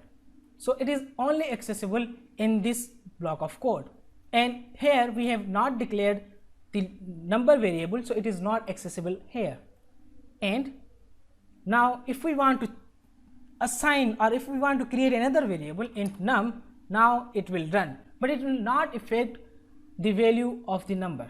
So let's say we want to run, the value will be number equal to 8 and number equal to 8, because now we have two different variable.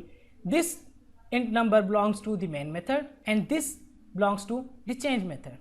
Okay, so the point to be noted is local variable cannot be accessed outside the block where they declares. Now let's talk about the global variables. Now what are the global variables? Global variables are the variables which are declared outside of the functions, and they are accessible throughout the file or code. So let's say we have a global variable, and we'll say int number.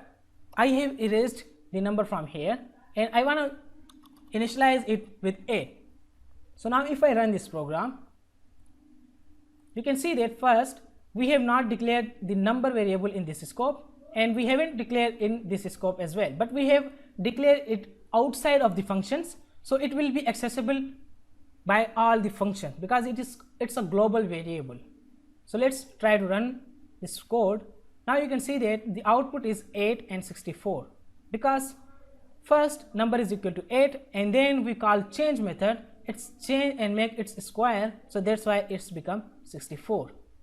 Okay, another thing is that whenever any function change the value of global variable, it will be changed for all the functions. Like here we are changing the value of number, and now you can see that it is also changed here. Like if I run this program, you can see that the value is 8, so 8 is assigned here, and after that we call change method. So change method will change this value, but you can see that this is changed outside the main method, but it's affected the number variable because it's not the property of any function, it's a global variable, so it's equal for all the functions. So this is the global variables. Now let's talk about the static variable. So to learn the static variable, what we will do here, let's say we have a method called show. So let's make this show, and here we'll go down and make it show. So now in this method, what we will do, we will say that int num is equal to 8, and here we will print the value of num. So we'll say number is equal to, and here we'll print the value of num and inline. After that we'll say that num is equal to num plus num. Okay, or we can say that we want to make it simple, so we'll say num plus plus, so it will increase 1 in every time in the number. To make you understand what I will do, I will run a for loop. So we'll say int I equal to 0, I less than 10, I plus plus. So this loop will run 10 times. So here I will call the show method. So if I call show method here, what do you think? What will be printed on the screen? Let me know in the comment section and then watch the video. So let's run this program. If you guess this thing, that's correct. So it's print number is equal to 8, 8, 8 and 8, because this is a normal variable which is a local variable of show function. Now let's say we want to make it static. So a static variable, to make the variable static, we need to use the static keyword, and what will be affected on the number. So the only change will be made is that the value of number will be 8 in the first iteration, and then it will be changed. It will be 9, 10, 11. Okay. So a static variable will constantly change. Now the point to be noted is that whenever we call any function, so we have some variables in the function. If the function has a static variable, and when the function is complete, it will not delete the static variable in the memory. Like if we have a normal local variable, whenever we complete the function, the compiler will delete the memory of local variable, or in the memory compiler will delete the local variable. But whenever we declare any variable as static in any function, the compiler will not delete the value of static variable in the memory. So now if we run this program, you can see that the output will be 8, 9, 10 and so on, because compiler will say it is a static method, it is a static variable. So initially we assign 8, and after that compiler will not delete the value of a static variable. So after that it will be 8, then 9, 10 and so on. So the point to be noted is that compiler will not delete the value of static variable in the memory. So that's the difference in local variable, global variable and static variable. Hope you enjoyed this video. Hope you understand all the concept of local, global and static variables. Let me overcap what we have learned in this video. In this video we have talked about local variable. The local variable are the variable which can be only accessible in the block where they declares. The global variable are the variable which will be declared outside of the functions, and they can be accessible throughout the program. So any function can access them. And the static variable are those variable, we can say that whenever we declare any static variable in a function, if this function is complete, then compiler will not delete the value of a static variable from the memory. It will remain there, and whenever we call the same function again, the value remains same, or if we increment them, the value will be incremented. So that's the explanation of local, global and static variable. In this video we will talk about pass by value and pass by reference, and we will see that how pass by value works and how pass by reference works in C++ programming. So in C++ we create some user defined function that we have learned in some of previous videos, but in this video we will discuss that how we can pass some values to the functions and how we can pass the reference to the function, and what is different between pass by value and pass by reference. We will see that in this video. Let's talk about first pass by value. So normally we create some functions, like we have a function called void change. So this is just an example of pass by value. So here we will accept a number called num. So I have declared the function, and now I will go down and implement this function. So I will say void, and here I will name this function change, and I will accept num here. So this num, basically this thing is known as setting the parameters. So whenever we pass anything, it will known as argument. So this thing is known as parameters. So here what I will do, I will say that num is equal to 85. So let's say we are saying just that, and here we will go here and we will create a int num which is equal to 8. So here let me first print the value of num. So I will print num is equal to, and here I will print the value of num, and after that I will call our change method and I will pass num into that method. So this thing known as argument. So we are passing the argument. So here we will again print the value of num, and if we run this program, so let me build and run this program, and you can see that the value of num, when we just assign 8 to the num, it is equal to num, so it's good. But when we pass this num in our change variable, it doesn't change the actual value, because if it's changed it should be 85, but it's 8 as it is. So this thing is known as pass by value. The point to be noted is that in pass by value, the actual value of the variables will not be changed. Like here num is equal to 8, so whenever we pass num here, actually we are passing num here, so it does not change the actual value of num.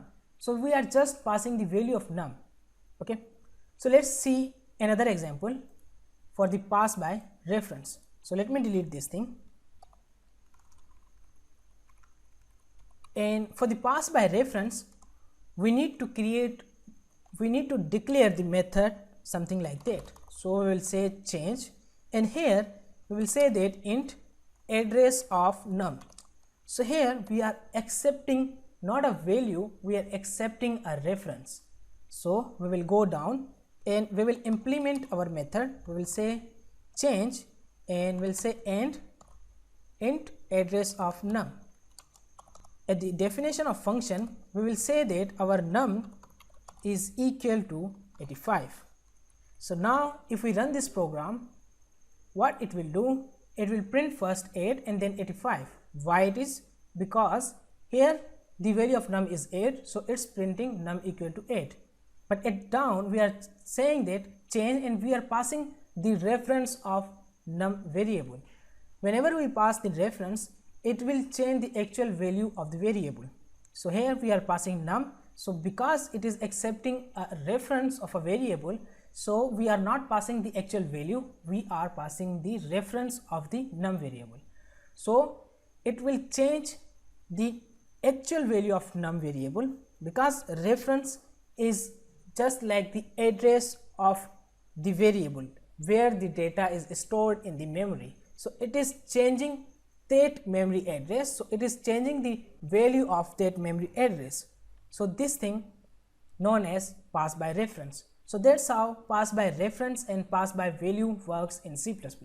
So point to be noted is that whenever we declare methods and we didn't have this address sign, that means this method or function will accept a value. So this thing is known as pass by value. And whenever we declare a method along with, and we declare the variable, or we accepting the argument along with the address sign, it means we are not accepting the actual value, we are accepting the actual reference of the variable. So in the pass by value, the value of the variable will not be changed. In pass by reference, the actual value of the variable will be changed. Another thing is that when we are passing something, this thing is known as argument, and when we implement or declare the function and we set any variable, it is known as setting the parameters. So it's known as parameter, and when we pass something, it's known as argument. In this video, we will talk about structure in C++ programming. So what is a structure? By using the structure, we can add some similar variable which have some different data type in a single name. So let's see an example of a structure. So basically, to create the structure, we will say that struct. So this is the keyword to create the structure. Let's say we want to create a structure and we'll name this as book.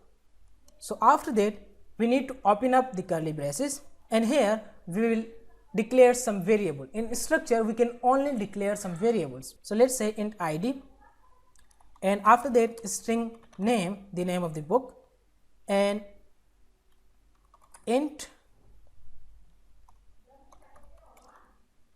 published year. So here we will add the published year. So after that, let's say we have another thing which is boolean and availability. So we have these things.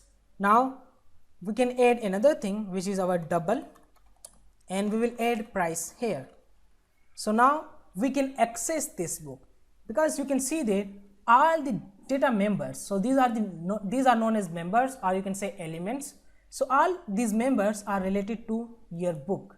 So you can create a structure in which you can add all these variables. So these are known as members or elements. So now what we will do, we will create a book variable. You can say object, but object is used for classes, but let's create an variable book. So here we will say book1. We just need to say this, like if we create any int variable, we say int x. So that's how you will say the data type name, which is book, and book1. So it's the variable name. So now we can access everything of book structure. So let's say we want to set something. So we will say book1 dot id, and we can set the value of id, which is equal to 1 in this case. So we will say book1 dot name is equal to, we can say C++, and after that we can say book1 dot publish year is equal to 2020, and we can set the next property, which is book1 dot price. We can set it in any order, it doesn't matter. You can set the value, whatever value you require to set. So price is equal to, let's say, $50, and after that we will set the availability of our book. So we'll say book dot availability. In this case we will say true. Now we can print the data as well.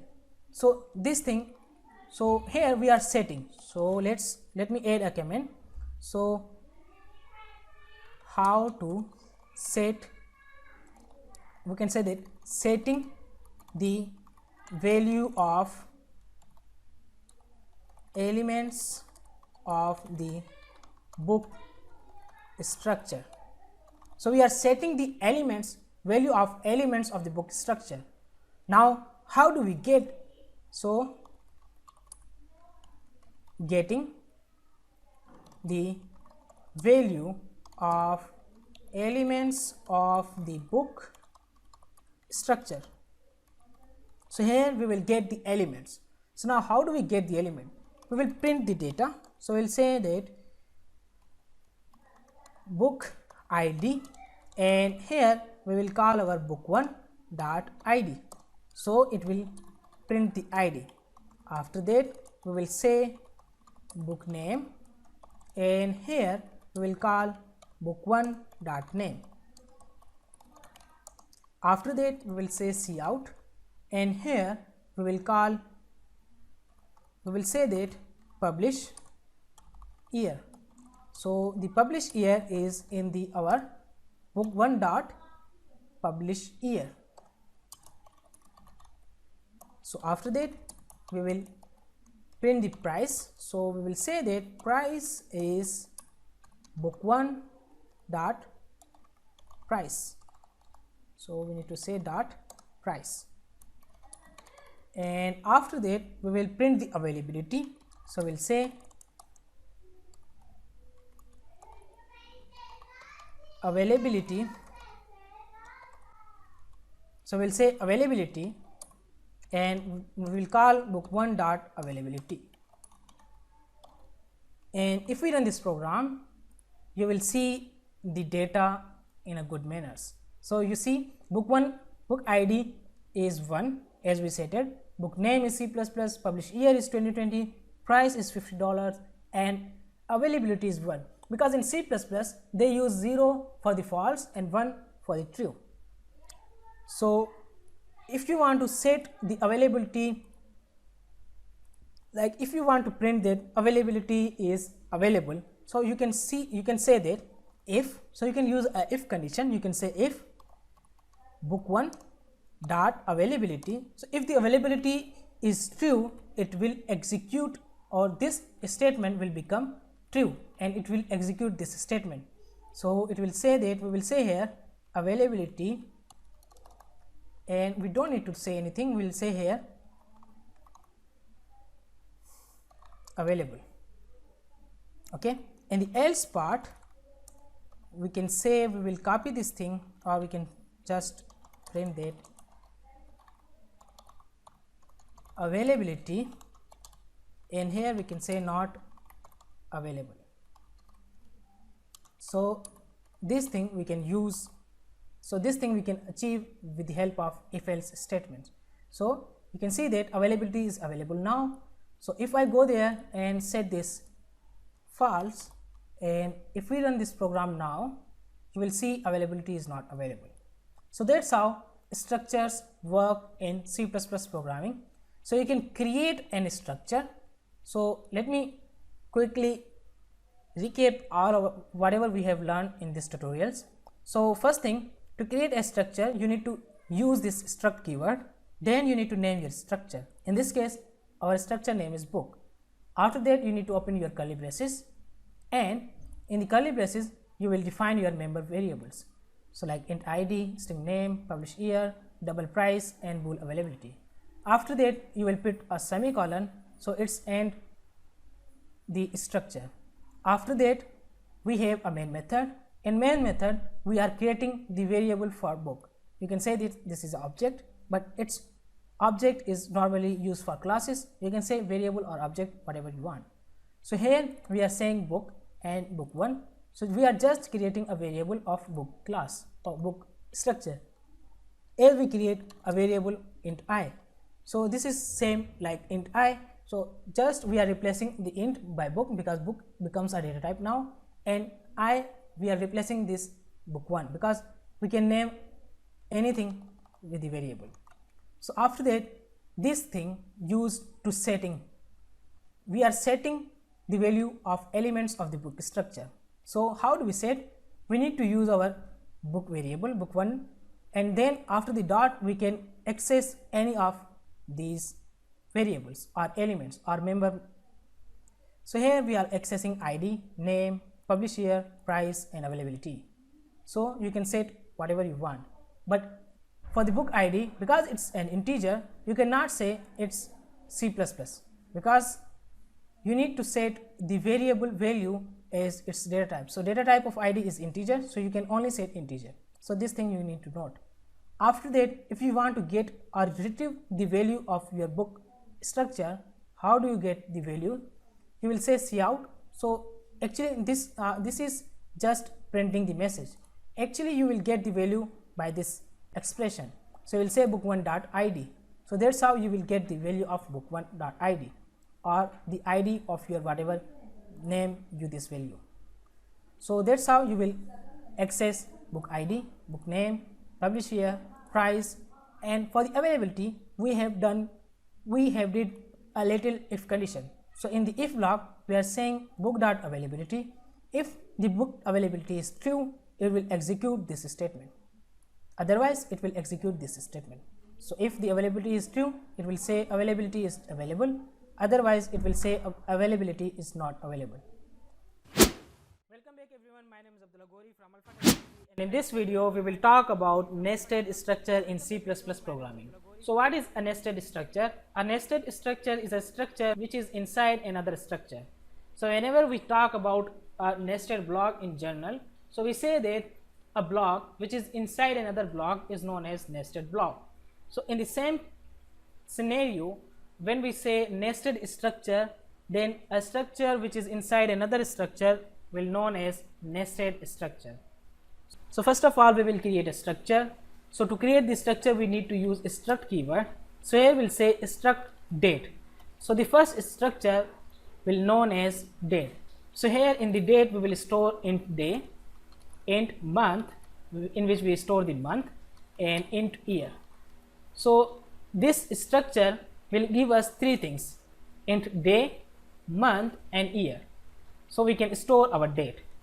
Now we want to create another structure, so we'll say struct Now we want to create an email book.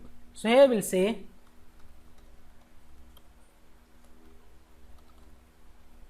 email book. Now in this structure we'll store some of our email contacts. Now let's say we have some properties are there. So let's say we have string name in which we store the name, string city in which we store the city, and string email in which we store the email of the user, and we also want to store his date of birth. So this is just for explaining how structure works. So here we'll say date. Now we are actually talking about this structure. So we are creating a structure variable here. So we'll say birthday.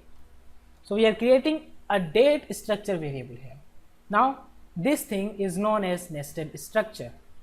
Now let's call our structure and create variable of structure and see how it works actually. Now to create the structure of email book, we'll say email book, email1. So we are creating a email book structure variable which is known as email1. So here what we will say email1 dot name is equal to Abdullah. Email1 dot city is equal to Karachi. Email1 dot email is equal to Abdullah dot bsit 2k90 @gmail.com. And by the way, this is my real email. So if you have any question, you can contact on this email as well. So after that, we want to store the date of birth. So what we will do, we will say email. So actually we want to go in this email structure by using dot separator. So we go in this structure. When we press control space, we got these options. So we have birthday now. So what we do, we will press enter. So we got birthday, and when we press dot again, so we can get all this property of birthday or date structure. So here we want to set the day. So we'll say date is equal to 13, email dot birthday dot month equal to 8, and this is a random numbers, it's not my actual birthday. Email dot birthday dot year, let's say it is equal to 1999. Okay, now we want to print the data as well. Okay, so now what we will do, another thing is that you can get this input from the user as well, but just for the sake of explanation, I am assigning all the values by myself, so you can get the input from the user as well. So now what we will do, we will say cout.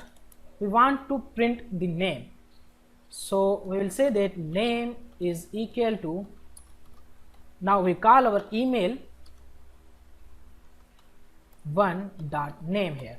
So it will print the name, and we want to print the end line at the end.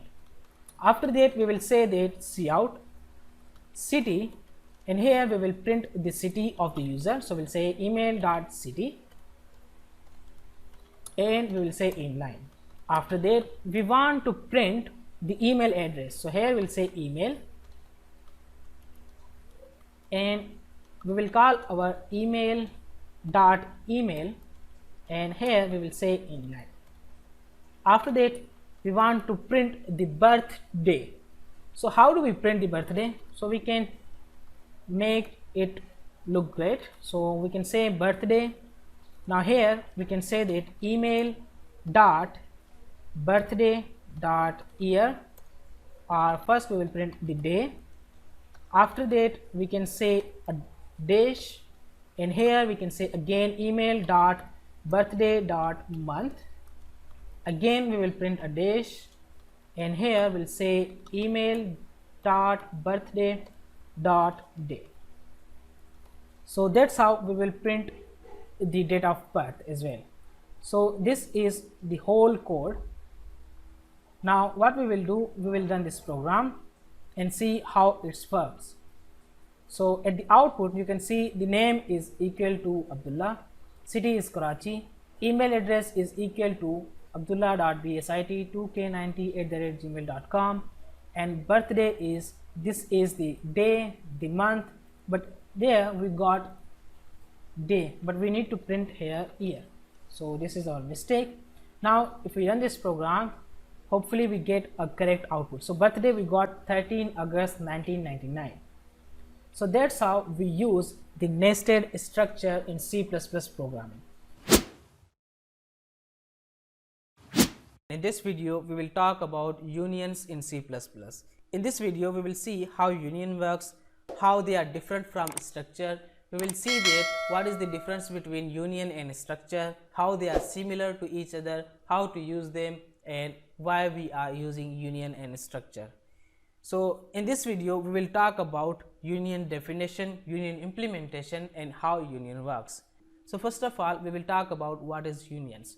Unions are similar to structure in certain aspect. Unions are used to group together variables of different data type. So we use unions to group the variable of different data type under a single name. The individual member can be accessed using dot operator. We can access any individual element by using our dot operator. After that, the difference between structure and union is allocation of memory space. A structure allocates total space required for a structure variable. However, a union allocates the space required by one element that occupy the maximum size in the union. So now let's see an example of union, and then you will understand how actually union works in C++. So let's create a union. So to create the union we need to use our union keyword. After that let's name this union as shirt. So we are creating a union of shirt. After that we will come down in our union, and here we will declare a character variable. So we will say here character shirt size. So we are creating a variable called shirt size. After that we will create an integer variable which will be the chest, and after that we will create another variable which will be our double, and we'll name this variable height. So we have three variables in this union. Now let's go down and create a variable of this union. So to create the variable we just need to name our shirt. So we are calling our shirt union, and after that we need to name our variable. So for now I will say S1. So I am creating a variable called S1. Now the first thing is that let's see what is the size of this union. So the first thing is that I will type here the size of all the variables. So for the bytes, C++ occupies 1 bytes of memory. For the character, C++ occupy 1 bytes of memory. For the integer, C++ occupy 4 bytes of memory, and for the double, C++ allocate 8 bytes of memory. Now let's see what is the total size of our union. So here we will print the size of union is equal to, now to get the size we will use our size of function, and here we will pass S1 there. Now let's run this, let's build and run this program, and you will see that size of union is equal to 8, because in definition I have said that the union allocate the space required by one element that occupy the maximum size. So in this case double is occupying maximum size, that's why the total size of union is 8. Now let's go down and let's set the properties of union. So first of all I will set S1 dot shirt size. So here I will say this shirt size is medium. After that I will say S1 dot chest is equal to 32 inches, and S1 dot height is equal to 6.2. Now let's go down and let's print, and let's see how we can print the values of a variable of union. So here first of all we will print shirt size, and here we will call S1 dot shirt size and inline. After that we will print another thing which will be chest. So here we will say s1 dot chest. After that we will come down and we will print the height as well. So here we will say height, and here we will say s1 dot height. Now if I run this program, you will see that it will print 4 things, but now you can see size of union is equal to 8, shared size is equal to nothing, chest is equal to a very ugly variable or very ugly value, but the height is actually looks good. Now why this happens? Now in this program it inputs different values in different variables. When the user enter the value for one variable, the values of other variables become invalid. So now that's the actual case. Whenever we enter a value for character's shared size, it will be valid. If we enter the value for the second variable or any other variable, this variable value will become invalid. Now how do we check that? So I will cut this part here from here, and I will go here and I will paste this here. So I will come down and I will cut this again and I will paste it here. Now I will remove the empty spaces. Now let me run this program, and you can see that everything works fine now. Shirt size is equal to m, chest is equal to 32, and height is equal to 6.2. Now let's make it understandable. Now here I will say that, so for now we don't need, so let's say here variables value after assigning the values. Okay, so the variables value after we assign the values to them. Now we will come here and here we will say variables values after assigning all the values for all the variables. So here we will go down and here we will print all the variables values. Now we will see that what is the different bit and before and after. Now here I will say cout. Now here we will say shirt size, and here we will call s1 dot shirt size. After that we will print another message. Here I will say chest, I will call s1 dot chest.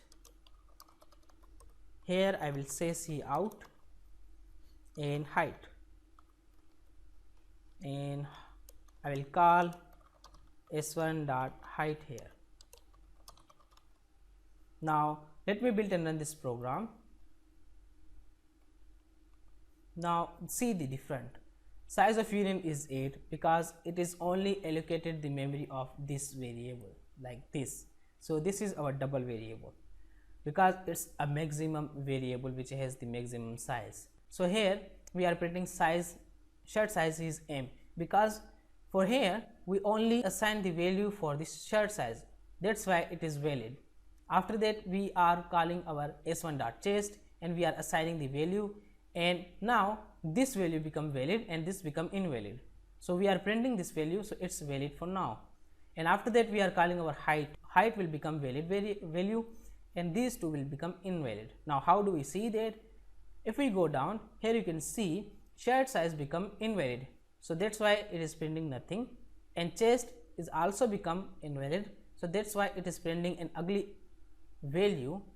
But you can see the height is actually the same the value as the value we assign because it's assigned at the last. So the last value you will assign to a unions variable will be valid. So that's how union works in C++ programming. Now let me remove this code. Now let's talk about what is the difference between unions and structures. Now let's create a structure there. So I will say here struct shirt, and I will name this union shirt so we can differentiate between them. Now here I will do the same things. So I will copy them and paste them right here. Now we have same thing in union and structure. Now let's go down and let's say we want to first create the variable for union shirt, and we name this US, stand for union shirt, and after that we will create the variable for struct shirt. So here we will say struct shirt will be SS. So now we have two variables, which is first is union shirt and second is structure shirt. Now let's print the size of both. So here we will say union size is equal to, and here we will say size of. So we will call our size of method or function, and here we will pass US. After that we will print the size of structure as well. So here I will say structure size is equal to size of SS and inline.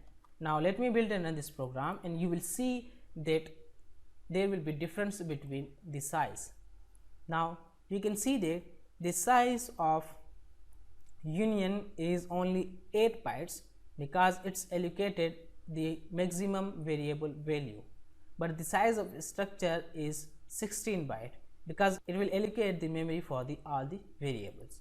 Now let's see another difference between the union and structure. In the union you can't initialize all the values at the same time. Now let's see, you cannot say something like that. You cannot say the size is large and after that chest is 32 and height is 5.6. Now if I run this code in the build, you will see an error. So if I press F2 to open up the logs, now you will see here too many initializer for union shirt. So union will not initialize all the value at the same time, but if I cut this part and I will paste it right here, now you will see if I run this code, you will see that the execution is completed successfully. So in the union you can't initialize all the variables value at the same time because union is only validate one variable at a time. So if user enter one variable's value and after that it will enter another variable's value, the second will become valid and the first becomes invalid in the union. But in the structure all the variables values will be valid. Because why this happens? Because union is only allocated the memory occupied by one variable, which is the maximum size. But in the structure it will allocate the memory for all the variables. That's why we can initialize all the variables at the same time in a structure, and we cannot initialize all the variables value at the same time in union. In this video, we will create Kaun Banega Corepati game in C++ programming. So let me show you that how our game will look like. So this is the final output of our game. So first we need to enter our name. So let's say I will say Abdullah Gori. If I hit enter, I will see these rules and regulation for the game. So the first rule is that there are total 10 questions in this game. There are only 2 lifelines which you can use at any stage of the game. The first lifeline is pay half, and skip means you have to pay 1/4 of current question price. There is another lifeline which is leave question. It means you can leave a question without any deduction. So you don't need to pay anything when you have leave question lifeline. So if you attempt 3 consecutive right answer, pay half and skip will be recovered. So whenever you use pay half and skip lifeline, so this lifeline will be gone, and whenever you attempt 3 consecutive right answer, then this lifeline will be rescued. And the same goes for leave question. If you use this leave question lifeline, then you will lost your leave question lifeline, but you can get it back by attempting 5 consecutive right answer. After every question, the amount of question will be double. So let's say the first question amount is $100, so in the second question amount will be $200. If the answer is wrong, half amount of the question price deducted from your balance. Press H for play half and skip help line, and press L for leave question helpline. Press A, B, C or D to answer any question. Press any key to get start. Let's press any key to get start. So you can see that it is saying this is question number 1 is for $100 and our balance is 0 for now. We have 2 lifelines, pay half and skip and leave the question. So this is our question. The name of the structure is referenced to as its, so the correct answer is data type, so we'll say D. So you can see it will print a message that congratulations, your answer is correct or right, you earn $100. Press any key to continue. Now you can see we got $100 in our balance, and we got, now the second question amount is double. So first we have $100, now it's double and it's become $200. We have 2 lifelines. Let's say what if we enter any wrong answer. Let's say, so the process of sending an argument to the function is called, let's say, sending. So we have attempt a wrong answer there. Okay, so that's why we lose our $100 and price is doubled. So because previously the price was $200, now it become $400. Let's try to use our helpline. So we can use our leave question helpline. So it says you choose the lifeline leave question, you lose $0. So we can leave this question. Now you can see we have lost our leave question lifeline. So we can use H. So for this time we need to pay the 1/4 of the question price. Like if we have $400, then we need to pay $200. Now if I enter, you will see that our balance is minus $400. Now let's try to give correct answer and see whether we are getting back our lifelines or not. So for this we'll say A, which is correct answer, and we earn $1,600. Now our balance become $1,200 because we have the balance is minus $400. 2-dimensional array can be viewed as rows and columns, so we'll say B, and here A. Now we attempt 3 consecutive right question, and you can see we got pay half and skip back. So let's try to attempt more right questions, and let's say C. So we attempt 5 question right. So we can see that, you can see that we got our 2 lifeline back. So we can use any lifeline again, and now this will be our report card. So it will say player name Abdullah, right answer 6, wrong answer 1, and average is 60%, and winning amount is $49,200. So that's how our game will look like. So without any wasting time, what I want to show you that on my channel Alpha Technology, I am continuously uploading C++ programming tutorials, so you can watch and learn C++ programming for free. Do subscribe our channel and press the bell icon so you get notification about all the upcoming videos. So without any wasting time, let's create our game. So first of all, we will click on create a new project, then we will click console screen and next, and C++ selected, and here we will say game project, and we will click on next and finish. So we got our game project. So we will open up our main file. So this is the basic code that code blocks provide us. So now let me zoom it. I think this is enough for you. Now first of all, we want to set some variables there. The first thing is that I don't want this code, so I will remove this thing. So after using namespace std, we will start creating our global variables. So the first global variable will be a string player name, so in which we store the name of the player. After that we will create a boolean variable which will be our lifeline. So we'll say pay half and skip. So this is our lifeline. Initially the lifeline will be equal to true, and we will create another lifeline which is skip, and which will also equal to true. And after that we will create a long variable. So we'll say long, and here we will name this cache. So this will be the cache amount that we have. So initially it will be equal to 0. After that we will create another long variable which is question price. So here we'll say question price.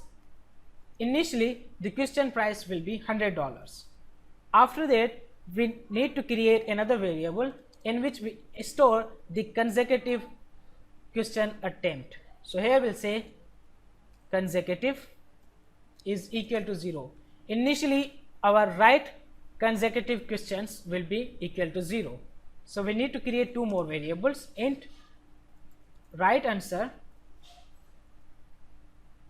and after that we will say int wrong answer, and we make it equal to 0, and we will make it equal to 0 as well. So these are the variables that we need to create. But after that we need to define some methods like void, and first method will be results. So we will implement our results method which will show the result at the end of our game. After that we will create another function which will be our game rules, in which we will define our game rules.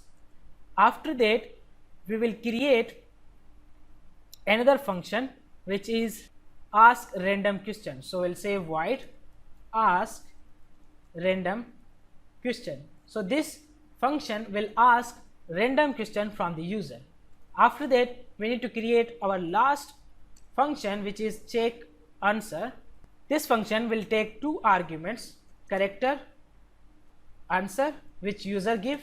The second argument will be character correct answer that we have stored. After that we will create a structure. So here we'll say struct, and we'll name this structure as question. So we are creating a question structure there. So here we will add some data members. So we'll say string question. So in this variable we will store our question. After that I will say string option A. So we'll say option A, and I will copy and paste this thing, and I will say option B, option C, and option D. In these variable we will store our options. After that I will say character answer. In this we will store the correct answer of the question. After that we need to create another variable which is boolean availability, in which we store the availability of the question. So whenever we ask any question we will make it unavailable. So it will make sure that we will not ask same question again and again. Okay, now let's move on. Now let's create a questions array. So here we'll say questions, and we want to create 10 questions for now. So I am creating an array of question structure. The size of the array is 10. After that we will go in our main method, and here to clear the screen I use system, and here I will pass CLS. So this is not a recommended method to clear the screen, but for the beginners it's work. After that I will set my all the question. So how do we set this? So we'll say question. So questions of 0 is equal to, so we will assign our this array. So we will assign all the values like question of 0, question of 1, question of 2, and so on. So we need to assign all the question as well, and the options, and the correct option, and the availability. So how do we do that? Let's assign the first question. So how do we add a first question? So we'll say let's add which programming structure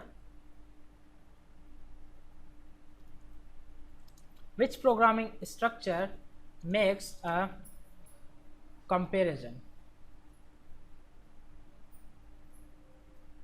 So this is our first question. Now what I will do, I will put a comma. So after that, after question, you can see here we have option A. So we will put our option A. So I will say here relation. The first option is relation. The second option is decision. The third option is sequence. And the fourth option will be repetition. After that, we need to provide the correct answer. So in this case, decision is the correct answer, so we'll say there B. So in single quote, because our correct answer, you can see here our correct answer is a character, so we need to provide it in a single quotes. After that, we will make the availability as true. So that's how we need to add all the questions. So let me zoom it out, and that's how you will add all the question. So I will not waste your time, I will add all the question by myself, and I will pause this video for a minute and then we will move on. So I have write down all the questions, and now we are good to go to move on.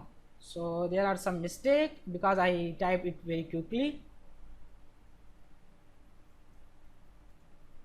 Okay, so I have typed 10 questions for our program, and I have provided the option A, B, C and D, and then I have provided the correct option. So if A is correct, then you need to provide A, and then you need to set them all as true. Or the other alternative is that you can make it availability true by here, so you don't need to make it true here. Okay, so now let's move on to our next step. After that, what we will do, we will print a cout statement. So here we will say cout, and here we will add a whole equal line. After that, I will say inline there. After that, we can copy this thing and paste it right here 4 times. Okay, so I want to write a welcome message there, so I will say welcome to the, and after that I will erase some equal signs, and here I will say welcome to the Kaun Banega Corepati game show. So this will be our text, so I will make them equal. Okay, so this is our welcome text. After that, we want to get the input from the user, so here I will say cout. I will say enter your name. User will enter his name. After that, we will use getLine method, because maybe user enter his full name, so we'll use getLine. So we'll say cin, and we want to get the input in our player name variable. So if you're not familiar about getLine, you can watch my tutorial. I have a separate video on getLine, so you can watch this thing from there. After that, I will say system, and I will put CLS there to clear the screen. Again, this is a not recommended way, but you can use this way as well. So after that, I will call our game rules function. Okay, so after that, we want to create a while loop, so we'll say while, and in the parentheses of while I will say true. It will the while loop will run until we not break it inside. So here we will say if question, so we need to create a variable called question number, so we will go at the top. So we will make our question number equal to 1, and we will go down and we'll say if the question number is greater than 10, then break the while loop. That means we have asked all the 10 questions that are available in our program. So after that, what we want to do, if the question are not asked, so what I will do, I will call our ask random question function. So that's all we need to do here. After that, we just want to print our results there. Okay, so that's all for the main method or main function. Let's go down and create our other methods. So first of all, I will create void ask random question method or function. Here I will say that srand. So for the srand, we need to go at the top and we need to include some header file. So the first header file is ctime and the other header file is conio.h. So we need to include these two header files, and here we will go down and here we will pass time, and at the time we will pass 0. So it will set a random number for us. After that, we will use a while loop. So we will say while, and here we will make it true. Now we will go down.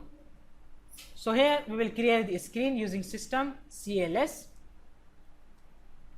After that, we will create a int number variable in which we store our random number. So how do we generate a random number? If you don't know, you can watch my tutorial. I have a separate video on random number generator. So here we'll say int number is equal to rand %10. So it will give us a random number from 0 to 9. After that, we will use a if condition. So here we'll say if questions of number, so we will pass our number in the questions array dot availability. So it will check that if the availability is true, it will come inside this if block. If the availability is true, then we will go in the block of if, and here the first thing that we will do, we will set the questions of number dot availability as false. So first thing is that we will make this availability as false, so we will not ask this question again. After that, what I will do, I will go at the top, I will copy this, I will paste it right here to make the output look pretty good. I will go up again, so you can make it more beautiful by spending more time on aligning them in a good order, but I will do only this thing. So after that, what I will do, I will say that cout and I will print a end line. So after that, what we will do, we will print the front screen. So we'll say this question number. So here we need to print the question number. So how do we print the question number? So we use our question number variable. So here we'll say question number, and after that we'll say is for, and here we'll say $sign, and after that we need to print the price of the question. So here we'll say question price. After that, we will add some /t there for adding tab. So we will add 4/t. It means it will add 4 tabs to our text. After that, we will print the balance. We'll say balance is $, and here we will print the cash. And after that, we will say inline and inline. So we will print 2 end lines there. After that, we will come down and we'll say cout, and here we will print the lifeline. So here we'll say lifelines. After that, we will come down, and now we need to check the condition. So we want to make our program dynamic, so we'll check the condition. If the lifeline is available, only then we will print that you can use the lifeline. So we'll say if pay half and skip. If it's true, then it's come down. So here we'll say cout, and here we will print a /t first, and then we'll say h for pay half and skip. Okay, so after that we'll check another condition. So we'll say if skip is true, then we will come down again, and here we will print a /t and then we can say L, press L for leave question, and after that we will go down, and here we will print to end line. So this is just for making the code in a good alignment, in a proper looking way. So now I will copy this line, and paste the line here. After that I will paste it again, and I will go here and I will say that choose your option. So we will say this thing, user will choose his option. So after that, so what we will do, we will print the options. So here we will say cout, we will say questions of number dot. Now here what we will need to do, we need to print the question. So here we will say question. After that we will print to end line. So we will say inline and inline. Okay. After that we will go down and we will print the option A. So we will say A, and after that here we will say questions of number dot option A. After printing the option A, I want to put a space there, so I will say /t 2 times, and for the option B I will say that questions of number. Why we are using number again and again? Because this number we got from the random number generator. So this is the question number, so it will select any question from this, so we are using that number. So we don't know, because this will be selected by dynamic number. So here we will print option B as well. After that we will print to end line.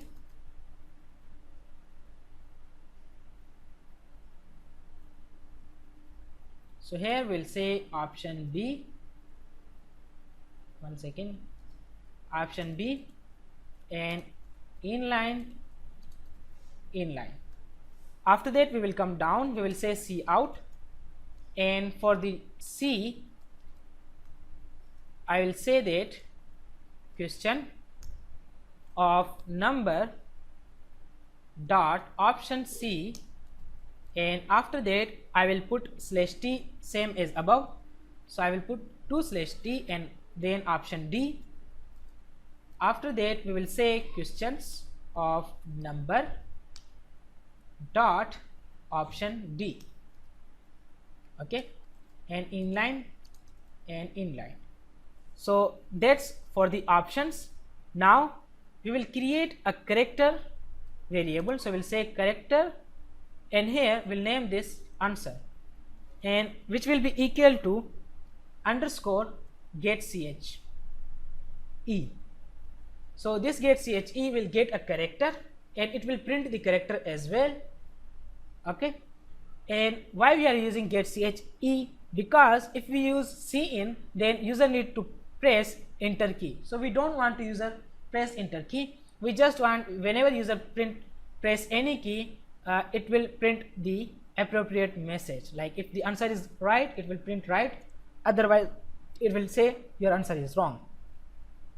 So after that we will say answer is equal to lower. We will convert our answer in the lower case. So here we will say answer, so it will convert our answer into lower case, so we don't need to check with the uppercase and lower case again and again. So after that we will say inline, and after that we will say that question number plus plus, so it will increase the number of question. After that we will call our check answer function, and here we will provide the answer that user give to us, and we need to provide the correct answer. So in this case our correct answer will be in questions of number dot answer. So this will be our correct answer. So that's all that we need to do, and at the last we will say break. So for this function, that's all that we need to do. Now we will go down, we will create another function which is our check answer, So here we'll say check answer, and here we will say character answer, and we will create another character argument which is correct answer. We'll come down. Now we need to check some condition. We say that if answer is equal to correct answer, then we'll come down. If the answer is correct, equal to the correct answer, then we'll print a message, congratulations,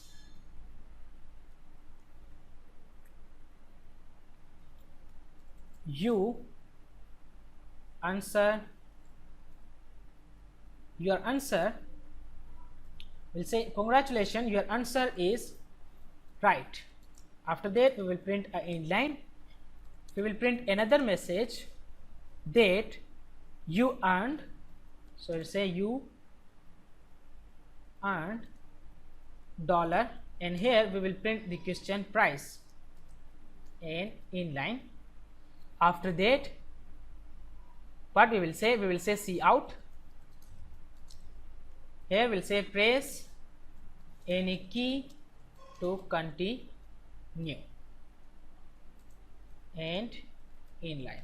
So here we only say get ch. So here we will not say get che because it will not print anything, it just get the character and then it will go and run again. After that we will say right answer plus plus because the user has attempt a right answer, and we'll add a consecutive answer in our consecutive variable. And after that we need to update the cache as well. So we say cache is equal to cache plus question price. So we will add the question price in our cache variable. So after that we will need to check another condition. So maybe user select the lifeline. So here we'll say if answer is equal to h. So if user select h, that means he want to use his lifeline. And we need to check another thing. We need to make sure that if he has the lifeline option available or not. We'll say that pay half and skip. If this is available, it means it's true, and this condition will be true. So here we'll say see out, and here we'll say you choose the lifeline. You choose the lifeline, and here we'll name our lifeline pay half and skip. So user has chosen the lifeline pay half and skip.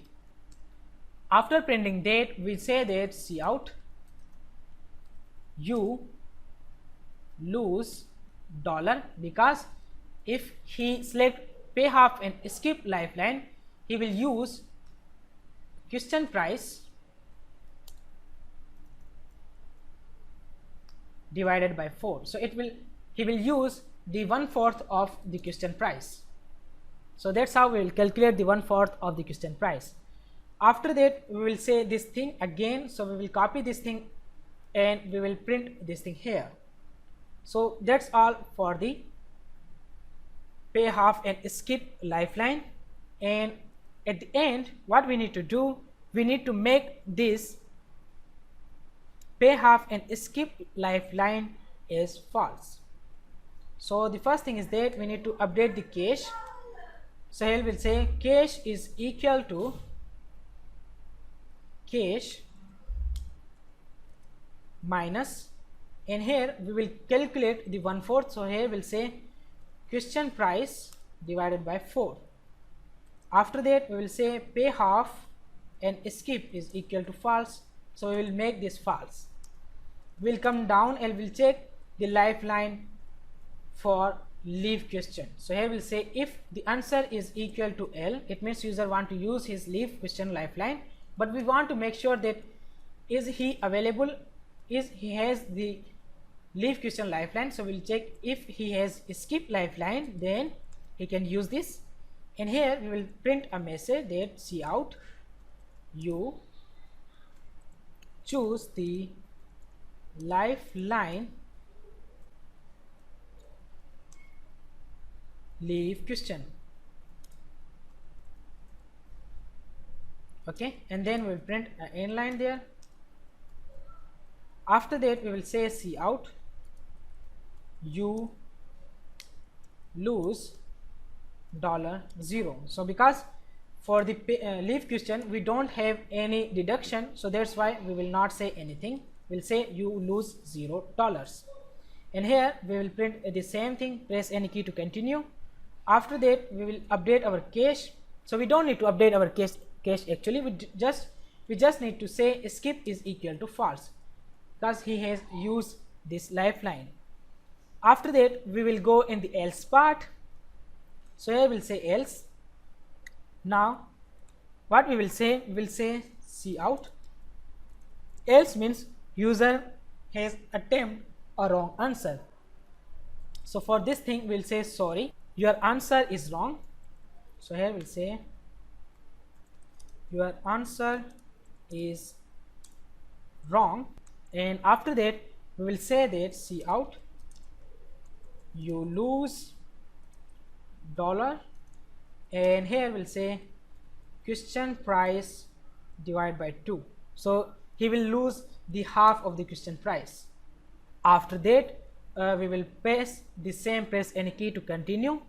After that we will say wrong answer plus plus, it will add a wrong answer, and we will set our consecutive is equal to 0 because if user answer attempt a wrong answer, that means he lost his consecutiveness. And after that we will say cache is equal to cache minus, and here we will say question price divided by 2. So it will minus the half of the question price from his cache. After that we will go down and we will increase the question price. So here we will say question price is equal to question price multiplied by 2. After that we will check two conditions more. So we will check if consecutive is equal to 3, then he need to make sure that pay half and skip is available. So we will say pay half and skip is equal to true. So we will make it true if user attempt 3 consecutive right answer. So we will check another condition, if consecutive is equal to 5, then that means he got his leave question lifeline back. So we will say skip is equal to true. So that's all for the check answer function.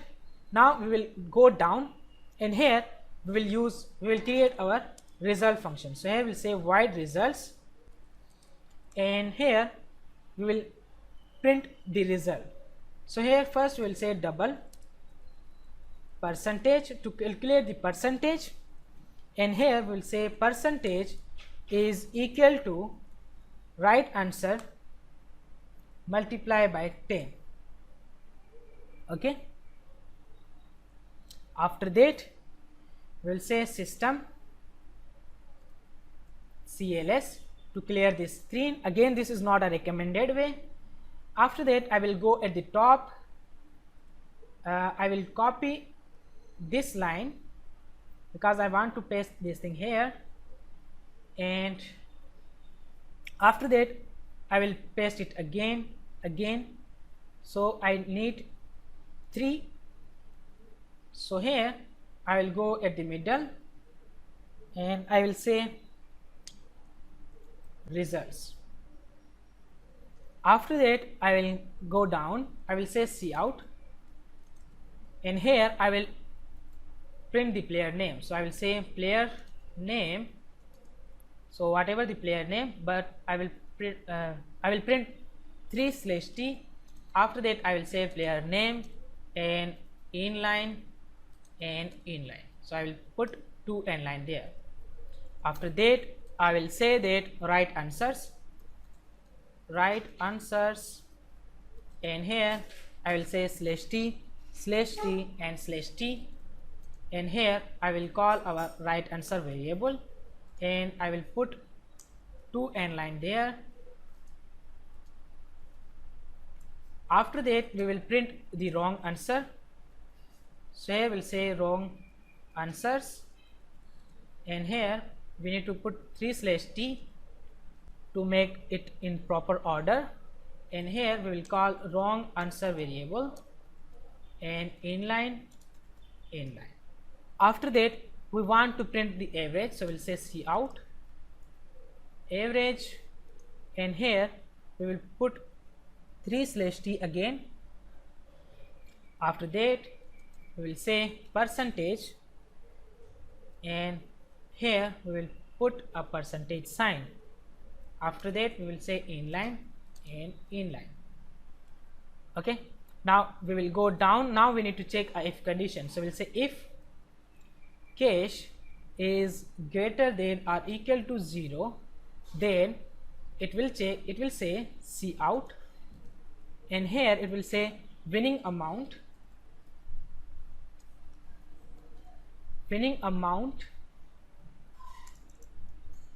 /t/t/t, and here I will put $, and here I will say cache, and after that I need to say inline and inline again. So at the else part I will say cout losing amount /t/t/t and $, and cache inline and inline. Okay, after that I will put this line there. I will say this thing again, this line, this line, this line, this line, this line, and this line. So you can print any message, like I will put here, I will say thanks for playing this game. Okay, so we will add a message that thanks for playing this game. After that we will say that tutorial by Alpha Technology, and here we will put some equal signs, and here also, and after that we will say equal sign, and we will put 2 equal signs right there. Okay, so after that what I want to do, I want to say here press any key to continue. So I will put this thing, and at the end I will go there, I will put a space, one space there. At the end I will say get ch. So after that we need to create our last method, which will be game rules. So here we'll create the method called game rules, and here I will type all the game rules. So I am pausing the video so it will not waste your time. So I have write down all the game rules right there, so you can see. Now we are good to go to run our program. So let's see how our game works. So we got an error. So here it's not count, it's cout. Let's run it again, because this is a huge program, so it's okay to have errors like get ch. I think we have made a lot of get ch. Sorry, you need to change the get wch to get ch. Now our program is running, so let's put my name. So I will say Abdullah Gori. If I enter, I will see all the game rules right there. If I press enter again, I will see this question, and it is in a good format. So let's try to play the game. So first of all, I want to attempt a right question. So I will say A. So it says congratulations, your answer is right and you earn $100. So I'll press enter. So you can see I got $100 in my balance, and the amount of question is doubled. Now I want to give a wrong answer. So if I say A, so it says sorry, your answer is wrong and you lose 100. So because the price of the question is 200, so I lose the half amount of the question. So if I press space or any key, so my balance becomes 0 because I have lose the $100 that I have earned. So now what I will do, I will use my leave question line. So it says you choose the lifeline leave question, you lose $0. Let's say press enter, so our leave question lifeline is no longer there. Let's try to use our pay half and skip lifeline. So you can see if I press H, so it says you choose the lifeline, pay half and skip, you lose $200. If I press enter again, so I have minus 200 in my balance. Now let's try to give consecutive right answer. So here I will say B, so it's a good and correct answer. So for this thing I will say D, and here I will say B. So I got pay half and skip back because I have attempt 3 consecutive right answer. So for this thing I will say D, and for this thing I will say B. So I have attempt 5 consecutive right answer, so I got my 2 helpline back. Now I can use the helpline, but I don't want to use them for now. I will say C. Oh, I have attempt a wrong answer. So you can see I have attempt 2 wrong answer. I have used 2 lifelines, and right answer is 6, and the average is 60%, and I have earned $23,800. So that's all for this video. In this video, we will create Tic Tac Toe game in C++. In this video, I will explain the whole logic of Tic Tac Toe game, and I will explain how you can create this game by your own. I will explain everything step by step so you can learn everything from this video. And there is another interesting thing in this game. In this game, we will implement 2 modes of this game. In the first mode, user and computer can play the game, and in the second mode, 2 players can play this game. So before we get started, if you are new on this channel, do subscribe our channel and press the bell icon so you get notification whenever we upload any new video. So let's start our video. So first of all, we need some variables in which we store the temporary data. Now the first variable will be our board. So we want to create an array of characters in which we store our board. So now let's create character array. So we'll say character board, and here the size of the array will be 9, because in the Tic Tac Toe game we have 9 positions to be marked. And initially what I will do, I will initialize all the elements as space. So I will copy this 1 2 3 4 5 6 7 8 9. So we have 9 characters out there. Now what I will do, I will create a function, and the name of the function will be void show board. Now this function will show the board on the screen. Okay, now let's do everything step by step. Now let's go down and first implement the show board method so we can see how our board will look like. So what I will do, I will go down, and here we will implement our show board method. We'll say void show board. It will not accept any argument. So here we will print the board on the console screen. So we'll say cout, and after that I will print 3 spaces there, 1 2 3, and after that I will say 1 2 3 4 spaces, then a pipe sign and 1 2 3 spaces right there. After that what I will do, I will add 4 more spaces, 1 2 3 4, and a pipe sign and 1 2 3 spaces. After that here I will say inline. So we have created first line of our board. So after that I will go down, I will say cout, and here I will say 1 2 3 spaces. After 3 spaces I will print the first character of the board. So I will say board of 0. Okay, so after that I will print 4 spaces, and then I will print a pipe sign, then 3 spaces. After that I will print board of 1, so the second character of the board, and here I will print 4 spaces and then a pipe sign and then 3 spaces. After that I will print board of 2, which is the third character of our board. Now let's see how our board will look like. So what I will do, I will call this show board method here.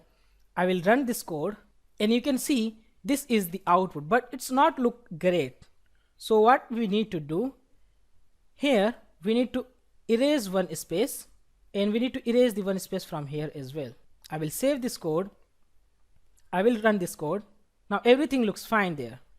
We can copy these two statements and then we can paste them here and we can paste them here. Now we just need to replace the index number of the board. Now here we have board of 0 at the top right here, board of 1 here, board of 2 here. Here we'll say board of 3, then board of 4, board of 5, board of 6, board of 7 and board of 8. Now I will save this code. Let me build and run this program and see. So it looks fine for now. Now what we need to do, we need to add some spaces or some lines there. We need to add some horizontal line. So line will look like this. Okay. So now what we can do, we will come down here. We will add a cout statement. So we will say cout and here we add hyphens. Okay. Now let's try to add these hyphens. If I run this code, it's look like this. I have adjusted the spaces, so you can adjust the space. Now let me describe how many spaces are there. There are 3 spaces, then 3 spaces are here and 3 here, and then 3 spaces and 3 spaces. After that 3 spaces are here, and then there are 2 and 3 spaces and 2 and 3 spaces. After that you can copy these 2 statements and you can paste them right here, and you can paste the same statement right here. You just need to change the index number of the board. After that there are some hyphen signs. So let me count how many hyphens are there. 20 hyphens out there. So if I save this code, if I run this program, so you can see our board looks great. Now let's see if we mark any position, is it looks fine or not. So I am marking 2 positions and I will run this code. You can see it looks fine. Okay, but it's not 100% fine. So what I will do, I will copy this statement, I will paste it right here, and I will go down. I will paste the statement right here, and we can go down. We can put this statement right here as well. So now it will be 100% beautiful board. Now we got our board. Now let's talk about the other things that we need to create. Now here we need to add some methods that we need in our program. So the method will be void get x player. So it will get the x player choice. So this method will get the choice from the x player. X means the player which have the symbol x.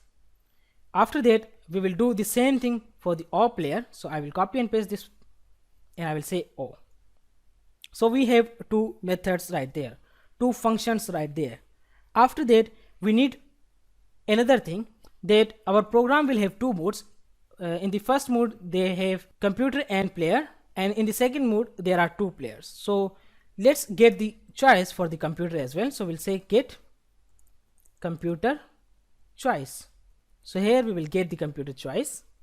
After that we need a method or function which will count the board.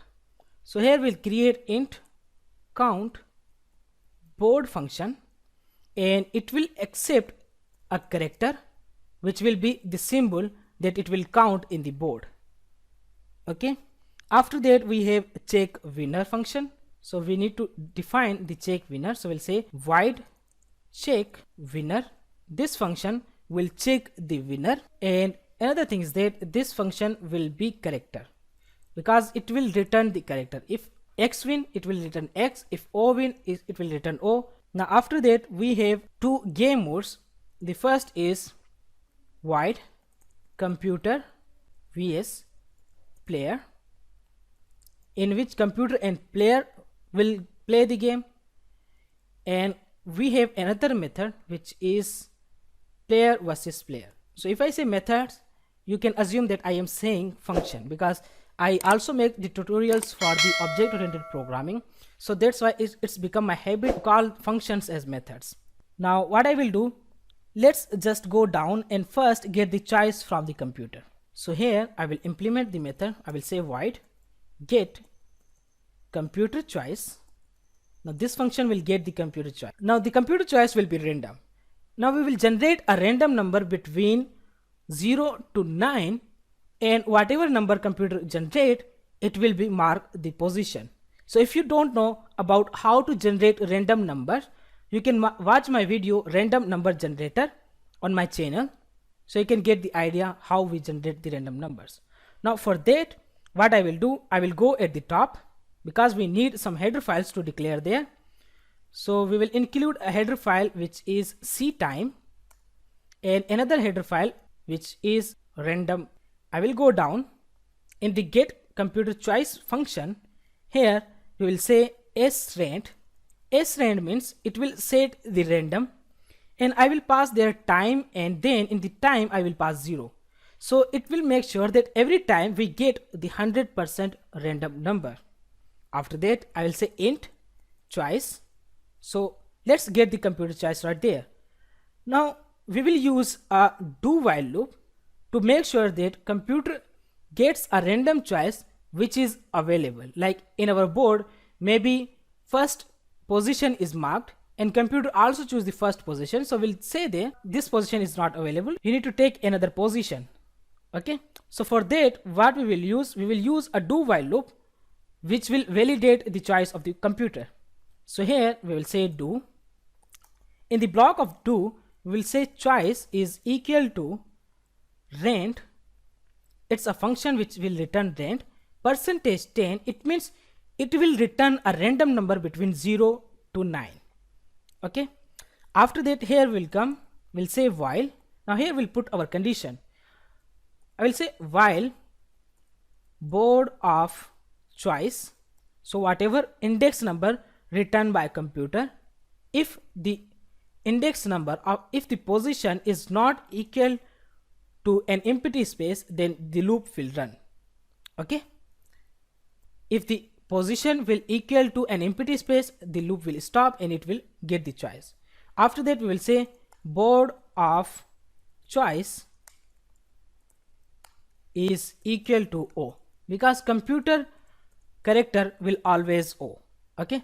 So that's why whatever we get the choice, we are marking in the position with character O. Got it? Now let's move on and let's declare the function which is void get x player choice, in which we get the player choice for the x. Now what I will do here, I will use a while loop. So I will say while true, this loop will run forever until we specify a break statement inside this loop. Now let's see how we specify a break condition. So first of all, I will print that cout select your position,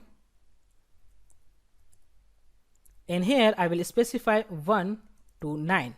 So it will remind the user that you need to select the position from 1 to 9. After that, what I will do, I will say int choice.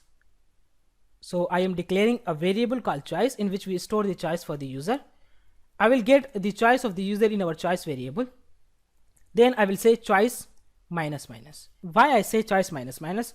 Let's say user want to mark the position number 9, but in the programming index start from 0.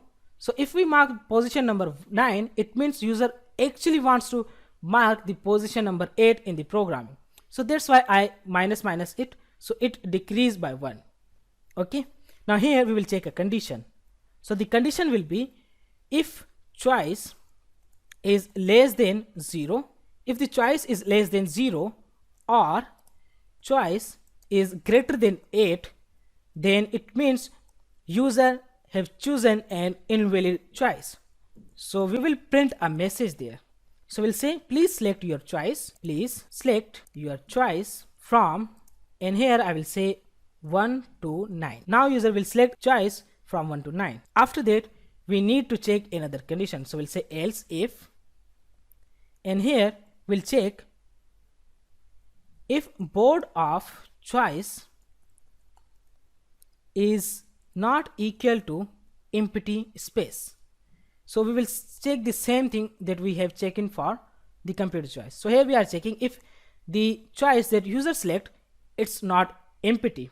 So if the position is not available, then we'll say cout, please select an empty position and inline. Okay, we will come down, and in the else we'll say board of choice. So if this condition gets false, it means user select the correct choice 100%. So we'll say board of choice equal to x, and then we will say break. It means it will break the loop. Okay, now this is how we get the choice for the X player. Now it will same for the O player. We just need to change one thing. So we'll copy this statement. I am using everything descriptively, but you can concise this code a lot better. But for the explanation, I am using everything in explained way. So what I will do, I just make it 0. It means get O player choice, and instead of X, I will say O. We just need to make this change there. Now we got the choice. Now let's implement the count board function. Now in the count board, it will count the symbol that we pass in the function, and it will count how many times it appears in the board. So it is int count board. It will accept a character symbol, and here what we will do, we will create a variable int total in which we store the total. Initially the total will be equal to 0. Here we'll run a for loop. We'll say for int I equal to 0, I less than 9, because the size of our board is 9. And here we'll say I++. Here we'll say if board of I equal to the symbol that you pass, then what it will do, it will say total plus equal to 1. It will increase the total by 1. Okay, now after the for loop, we just return the total. So it will return the total to us. Okay, now we are clear from here. So till now what we have done, we have created a main method. In the main method we are just showing the board. Then we have get computer choice, which will get the computer choice. Then we have get X player choice, which will get the choice for the X player. Then we have get O player choice, which will get the choice from O player. Then we have count board and show board. Okay, now let's create the function which is check winner. So this will return a character. So we'll say character check winner, and here we will open up this. Now first we will check row wise everything. So we'll check if the first row has the same character, that means this character won the game. So we'll say if, here we will say if board of 0 is equal to board of 1 and board of 1 is equal to board of 2. If board of 0 equal to board of 1 and board of 1 equal to board of 2, that means we have our winner. And we need to check another condition. What condition we need to check? We need to check another thing, and board of 0 not equal to empty, because initially if we run the game, all the character are 0 or empty spaces. So this condition will get true because these are equal. So that's why we are checking the character should not be a space. Okay, now here if this condition gets true, so what we will do, we will say return board of 0. You can return any character among them. So we are checking first row, and we are also making sure that all the rows not have the empty space. So after that I will copy this statement. I will paste it right here 2 times. So let me add a comment. I will say checking winner in horizontal or row. Okay, so we have checked for board of 0 to board of 2. Now we will start from board of 3. If board of 3 equal to board of 4, board of 4 equal to board of 5, and board of 3 is not equal to empty space. And then we will do the same thing for this one. We'll say board of 6 is equal to board of 7, board of 7 is equal to board of 8, and board of 6 is not equal to an empty space, then we get the winner. So we are returning the first character. So you can return any character because they will same. If they will same, only then this will return. So here we will return board of 3 and board of 6. Okay, now let's go down and check for checking winner in vertical or column. Okay, so here we will check the winner in vertically.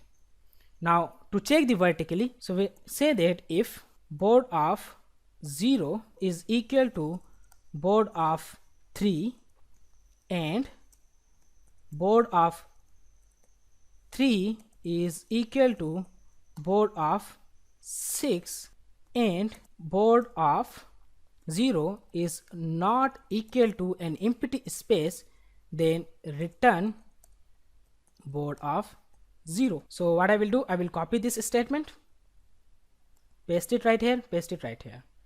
Okay, now we just need to change the index number. So here we have checked for board of 0, board of 3 and board of 6. Here we check board of 1 is equal to board of 4 and board of 4 is equal to board of 7 and board of 1 is not equal to empty space. Okay, now here we will check if board of 2 is equal to board of 5 and board of 5 is equal to board of 8. Then we need to check another thing, which is board of 2 is not equal to empty space. Then what we will return? We will return board of 2 and here we will return board of 1. Okay, now that's how we will check the horizontal and vertical. Now here we'll say checking winner in diagonal. So here we'll check the winner is diagonally, okay, in the crosswise. So here what we will do, we'll say if board of 0 is equal to board of 4 and board of 4 is equal to board of 8 and board of 0 not equal to an empty space, then return board of 0. Okay, so here we are checking diagonally. Okay, now we need to check another diagonal. So here we'll say if board of 2 is equal to board of 4 and board of 4 is equal to board of 6 and board of 2 not equal to an empty space, then return board of 2. So we have checked all the things. We have checked horizontally, we have checked vertically, and we have checked diagonally. Now we have checked all these things. Here we need to check another thing. We need to check, is there any empty position that user can mark or the game is draw. So we'll check if. Now here we use our count board function. So we'll say if count board, and here we'll pass x, and we'll say if count board x plus count board O is less than 9, then what it will do, it will return C. It stands for continue. So we can assume that if it's return C, it means it says continue. Else return D for draw. Okay, so whenever this function return D, it means the game is draw. So we have implemented our check winner function as well. Now it's time to implement our two last function, which is computer versus player game and player versus player. Now what I will do, I will implement them right here. So you can implement anywhere. So here we'll say void, and here we will call our computer versus player. Okay, so in the computer versus player, the first thing that we'll need the string player name. Okay, so here we'll declare variable of string called player name. We will print out a message, enter your name. User will enter the name. We will store the name in player name variable. After that, we will run the loop for infinity time until we break it from inside. So here we'll say while true. So in the while block, what I will do, I will say system, and here I will say CLS. So it's not a recommended way to clear the screen, but it's work for the beginners, so you can use this. Okay, so after that, the first thing that I will do, I will first show the board. So I will call our show board function, which will show the board.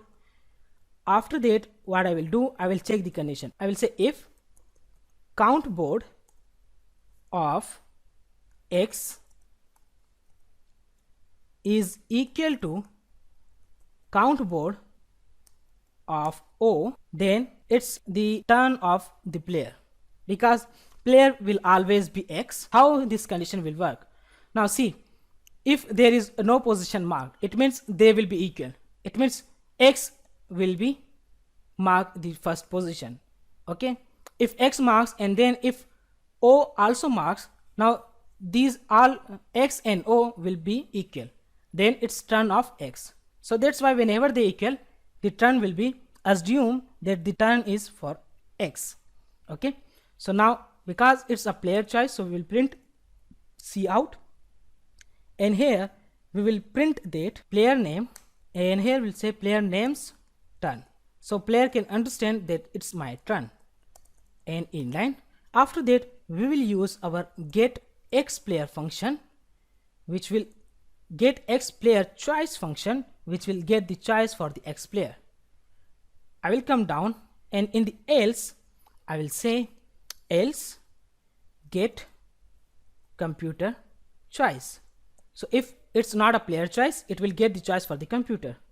So we will come down, we will create a character variable, and we'll name this character variable as winner, and we will call our check winner function. Now whatever check winner will return, it will store in our winner variable. Now what I will do here, I will say if winner equals to X, then what it will do, it will go down, it will say system CLS, it will first clear the screen, and here it will show the board, the final board, and after that we will print C out, and here we'll say player name won the game. Okay, so after that we will say break, because if anyone wins the game, it should break. Now we will check another condition, which is else if. Here we'll check else if winner is equal to O, it means computer wins. So here we'll say system CLS show board, and here we'll say C out computer won the game. So I will make them in the double quotes because it's a text. I will end the line. Okay, now we have checked for computer and player. Now let's check for a draw. So here we'll check else if winner is equal to D. If the check winner function return D, it means the game is draw.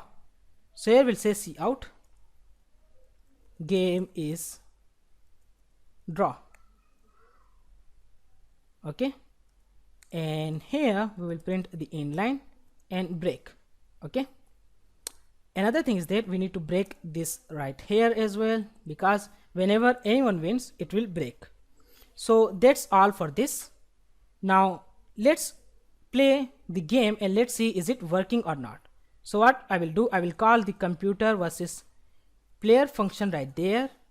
I will run this code and see is it working or not, and it's working. So I will enter my name Abdullah, so it says this thing, but there are two positions that are already marked. I will add the spaces, so we have now an empty board.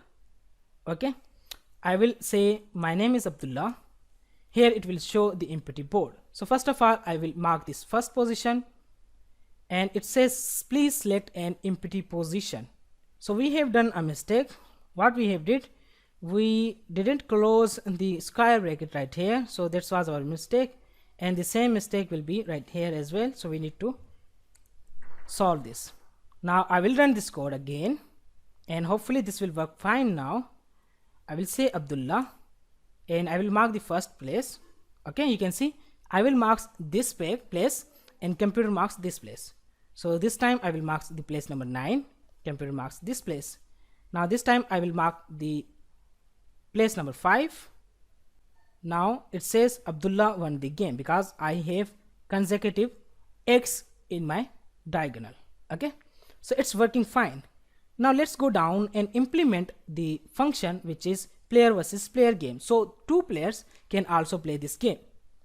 Now to implement the player versus player game, what we will do, almost the logic will be same as above, but we need to make some changes right there.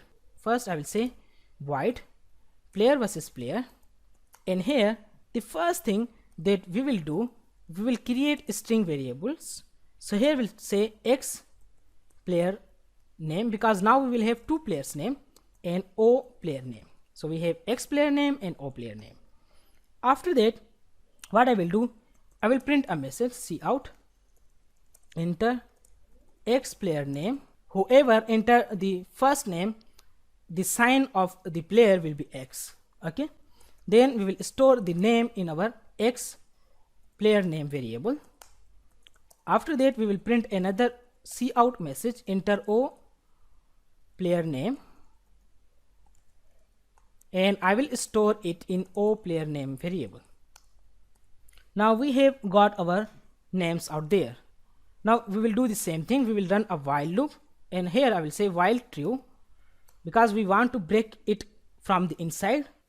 First thing they will do, will clear the screen. So we'll say system CLS. After that, what I will do, I will show the board so user can see the board. So I will say show board, and here we'll check the same condition. So we'll say if count board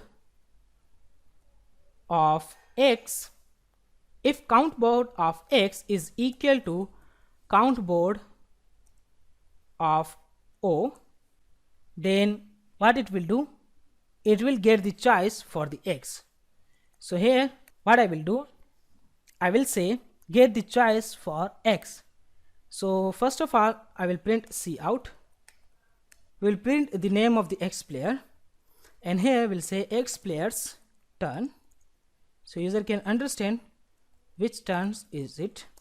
After that, after printing the turn, we will call our get X player function, so it will get the choice. So the function name is get X player choice.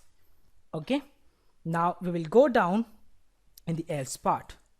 So in the else, we will say the same thing. We will say cout O player name, O player name's turn, and here we will say inline. After that, we will call our get O player choice function. Okay, so after that, what we will do, we will do the same thing. So we'll say character winner is equal to check winner. So here I will check if the winner is equal to the X, it means X won the game. So here we will come down, we will say system CLS. After that, we will show the board. After showing the board, what I will say cout X player name, X player name won the game. Okay, after that I will say break, because if anyone won the game, it should break. I will say else if winner is equal to O, we'll do the same thing. So we'll say system CLS show the board so user can see the results. After that, we'll say cout O player name won the game, and inline, and break. Now after that we'll check the draw. So here we'll say else if winner is equal to D. If the result is equal to D, it means it's a draw. Here we'll say C out, game is draw. Okay, and inline. After the draw we will also print the break. Now that's all that we need to do for player versus player function.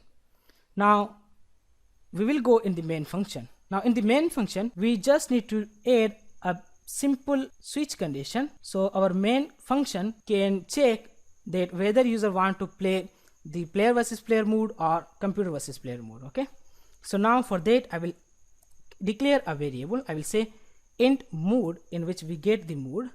So here I will print two choice for the user. I will say one is computer versus player and inline, and we have a second choice as well, which is player versus player. Okay, and inline. So we have two choices out there. Now we will ask the user to select the game mode. So we'll say select game mode, inline. We will store the game mode in our game mode variable. So here we'll say mode. Now we will use the switch statement. So we'll say switch mode. Now we will come down, and here we will say case. If case is 1, then what we will do, in the case 1 we will call our computer versus player function. So user want to play the game with the computer.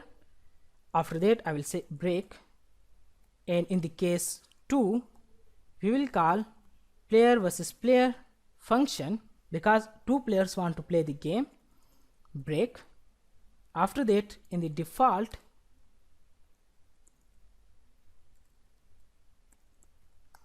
I will say default C out. I will print a message if user doesn't select 1 and 2. So I will say please select valid game mode. So I will say please select valid game mode and inline. After that we can say here break, or if you don't say, it's totally okay. That's all that we need to do. Now let's run our game and see how our game works. So first of all, it is asking computer versus player mode or player versus player mode. So let's try the first mode first. So I will say computer versus player mode. So it will ask for my name. I will add Abdullah there.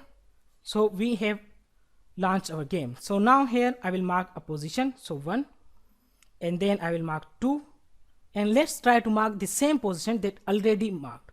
So let's say I want to mark the position number 2. So it will say please select an empty position, and if I say 11, this is not a valid position. So it will say please select your choice from 1 to 9. Okay, so I will say 3, and it says Abdullah won the game because I have consecutive 3x signs on the first row. So that's how our computer versus player will work. Now let's try the player versus player game. So I will say 2. So I will enter the name as Abdullah, and the second name is Puarasan. So here so it says Abdullah's turn, so I will say 1. Now it's Puarasan's turn, so I will say 2. So it's say Abdullah's turn, I will say 3. It's Puarasan's turn, so I will say 5. Again it's Abdullah's turn, so I will say 6 there, and Puarasan's turn I will say 8. So it says Puarasan won the game. So that's how our game program will work. So that's how we can create Tic Tac Toe game in which we have two modes, a computer versus player mode and player versus player mode, and the user can decide whether it's want to play the game with the computer or whether it's want to play the game with his friend. So that's how we can create this game. Now I have a little assignment for you. So I want you to add another feature in this game. Now the feature will be like this. First, you will ask the game mode from the user. So user will select either computer versus player or player versus player. and then you will ask how many rounds you want to play. So if user says I want to play 5 rounds, then you will play the game for 5 times. Okay, so let's say computer won 2 games and user won 1 game and 2 games are draw. Then you will also display the result that computer won the game and how many rounds computer won. Computer won 2 rounds and player won 1 round. So you will print the result as well.